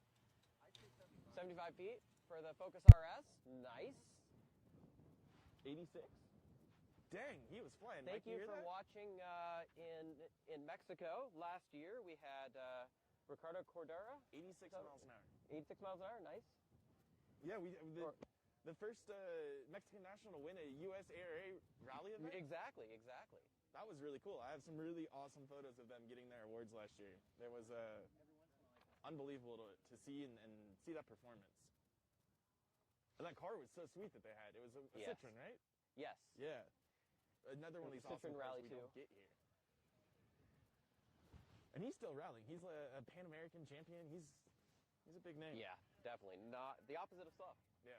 I think he's actually, is he in the other rally this weekend? I thought I saw that their team posted that they were racing this weekend. You know, they do a lot of racing down in that area. There is an event up there. Oh, if you're thinking about Headwaters running, but that's a small regional one. Okay. Yeah. I just know I saw, I was excited. I thought I was going to see them out here again this weekend to defend their win from last year. It was so cool to see. It was.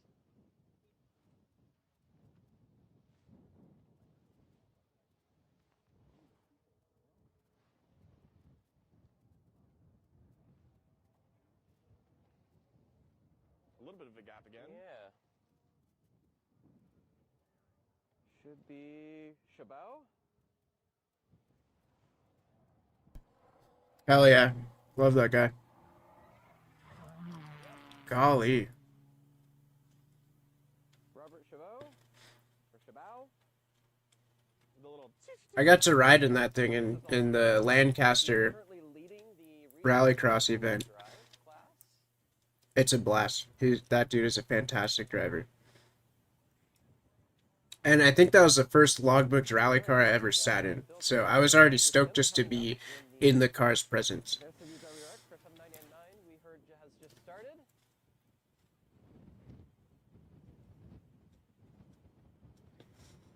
Good to have you with us, Jeff.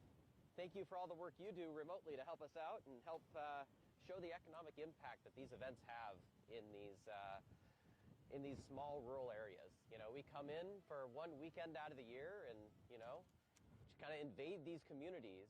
And it's good to show just how much of a positive impact we really are. So we have to have everybody fill out those surveys.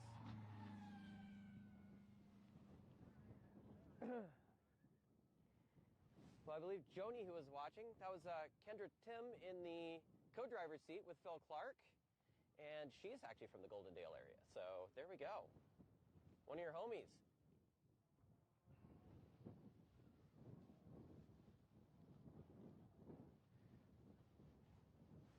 The sun came back out. That'll help a little bit. So how far did Phil Clark go? Yep.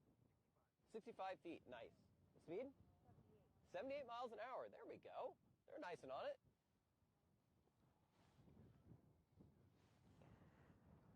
Let's see. Oh, there we go. This is normally where Dura would have been. Would have been the next car. Hopefully they rejoined. We did not see them on Mary Hill last night. No, we did not. Mary Hill got confusing with the cars that suddenly started missing. Yep. It's hard to keep up with who was who.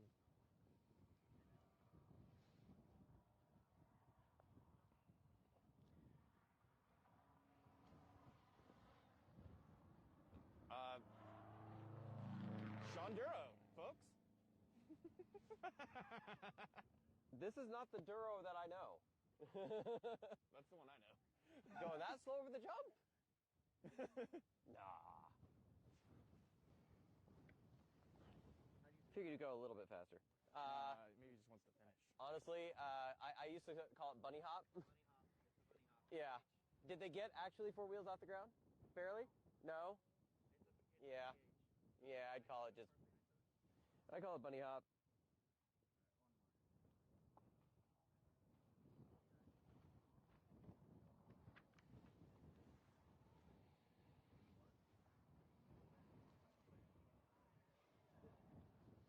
Oh, do you think they were nursing something with that car?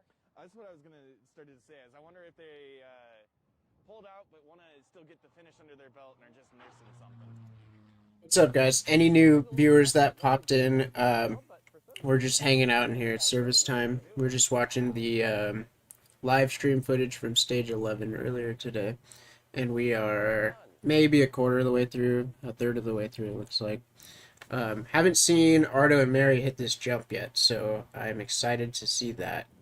We had onboard footage for the first 2/3 of the stage, I would say, before it dropped out, which was before the jump.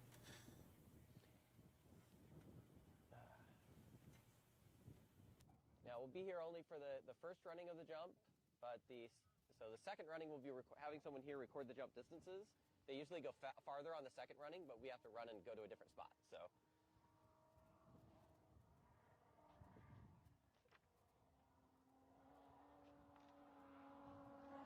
Another BMW. Yeah, Sage Van Tilburg. Sage. Birthday yesterday. Of our many regional BMW M3s that we tend to have.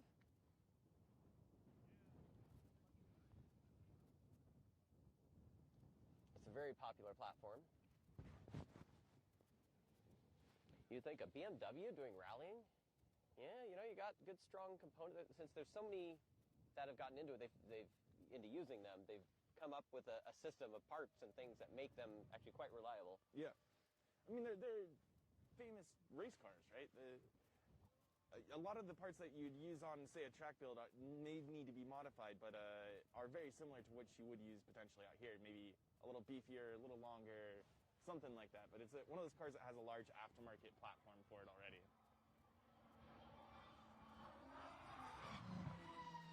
That was really super fast for good. one of those Fiestas. That was impressive by Julian Sabot.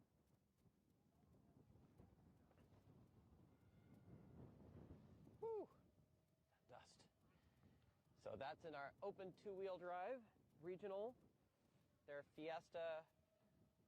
It's basically like a Rally 4 car, which is the Fiesta that's got the sequential gearbox and is the open 2-wheel drive.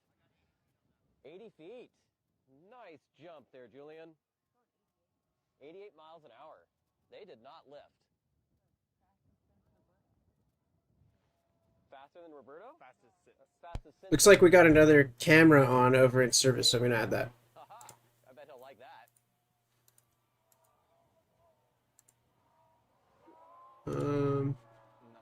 Give me just a minute here, you guys. Richo Healy. I love all the noises. How fast is that one? That sounded crazy. It sounded like he was on it. 73. Not bad. Well, remember, it's a similar car to Michael Hooper. Open 2-wheel drive Lexus with the V6 in it. Yup. And was considerably faster and more brave over that jump. True.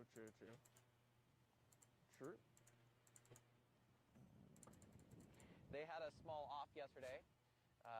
The Richo did, and really they just needed a slight tug to get back on the road. I think it sounded like there wasn't really anything mechanically wrong. No, just the butt of the car slid into the ditch, and being rear-wheel drive, you're not getting back out. I also saw a race share video, which looked like Nolan Abel sliding that H6-powered hatch into a ditch very slowly as well. Oh, you talking about Nolan Abel? Yeah, he just barely slid. And, like, of all the things. Yeah, one of those like moments that internal dialogue is just like, ugh, this is terrible. People are watching me.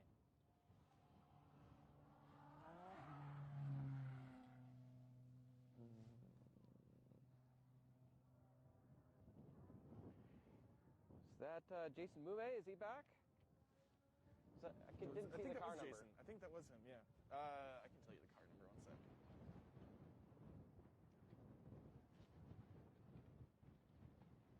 Was it car 200? Yes, if it was 200.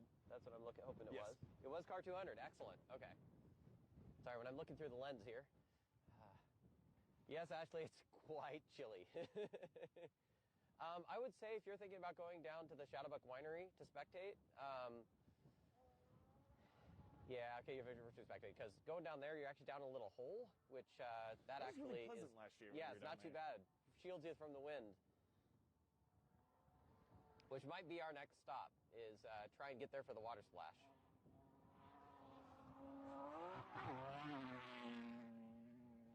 Doug, right? Doug Heridas, yes. He's currently sitting second in our, sitting third. He's third in our regional open two-wheel drive class from what I last saw. But yes, Shadowbuck Winery, big supporters of our event. We love those guys over there. They have this great, if you had signed up for it, they had event tickets where you could go and watch the rally, and they were, for $25, you could get roasted lamb. Yep. And they had wood-fired pizza. Wine tastings. And wine tastings you can do there. It looked like a party last year, and this year they actually planned a party. Last year was just like, let's see what we can put together. So yeah, so it's becoming a legit event. If you're in the area, you should look up Shadowbuck Winery, and maybe you can make it there by the second running. Is that Allspa? 200.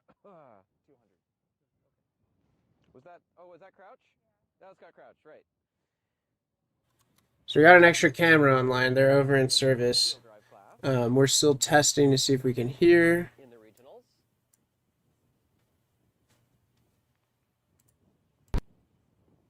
Right, Ryan? That did sound delicious. I was like going, man. Oh, there we go. Oh, man. And yes, we can hear. Man, look at that. Morning, everything was at 21. Well, the same burgers from last year? 25. Don't like them. Yeah.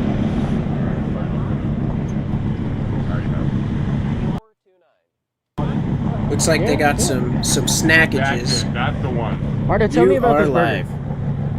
This is the best beef burger I ever had in my life. I want to eat right now, but we're servicing. I'm happy to take one though. With some mayo and mustard. Just put a bite in your mouth. Let's try it. This is, Put a piece of it in your mouth. sorry, In-N-Out. The best burger in the world is at a concession stand at a Little League field in Dufur, Oregon. Man, I can't believe an entire chain just got showed up by us. That's Little League field.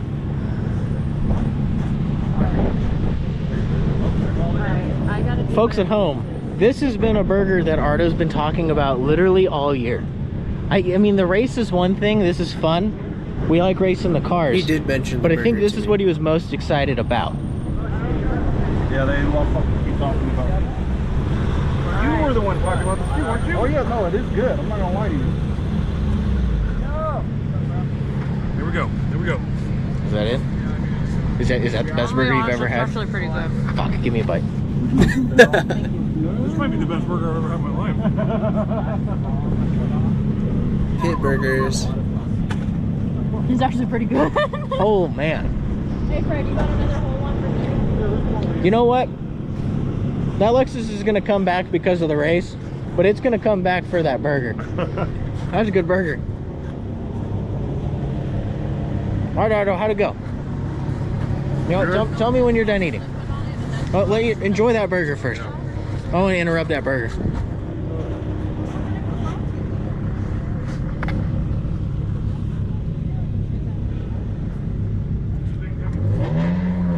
We got a bit of water in here. He said the water splash was a lot deeper than normal, rougher than normal. It doesn't seem that bad. Their notes got wet. Oh, there's water. Yeah, there's water back in there. Ooh, that's gnarly.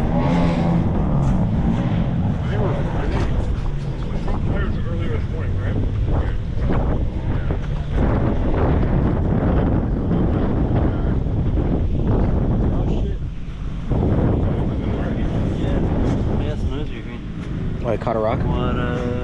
Looks like. shock clutch and brake or something? Yeah, that's not that bad. There you go. Souvenir for you. Is that it? Yep. The little son of a bitch that's been driving me crazy for the last 30 miles. All right, Arto, how'd it go?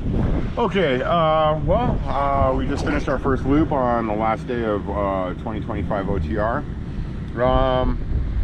We started today in 3rd place, and we're sitting in 2nd right now.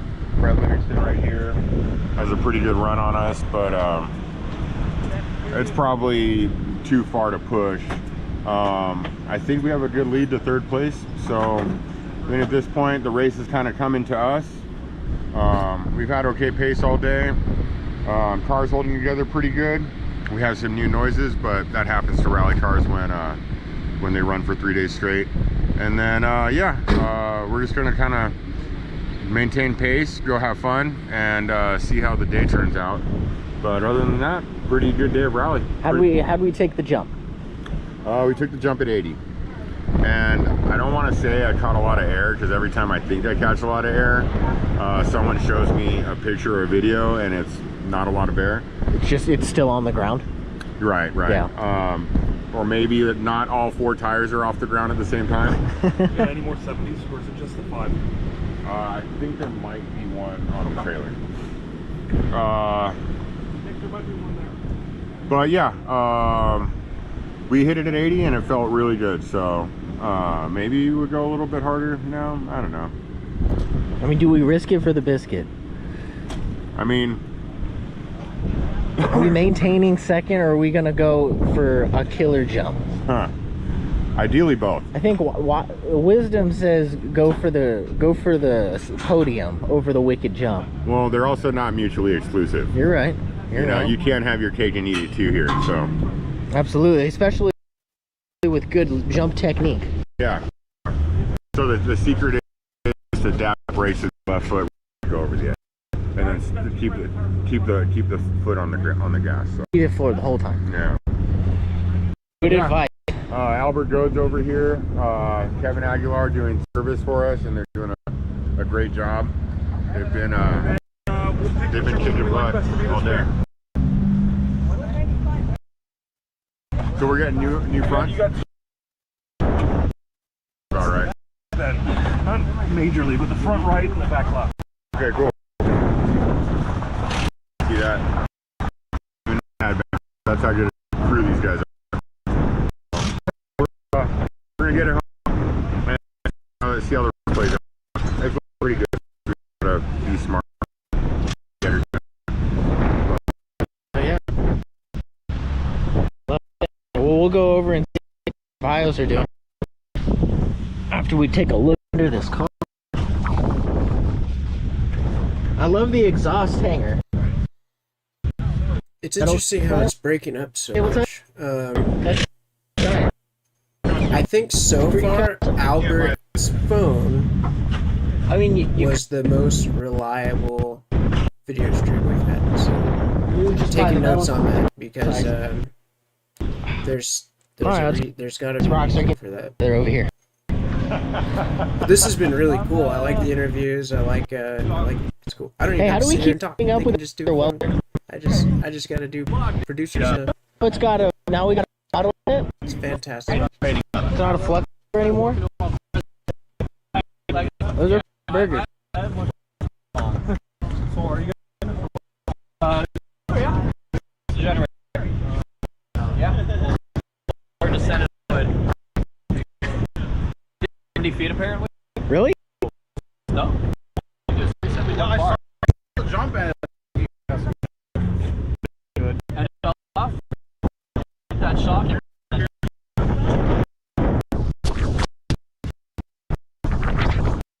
I ran into a friend.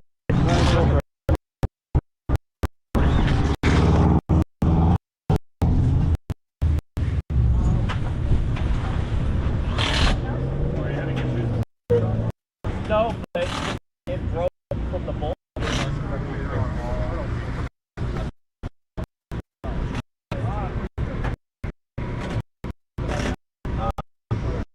Like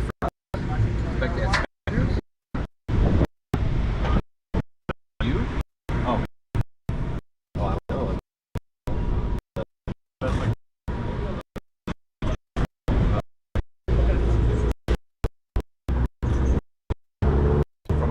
working on a solution for this. I got an idea. Flash alternator. Bar cut out. Entering right Bear with me was here. not Entering was not the move. entering was not the move. Entering.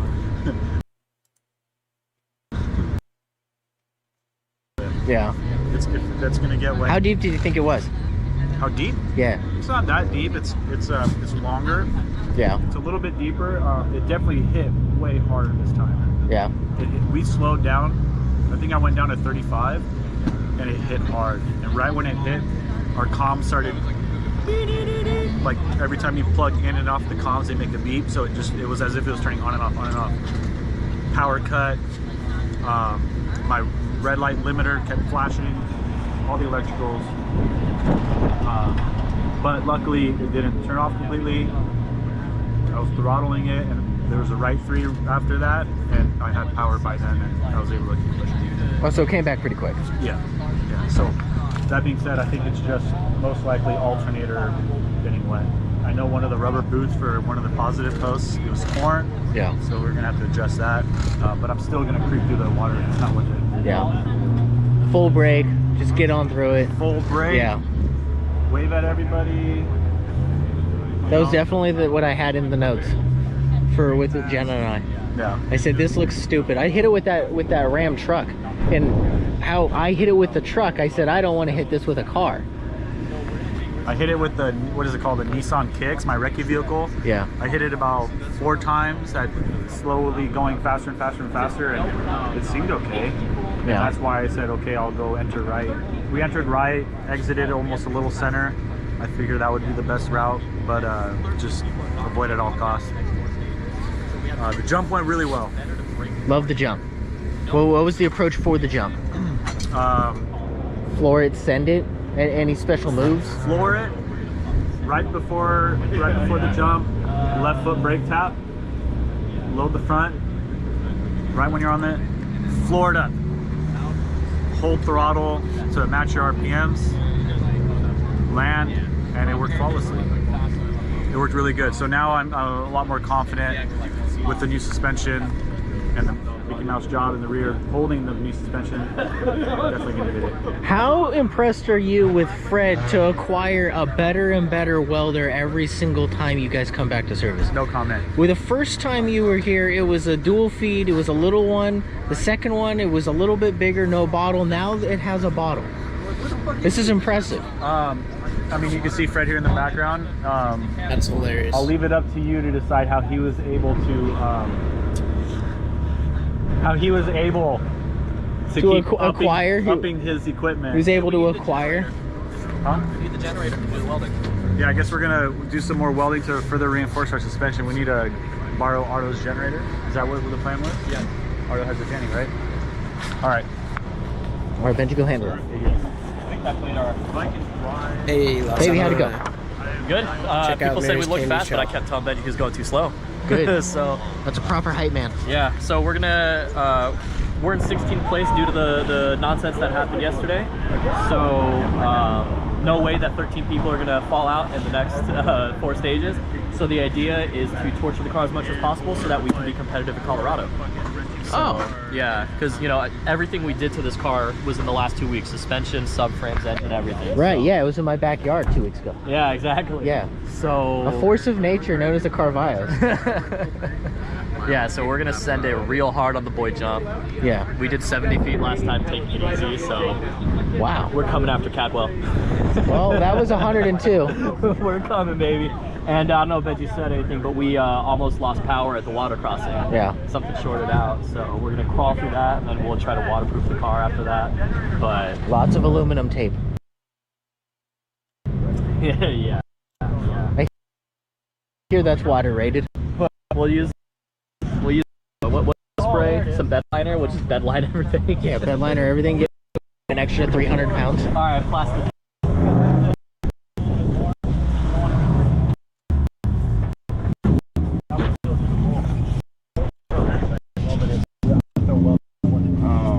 Right now. Fine. Yeah. I got it. Gonna fix this thing, I hope. The welds on that, just see if there's any cracks. There we go. Smoothing out for us, brother.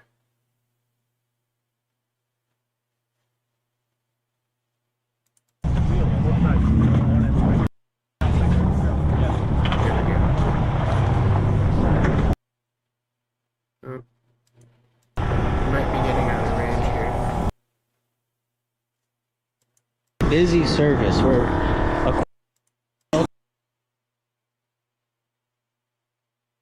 Come on, baby.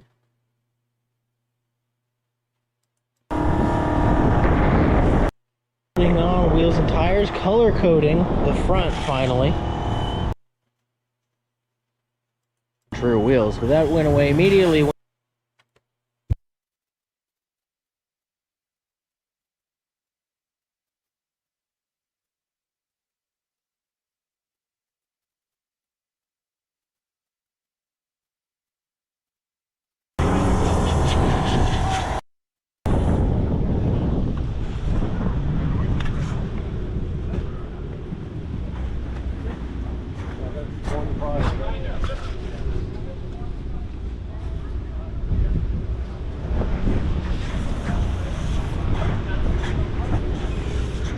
See, let's see how that Wuhan whistle's looking.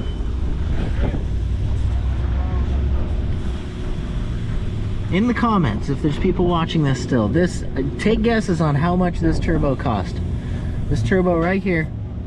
Ooh. Put it.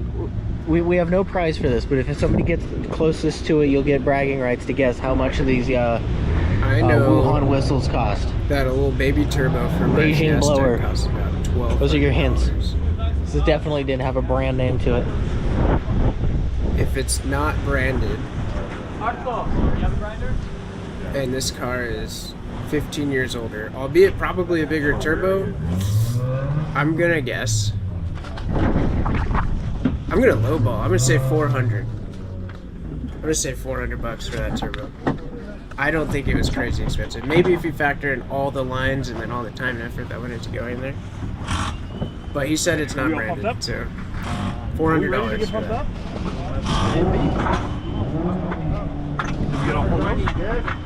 What do you guys think?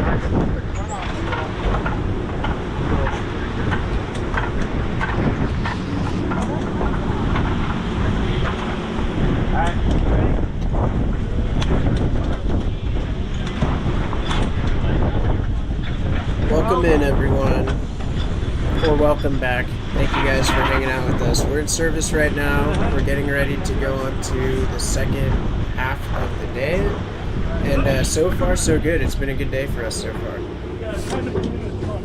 Getting the car back together.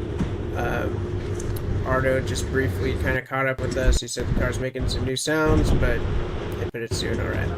They also got a little bit wet through that water splash earlier, so they're moving. They're doing good, doing great, and yeah, we got some service footage for you. We are going to keep trying to get you guys the onboard live footage. So they're going to reset all of their satellite equipment in the car and the cameras and stuff like that. Right now, Jimmy's just kind of walking around and shooting it with the guys. It's good. It's pretty good.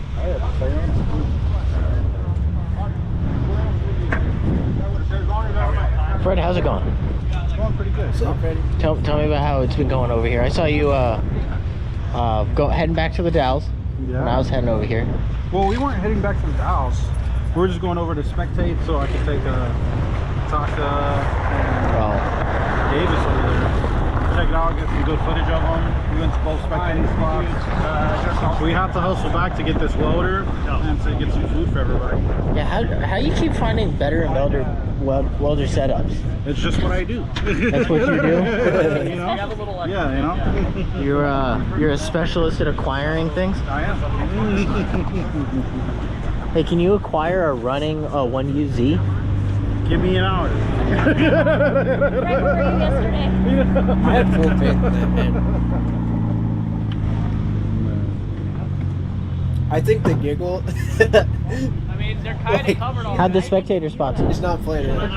That's I think if you showed up with a working 1UZ, I think Jimmy would have been marrying you. Right? Jimmy? I don't think he's playing. I mean, I work in Hollywood. I got you. Hey, Jimmy. Yeah. What do you think caused our ship to log out super hard? We hit the water, and then all the power started to die. I'm assuming it's the alternator. Engine ground strap getting wet. You got a distributor cap? Bitches covered here. But I'm saying it's a distributor? Yeah. Like a cap and rotor? Grinder right here. There's nothing getting in there. That's completely sealed. Completely sealed? I mean, would it be worthwhile to spray WD-40 in there? I am really trying to wick away the water. Access to the streaming. Since WD-40's kind of stands for water Oil wants to displacement. go outside and see the sun. So what I'm going to do is only take over this session with another computer that I have here. So the show will still go on, but I might go off water's not comms getting for a in little there. bit here.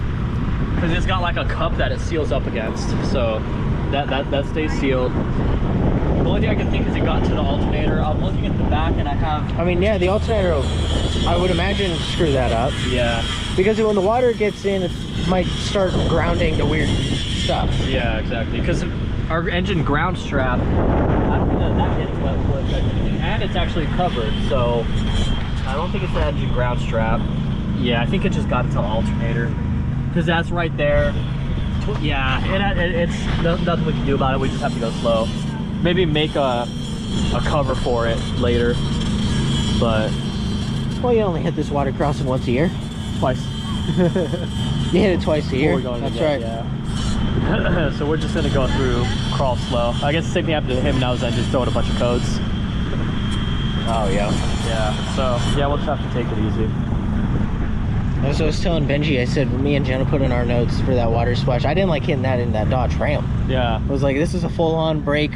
Just kind of get through this thing, because I don't know how watertight that Lexus is. Exactly. Oh, but we'll find out next year. It came through our shifter boot, fucking got in my eye. So I probably have like cow feces in my eye right now. Like... Yeah, what an exotic type of pink eye you're about to get. I know. Exotic pink eye. I mean, see, but the thing is, like, the biome I have is already pretty gnarly, so it'll probably fight off the, you know, like, God only knows what I already have. It came to the wrong neighborhood. Yeah, there's just nothing I can do. OSHA of any state, if you're watching this, you should turn off.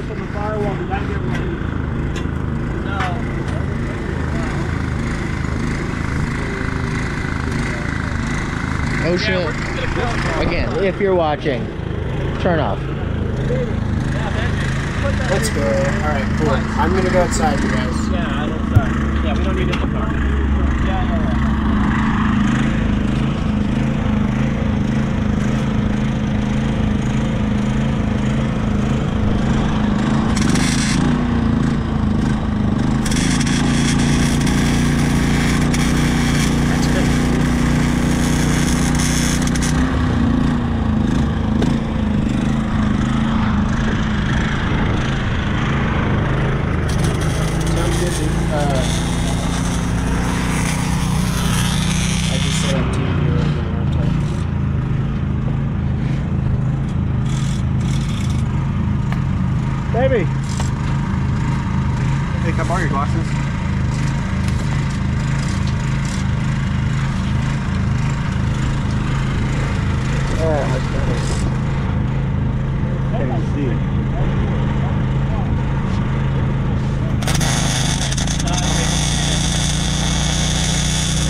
Hey, I'm just doing alchemy.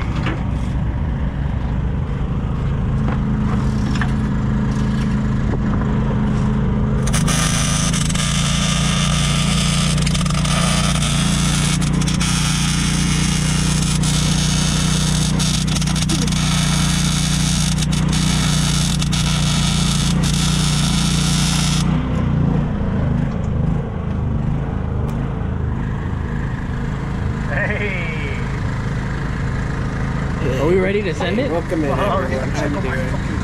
How's your day going? Get that shit right? It's a titty set. Shit better not fucking get the fuck out of here. Huh? Be nice to my car.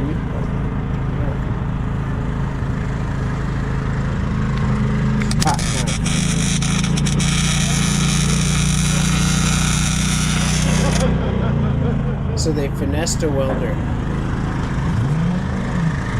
Alright, I think that's what try to get more on there. Well, if you're gonna hit it at 90, huh? If you're gonna hit it at 90, you might as well.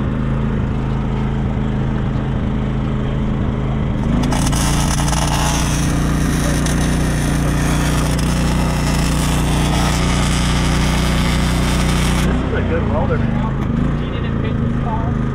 Didn't even need the hood for that, just doubled up on the glasses. It's a lot easier.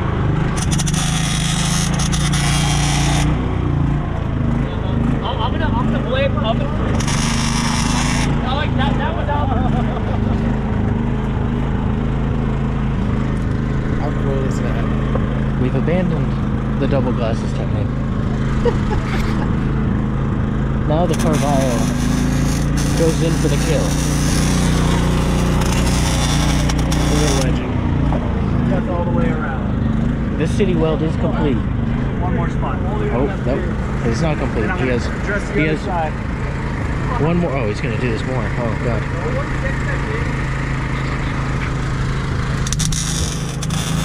All in preparation to send it off of a jump.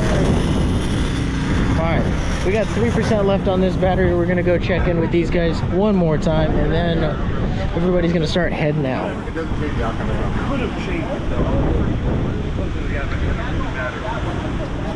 I'm glad now you don't need to worry about it. Oh, you mean to Ryan? Or? Yeah, you got the car, like, you have to get any of that time back. I've been trying to scumbag them into strapping a cell phone with a different streaming application on it into the Arto's car as a like backup or redundancy.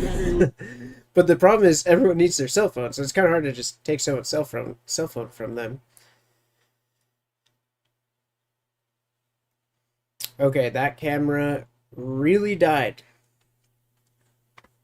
So, as you can tell, I haven't gone outside yet, my friends. And that is because I am going to make sure this transition happens smoothly. And I'm actually waiting on someone to show up at my house.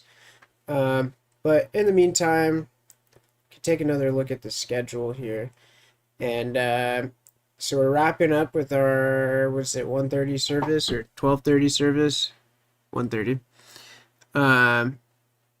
And they're going to start to head out to stage 15.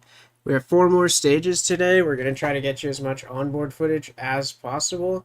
The transport cam has been working really, really well, so I'm happy with that. We also have music to go along with the transport camera. And then this stage is going to start out, and then we're just taking this as a challenge to see how much onboard footage we can get here before the cameras start to drop out.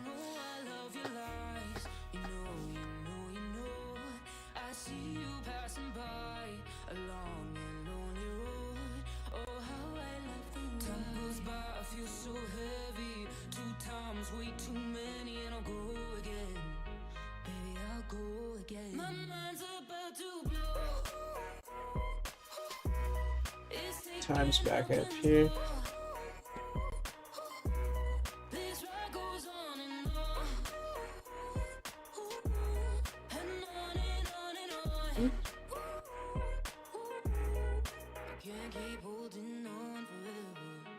So, actually, we don't really need to look at times just yet. I've been popping in and out of the Oregon Trail Rally feed because they're also live streaming. They live streamed the jump a little while ago. This is towards the end of the pack here, actually.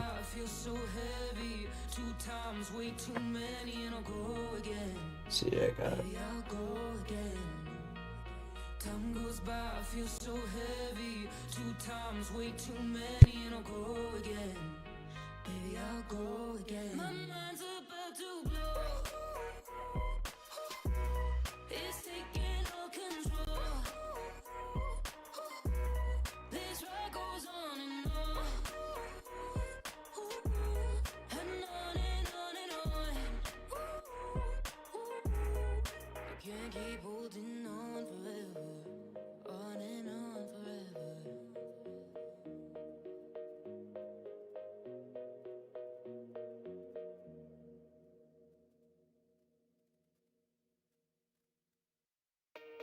I just got word from Bree. She was gonna hop on today, but unfortunately we're not gonna have Bree on. But that's okay. So yeah, hang tight, you guys. We're not really doing too much right now. We're kind of in downtime. We're waiting for Arto and Mary to head off to stage 15.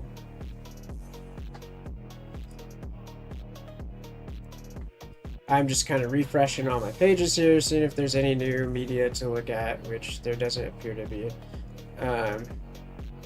Tua. Some of you guys know Tua. So he's a photographer based out of Fresno.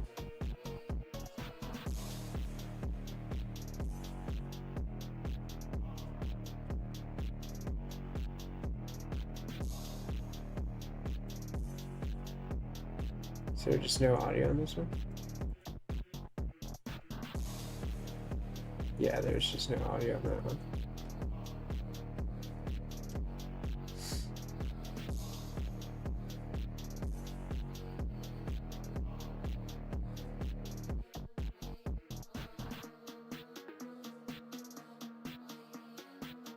So Seminuk is still in P1, Martel is P2 overall, Strana is P3 overall, and Javier is P4 overall. So these guys are absolutely hauling cheeks today. And Alistair is P7. Really good shit. Those are all the big names that I know of. Then this is the national. I don't think they posted the regional. The Oregon Trail does post the regional, so we'll take a look at that when we can have a chance to do so.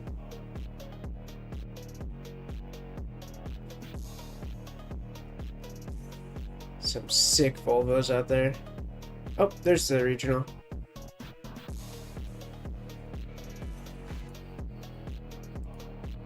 So we got Miller in first place overall. Chabal is running in P5. Really, really fast. We watched him huck the void loop jump earlier.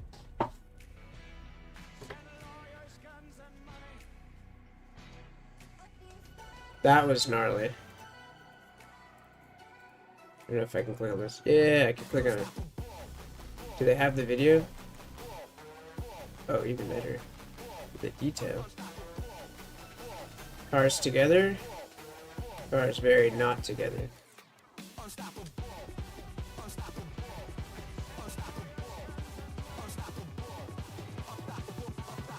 Really, really cool.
Won't idle, so we use duct tape.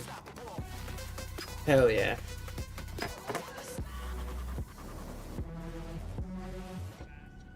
That's the spirit.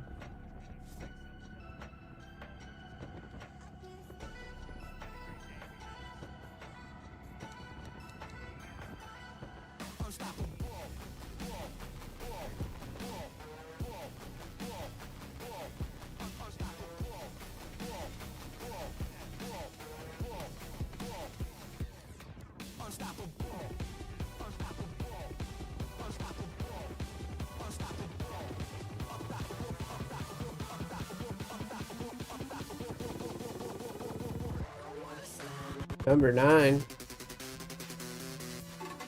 Recce dog counter. My count might be off because I might have counted the same dog like 18 times.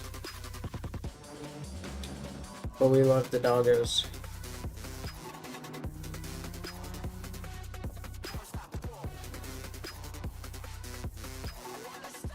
Love dogs, terrible at math.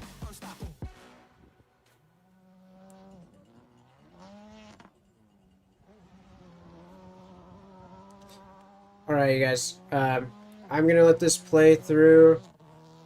We are still just kind of waiting for things to happen, get underway here. They're wrapping up at service, and then they will get that transport camera back on ASAP for us.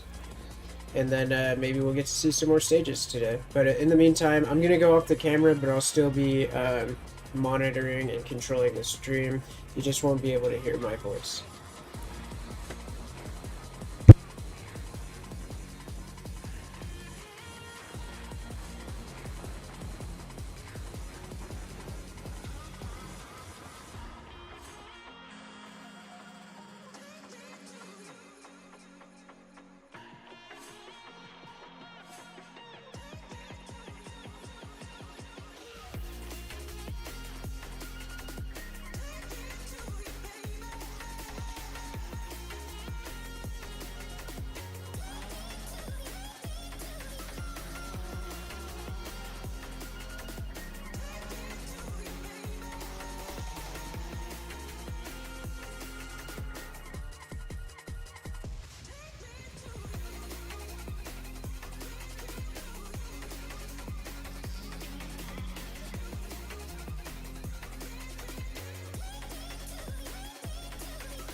Dust felt like a sandblast, standing in front of a sandblaster. Kind of rough. Wow.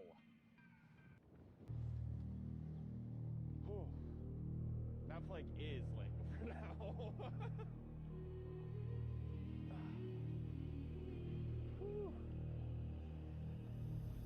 Yeah, that was the Nick and David Tipman in the Fiesta ST. 63 miles an hour. Nothing I take can take you out of my mind. Lay in my bed, stare at my phone. We made mistakes, I admit I was wrong. Can't take it back, can't wish it gone. All that I know. That's how hard it is. I guess he's sitting behind it, and I missed that car. That is all my fault because of this wind. Holy cow! Yeah, this is. There's a part of me. I guess I'm not allowed to stand. Standing on the edge of the road where we used to be. But I don't know that place anymore. On the darkest of nights, I find your light deeper than stars in the sky. At the heart of me, there's a part of me that knows it'll always be you. We did still have people record their speed and their distance.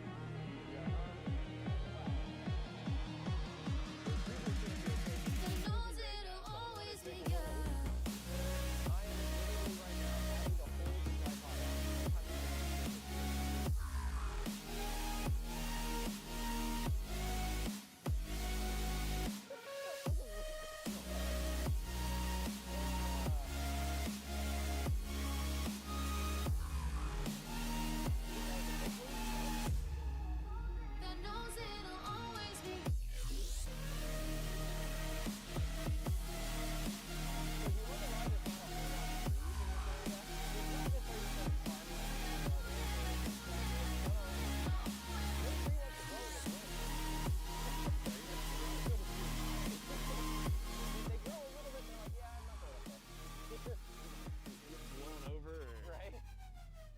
Thinking about that the other day up on the mountain too. I was like, why are there no trees? Oh, probably because it does this.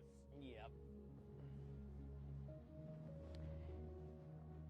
The farmers out here are built of strong stuff, I tell you. Yeah. It's not an easy life. I appreciate them letting us interrupt their life too. Your side is empty, you left your memory there. Camera tilt here, I'll fix that into this car. That would be Devastator. Devastator, Jacob Sturgeon, Kristen McClure, Kirsten McClure. Kirsten or Kristen? Kirsten, right? Kristen McClure. No, you're right, Kirsten. My bad. Damn it. I am messing up my names. I should know her well enough by now, too. I think that's one of those names that is unfortunately that happens a lot. Some decent air, though. Look at that. Yeah, there's a gap there. There's a gap. Good job, Jacob. Yeah, Jacob's always been very cautious in this jump in the past. So nice to see that he got some air on it. He is on Rikers, so I mean, if you wanted to, he could. I think it's just a confidence thing.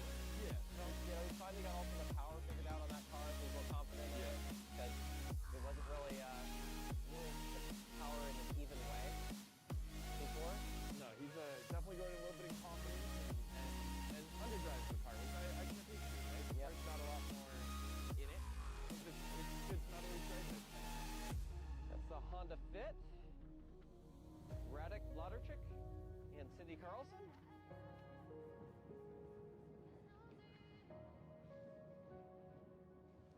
And based on my start list, we should have 3 more cars. Next up should be the wonderfully fun sounding Mazda rotary engined Dodge Colt.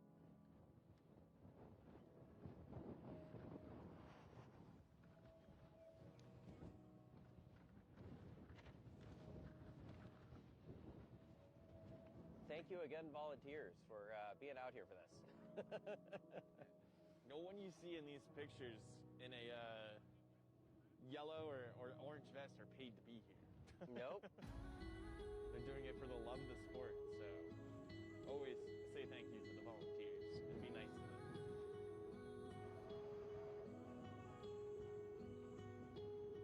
God, you can hear that rotary so far away. gosh, it's great.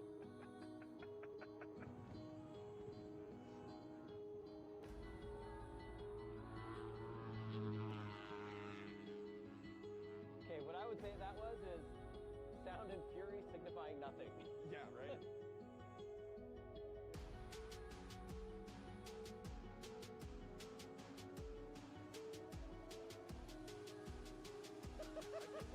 Maybe nursing the car a little bit. We thought that last night. We weren't able to catch up with them. That seems a little off base. Those guys in the cold, yeah, they're such nice guys. Eric Tops and Calvin. Those two, they're always willing to help out other people. They're great. Of course, that's what they do is garage build stuff. They got a great YouTube channel. Hey. The Sonic did some air. I was gonna say, Kevin Sheldon and Arthur Smith, they look more confident on that jump than and driving through here just now than I've seen them all weekend. Yeah. From at least the points we've been, being able to film from. If you're gonna be confident somewhere, be confident at the jump, right?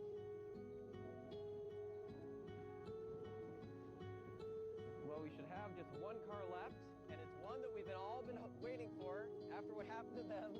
The Volvo. That's right. After what happened to them, PIR, the big roll. The Rollo Volvo, as one had commented yesterday. I love it. I don't know if they love it, but They probably don't love it. But Doug and Melinda Folsom, here they come. Whoa! Seriously? What? 55 feet at 69 miles an hour. Way to go, Folsom. That is fantastic.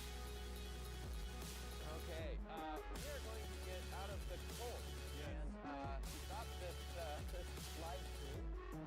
Thank you folks for watching. We're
All right, hi everyone. So it looks like this video finished up. I just came back inside because I have a second computer that is remotely controlling this computer, which is running the camera server, and I lost connection because I let it time out. So my computer screen turned off because it went to sleep, and then it turned off the connection. So fixing that.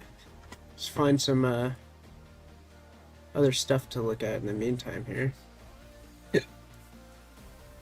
So we're about to go off to stage 15, and that opened up a while ago at around 1:30. So Arto and Mary may have gone by now.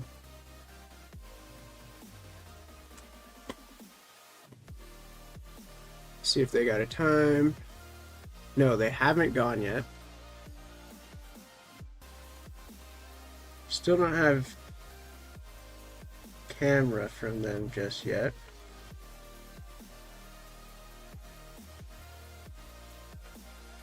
So waiting to see if we can get that feed from them. They haven't gone on the stage, but they are transporting over there.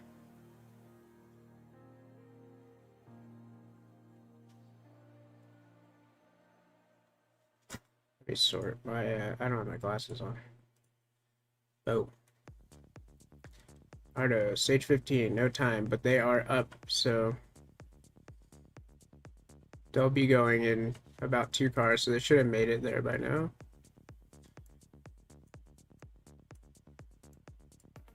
Yep, there's SS15, and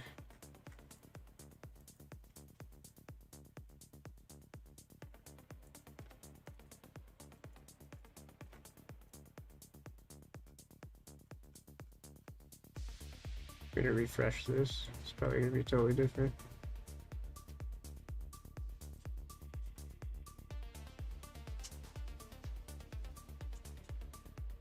Aha! There they are. So they've almost arrived at the stage, and then in just a little bit they'll be running.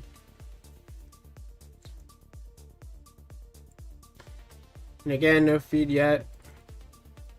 As soon as that comes on, it should pop onto your screen.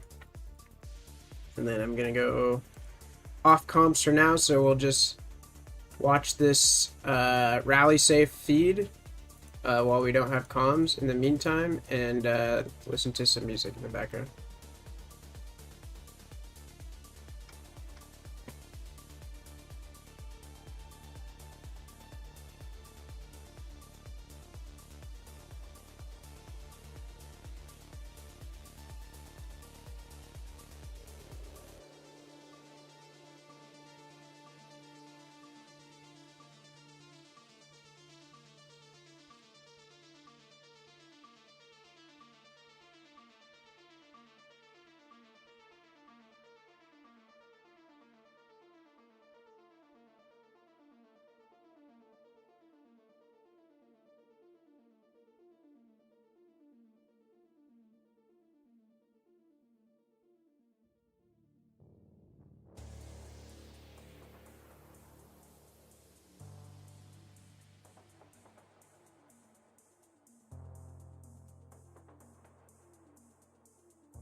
closer.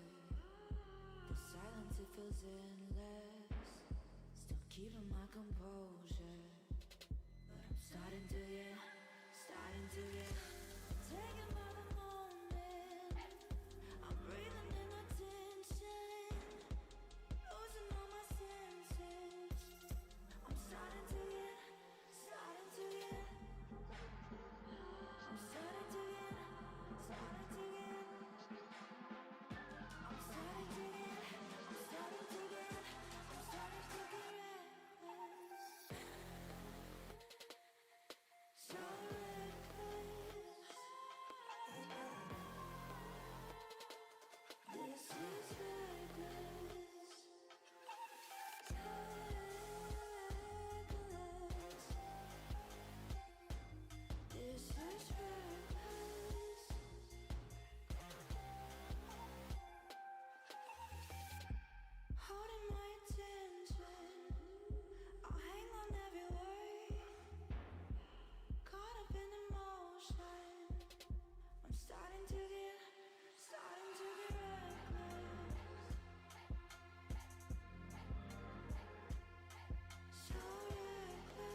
dream. All the dopamine you gave to me was building up in moments like these. We were 17. Our memories are bittersweet, but I just miss the feeling. And the days are passing by. The thing I had with you is something I cannot define. We're far away, but so close inside our minds. Oh, I wish I could drown again in your beautiful eyes. One day, in another life, in another place.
Hello. Hi guys. We could not get the broadcast footage from the onboard. We made several attempts. For some reason, it doesn't want to start up at all. So we're more or less just looking at the rally safe at the moment and checking in with times to see how everyone is doing. Arto and Mary are still in line, it looks like, to go. Yeah, as of 30 seconds ago, they're still in line to go onto the stage. And we're looking at the times here. I'm going to refresh this. I haven't gone anywhere. I did get off the comms. I just needed to go outside and get some sunlight. So what I did was I took one of my laptops and I set up remote control access to the streaming computer. So I'm just out there. I just don't have a microphone attached. So I'll be checking in, making sure everything's operating smoothly at the main control center, if you will, periodically. And yep, still waiting on the Arto and Mary to hit stage 15.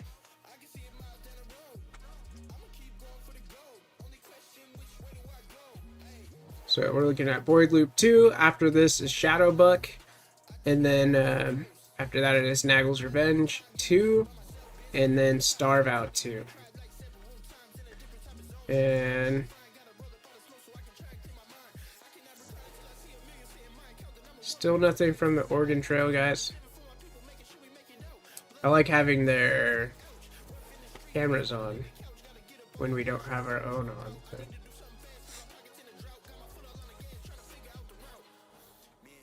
alright.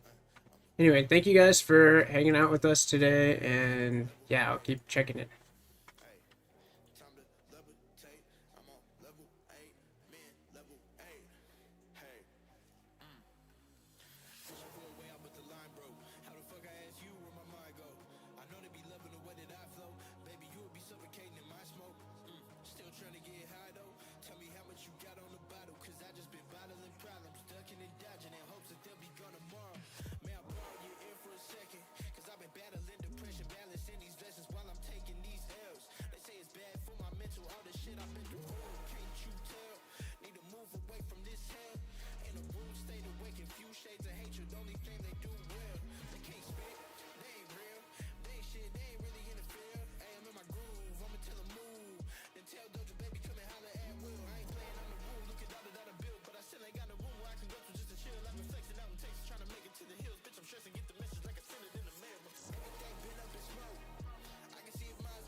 trapped in a chemical prison. I can't find myself, and I can't feel anything. My thoughts are crawling inside me. This time I have to leave, try to find myself, and I can't keep going on account of the curse that follows me. And I can't keep holding on, 'cause I don't love me anymore.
Inside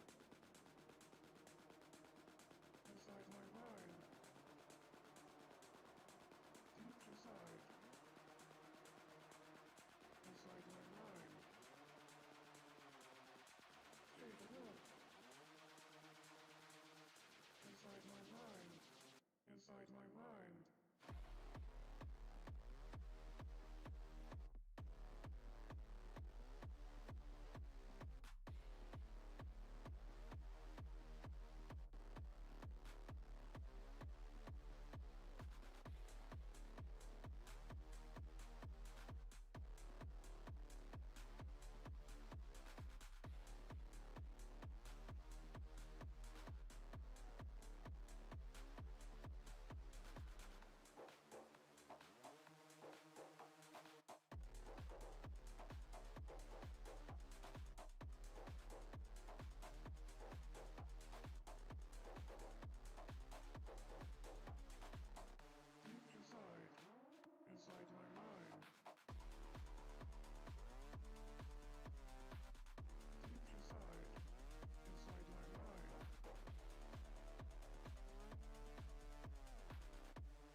All right.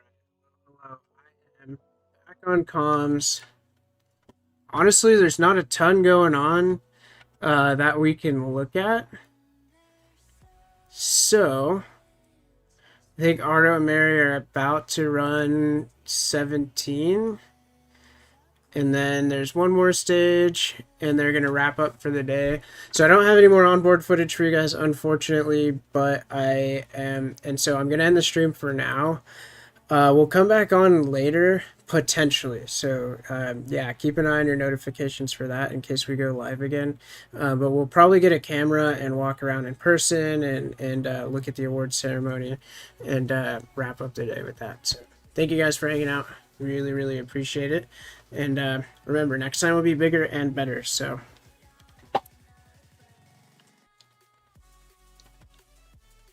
all right. Take care, y'all.